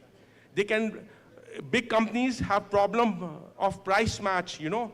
UNESCO has 2 gentlemen, Atul and Ankit, they can price match within seconds. Okay, I match the price, and you know, they can attack the big companies. Think from that perspective, okay? Don't be defensive in the business. Attack the business, okay? To get that advantage. Thank you very much. Thank you, sir. We appreciate your thoughts. Thank you. Thank you so much, group. Do we have the next group ready? Great. Tell us the question that was posed to you and what strategy did you use?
Good morning, team.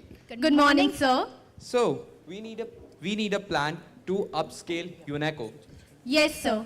So, let's talk about the first point. Neha, what about the branding?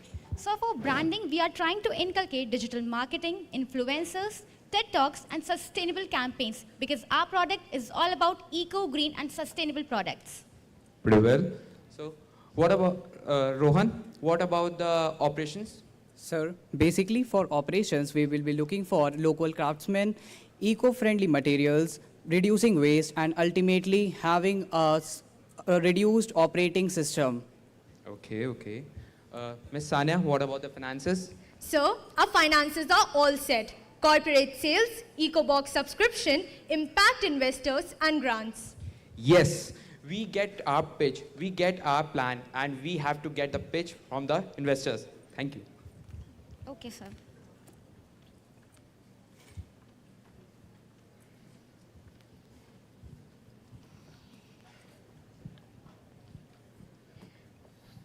Good morning, ma'am. Good morning. All right. So have you ever realized of how harmful could you be to the environment, willingly or unwillingly? Well, if you haven't, I'm here and my team Unico is here to introduce of how harmful you had been every time. So, Unico is an eco-friendly, sustainable-driven business which not only provides you eco-friendly products but also helps you retain for a longer period of time. Hi ma'am, my name is Sanya and I'm the finance officer of Unico. Hello, Sanya. Hello, ma'am. I am the CEO at UNESCO company. So, Well, my question is, why do you think I should invest in UNESCO? the thing is, our company truly believes in sustainability. Sustainability is something in which you can protect our future as well as the present by optimal uses of resources for the present as well as the future, so you can save our future for the present as well as for family as well as for future needs. Okay, great. And what are your plans about going ahead the competitors? Well, hello ma'am, my name is Priya and I am the one who is handling every marketing objectives of the company. So for staying ahead of the competitions, we are trying to focus on customer-driven storytelling. We are trying to focus on developing a customer relationship. That's it. And what about logistics? Ma'am, for basically logistics, we will be having a low carbon emission shipping and reducing waste, which will be helpful to our company. Okay, great. Last question, but a very important one. What about long-term strategies? All right, ma'am. You'll be very excited to know our long-term strategies. So we are going ahead with the expansion strategies followed by the product development strategies, which means developing new products for new markets. The 3 product ranges that we have decided, the first one is edible sugar spoon for beverages. The second one is rubber from peel of fibrous fruits and vegetables. The third is the lead pencils of carbon emission waste. Well, very impressive team. And I've always seen that sustainability is, grabbing a lot of attention. But the gift industry has always been untouched and ignorant. But Team UNESCO is focusing on sustainability with the gifting industry. So, well, Ram, should we discuss about fundings? Yeah, sure. Thank you.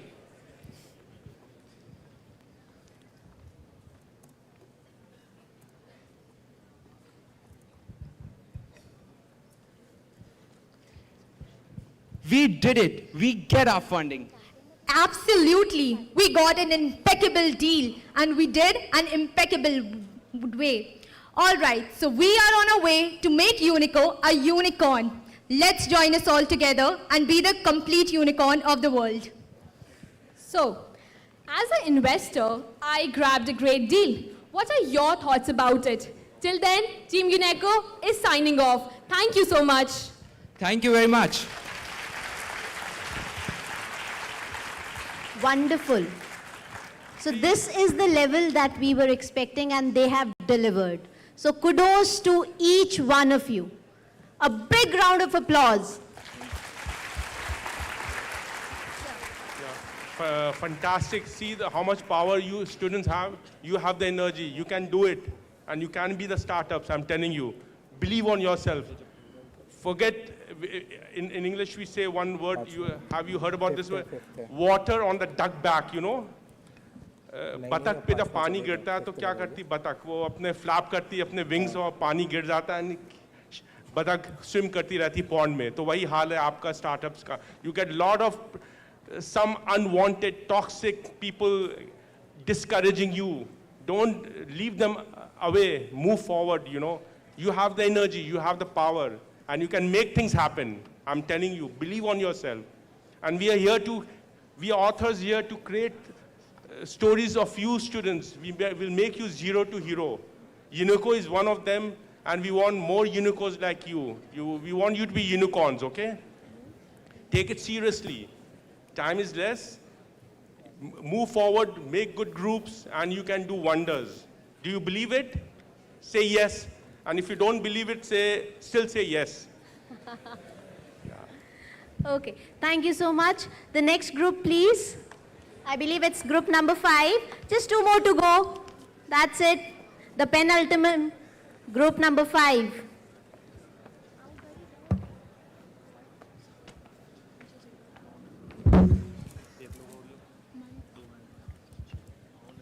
Good afternoon, everyone. Before we start, let me bring you a little background on the skit where we'll show how Unico aligns its strategy implementation with its positioning and differentiation through marketing.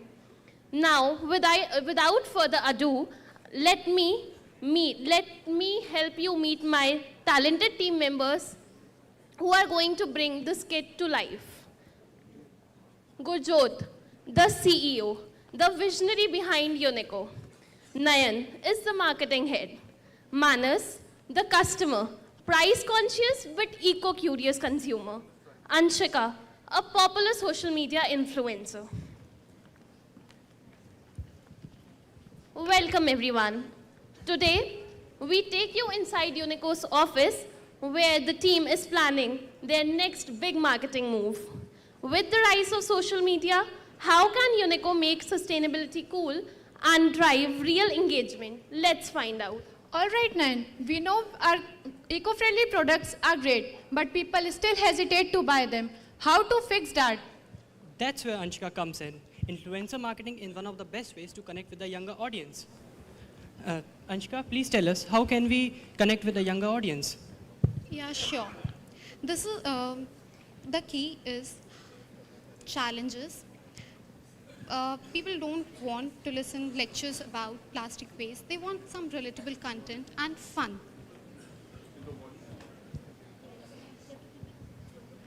Okay, so I was saying that the key is storytelling and challenges. People do not want lectures on plastic waste. They want some relatable content and fun. Imagine a 7-day zero waste challenge program on Instagram where I'll be posting that how your products fit into daily life, and each day I'll be swapping a plastic product with a Unico product and challenge my followers to do same. Sounds fun, but do people care about eco-friendly products? I mean, I get your idea, but aren't eco-friendly products usually expensive? Your perception is true, but not always. What I think is that if you think Unico's product, if you take it in a long run, they might be seems economical. Let's take an example of Unico's notebook. The Unico's notebook might be seems expensive in a first buy, but they will last longer than else notebooks. So they are very cost effective in the long run. Exactly. What if I create a plastic versus sustainable cost comparison where I'll break down how much people spend over a year on disposable versus reusable? I love that, but let's make it more interactive. What if we launch a sustainable bingo challenge? People will complete a small eco-friendly task and upload their reviews online. The best one will get featured. I totally agree to you, but what if there is a special coupon code used? I've covered you. We'll launch coupon codes like Anshika 10. This will motivate our consumers to buy the Unico's product. Perfect. Let's finalize this campaign. 1 week later, Unico's campaign goes live. Let's see how it's doing. Team, this is amazing. Anshika's campaign has gone through 500K views in just 3 days. Our scale is skyrocketing. People love sustainable bingo. Look, someone just tagged us with their complete board. Oh, that's my friend. He has replaced plastic straws with eco-friendly straws. This is exactly what we wanted. Real lifestyle changes. Let's keep up the momentum. Fast forward a few weeks, and Unico's campaign has made waves. Let's hear it from the team. Our sale has increased by 40%. Team, this is amazing work. This is just the start. I used to think that eco-friendly products are usually expensive, but I have realized their real value. I have also convinced my family to switch to eco-friendly swaps. And my followers loved it. We have not created a campaign, but we have just started a community. And there you have it. Unico has proven that the marketing isn't just about selling. It's about inspiring the real change. By making sustainability fun, engaging, and aspirational, they have turned eco-consciousness into a lifestyle trend. The future of marketing is digital, and Unico is leading the way. Thank you. Thank you. Thank you.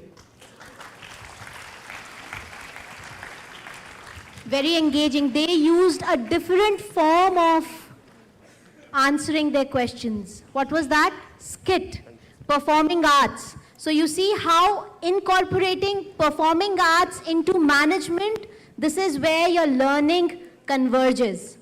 This is your constructive learning. Okay? A big round of applause for them. They have done a fantastic, fantabulous job. Good. So your Any two bits of the advice. audience?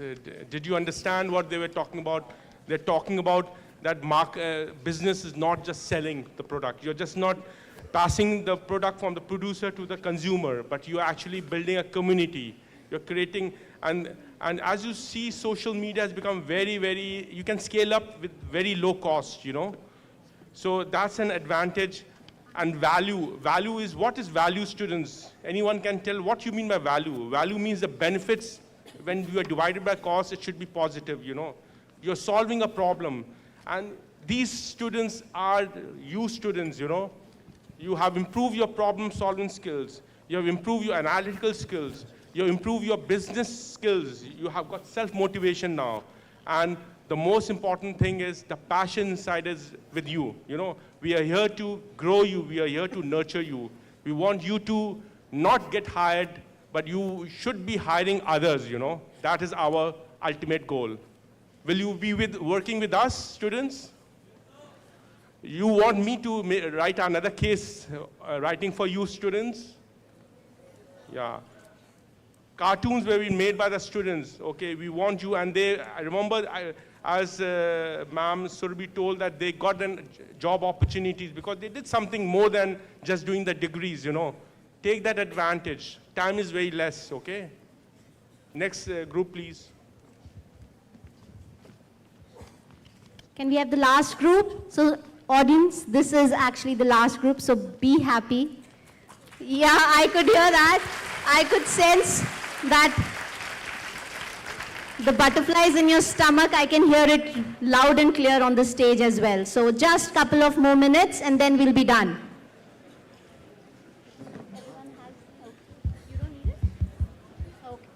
Start.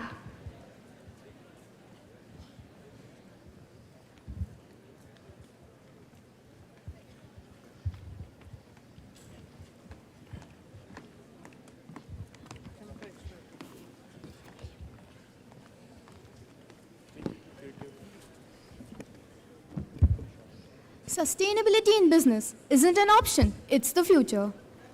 I agree, Janvi, and to prove that, we have two brothers, Atul and Ankit, who dare to dream by creating Unico to make the planet happy. They faced many challenges, but they never gave up. Okay, that sounds interesting. I would love to know more about that. Okay, Janvi, so let's have a look. Scene 1 starts. Oh, Atul, look at the garbage outside. We need to do something for environment. The garbage is piling up. I agree to you, Ankit. We need to start a business model which is sustainable to the earth. A business model? A father will never agree to this. Let's go and talk to our father.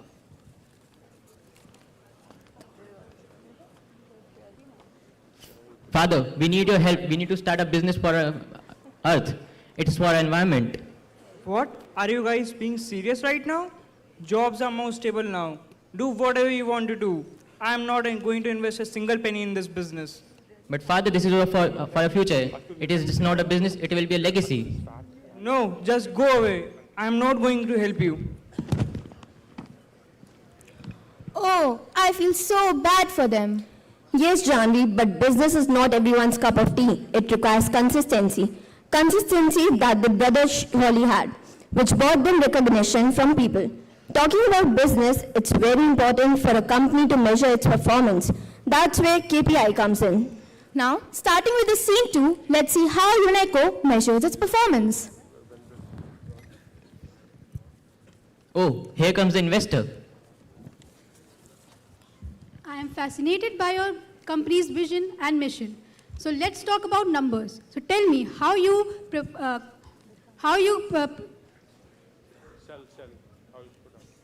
You really know about our brand awareness has really taken off. We have grown through various TED Talks and social media platforms. Absolutely. It's just not visibility. Our sales have also proved it. Our revenue surged to over $135,000 in just 20 months. That's because our customers love what we offer, eco-friendly product designs.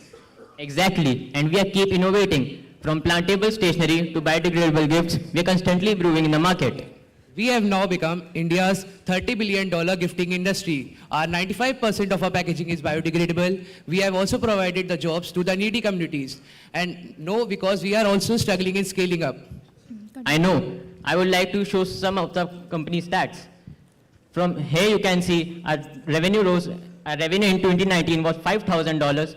Then it reached to in 2020 it reached to $11,000. Then it reached to $137,000 in 2021. And in 2022, it rose to $240,000. Our customer retention rate in 2019 was 20%. In 2020, it reached to 26.7%. In 2021, it reached to 40%. And then in 2022, it reached to 54.5%. Our funding source is from NIET India, HDFC Bank, gifting funds from Singapore, and Facebook and Global Changemaker. Our profit margin in 2019 was 22%. In 2020, it reached to 31%. In 2021, it reached to 42%, and in 2022, it reached to 45%. Oh, that's impressive. That's great, but our workload is unsustainable. We need to focus towards our new product designs. We are not gone through our scaling up. For that, we need to separate and create our team, but our major problem is funding for hiring. Then comes the pandemic, a crisis that could have ended UNESCO. But instead it acted as an opportunity for both Ankit and Atul. Oh, Atul, this pandemic is killing many people, so we have to do something for it. Yes, that's great. But I have a solution for that, to fight the pandemic. That is thermal mask and PPE kits. Sound solids, but our workload is unsustainable. We have also worked in PPE kits and masks during COVID-19 pandemics. Atul, Ankit, I and your mother are really proud of you. Now I realize that UNESCO is not just a business, it's a legacy which you both are driving. We feel good to join hands with you. Let's talk about expansion. Here comes the question, will UNESCO expand the business or will they continue to cater the niche market? For that, Kanishka, we have chosen the SWOT analysis strategy as a marketing strategy tool to suggest them to expand their business.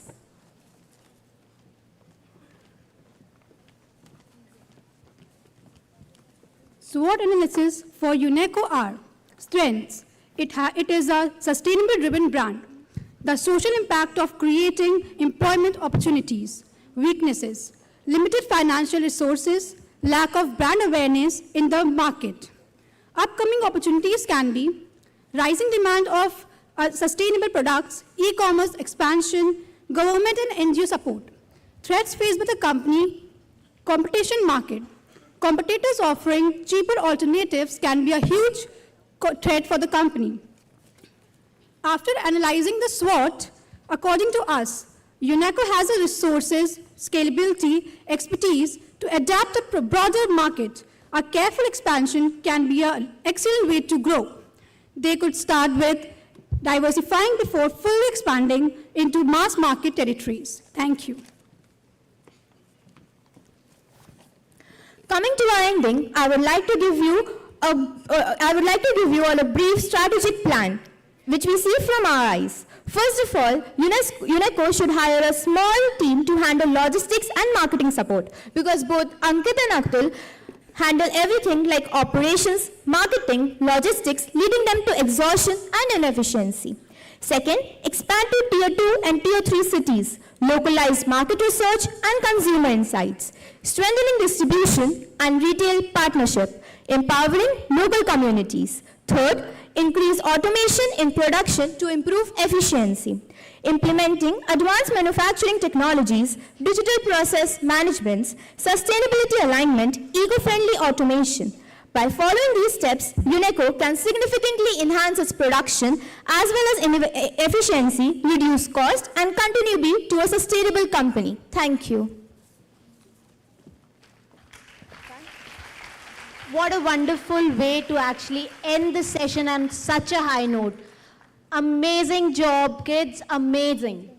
This is how you actually analyze the case, what unique things they had.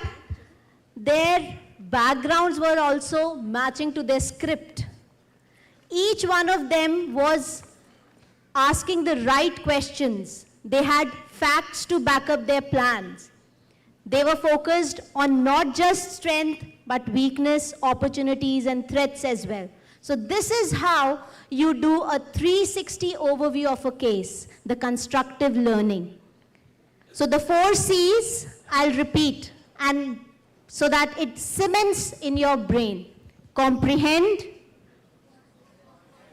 very good, concept, concise, constructive learning. I think my work is done. I thank the faculties who have actually mentored such brilliant minds.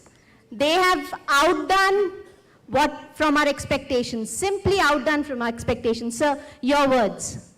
Thank you very much for allowing us, PSIT. We truly appreciate your generosity and hospitality. And any questions for this group? So my quick questions, when you do a startup, you definitely have weakness, yes or no? Your strengths will be less, like out of 10, there'll be 3 strengths and 7 weaknesses. So what you see with your weaknesses as a strategy, any business student, what will you do with that weaknesses? You know, the weakness is your strengths. For example, I'm poor in playing cricket, for example. That's my weakness. So my opportunity is I start going to a coaching institute where I can learn playing cricket, you know. So same for in business also.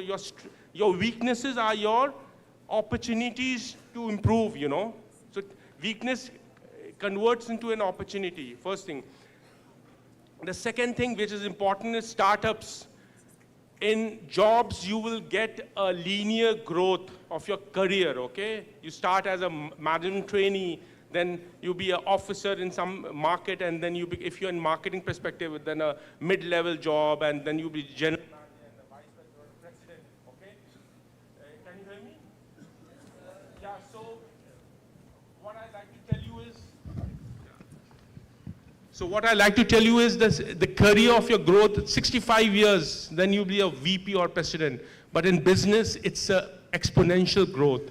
You will grow your business with 2 times, 4 times, 10 times, 20 times, you know, and give that opportunity of creating wealth, okay?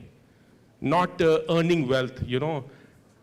And last but not the least, the last thing I'd like to talk to you students is move yourself from that fixed mindset to a growth mindset.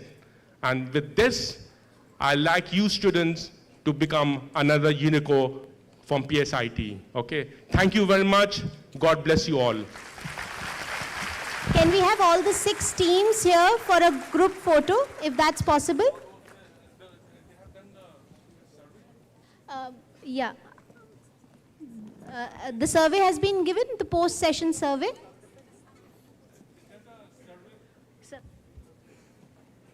We have a short survey on the feedback about what you think about it, today's session. We love to hear from you. Your feedback is very important. We want to learn from how we can further improve. So there's a survey for you. We appreciate, give a couple of minutes of open your device and then send it on Google Forms. Please do it. So we like to have your feedback also. We'll be sharing our emails, we'll be sharing our LinkedIn IDs, everything to you students. And we are here to help you, monitor you, to make you champion students, okay? And leaders.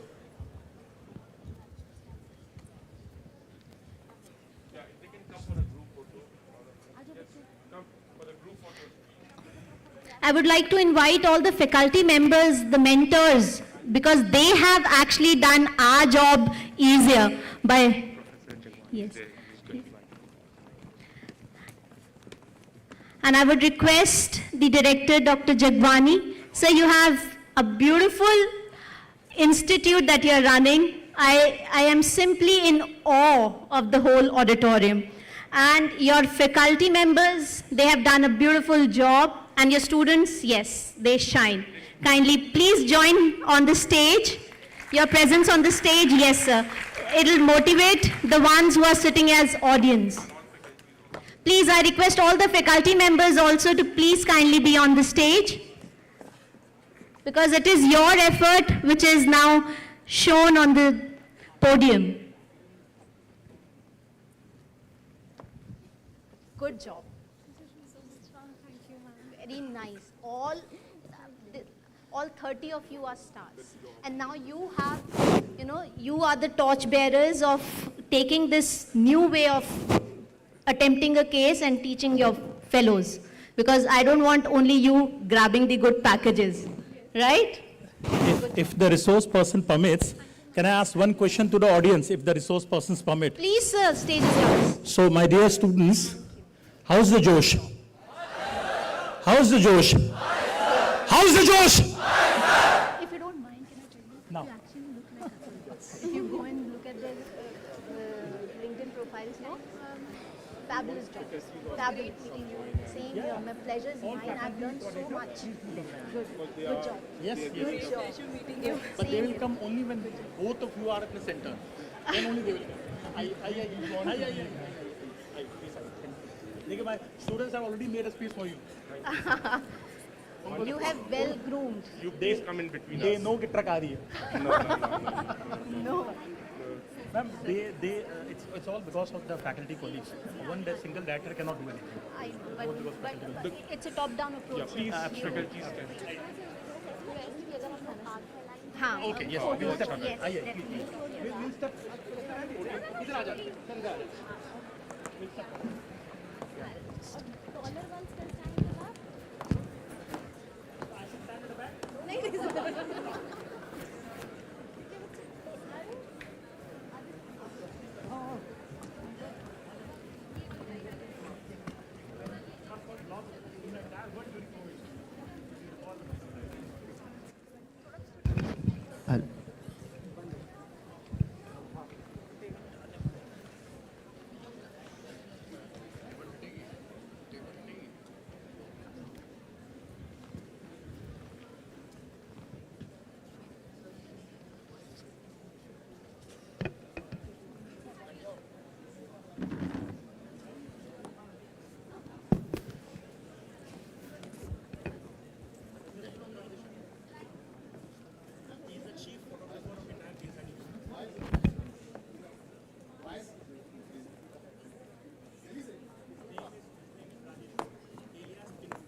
Why don't you join us?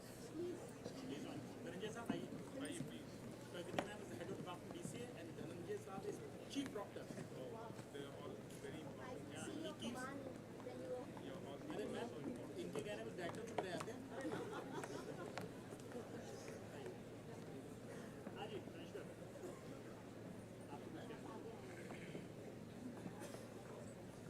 ठीक है.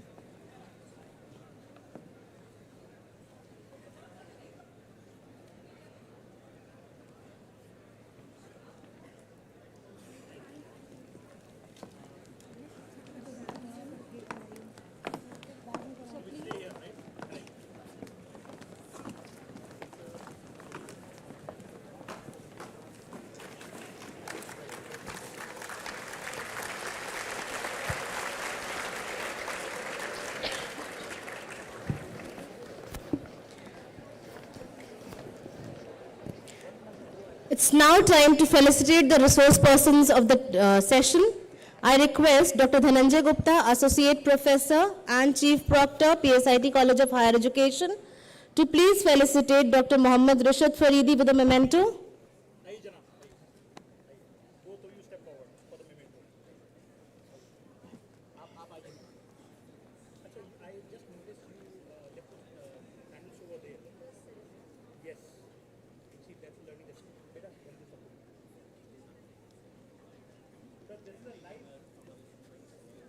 is a live memento captured while you were speaking.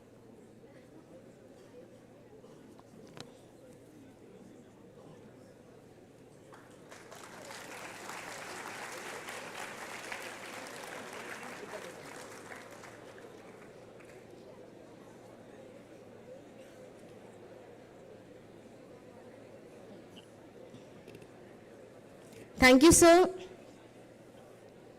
Let me now request Dr. Pragati Upadhyay, HOD BCA, to please felicitate Ms. Surabhi Chima with a memento.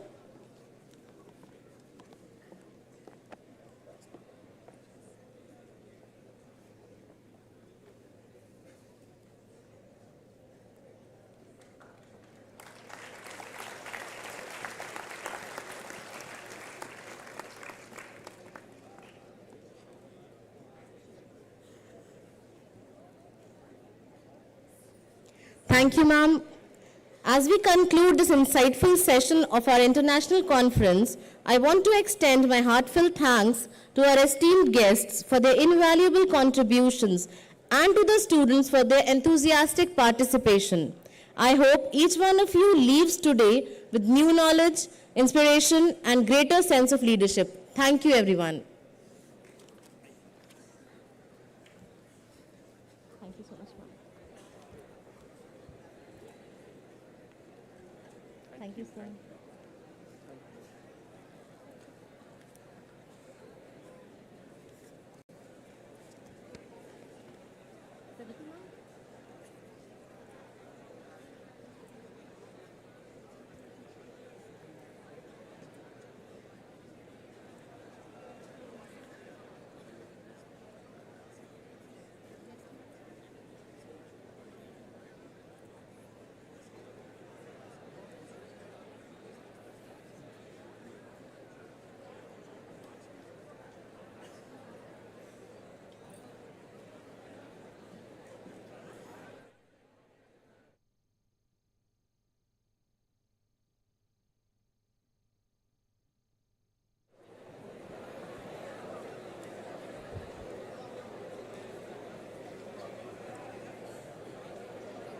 Students, it's time for lunch now, so you all can leave from the back exit and leave for the mess, have your lunch, and then move to CHE after that.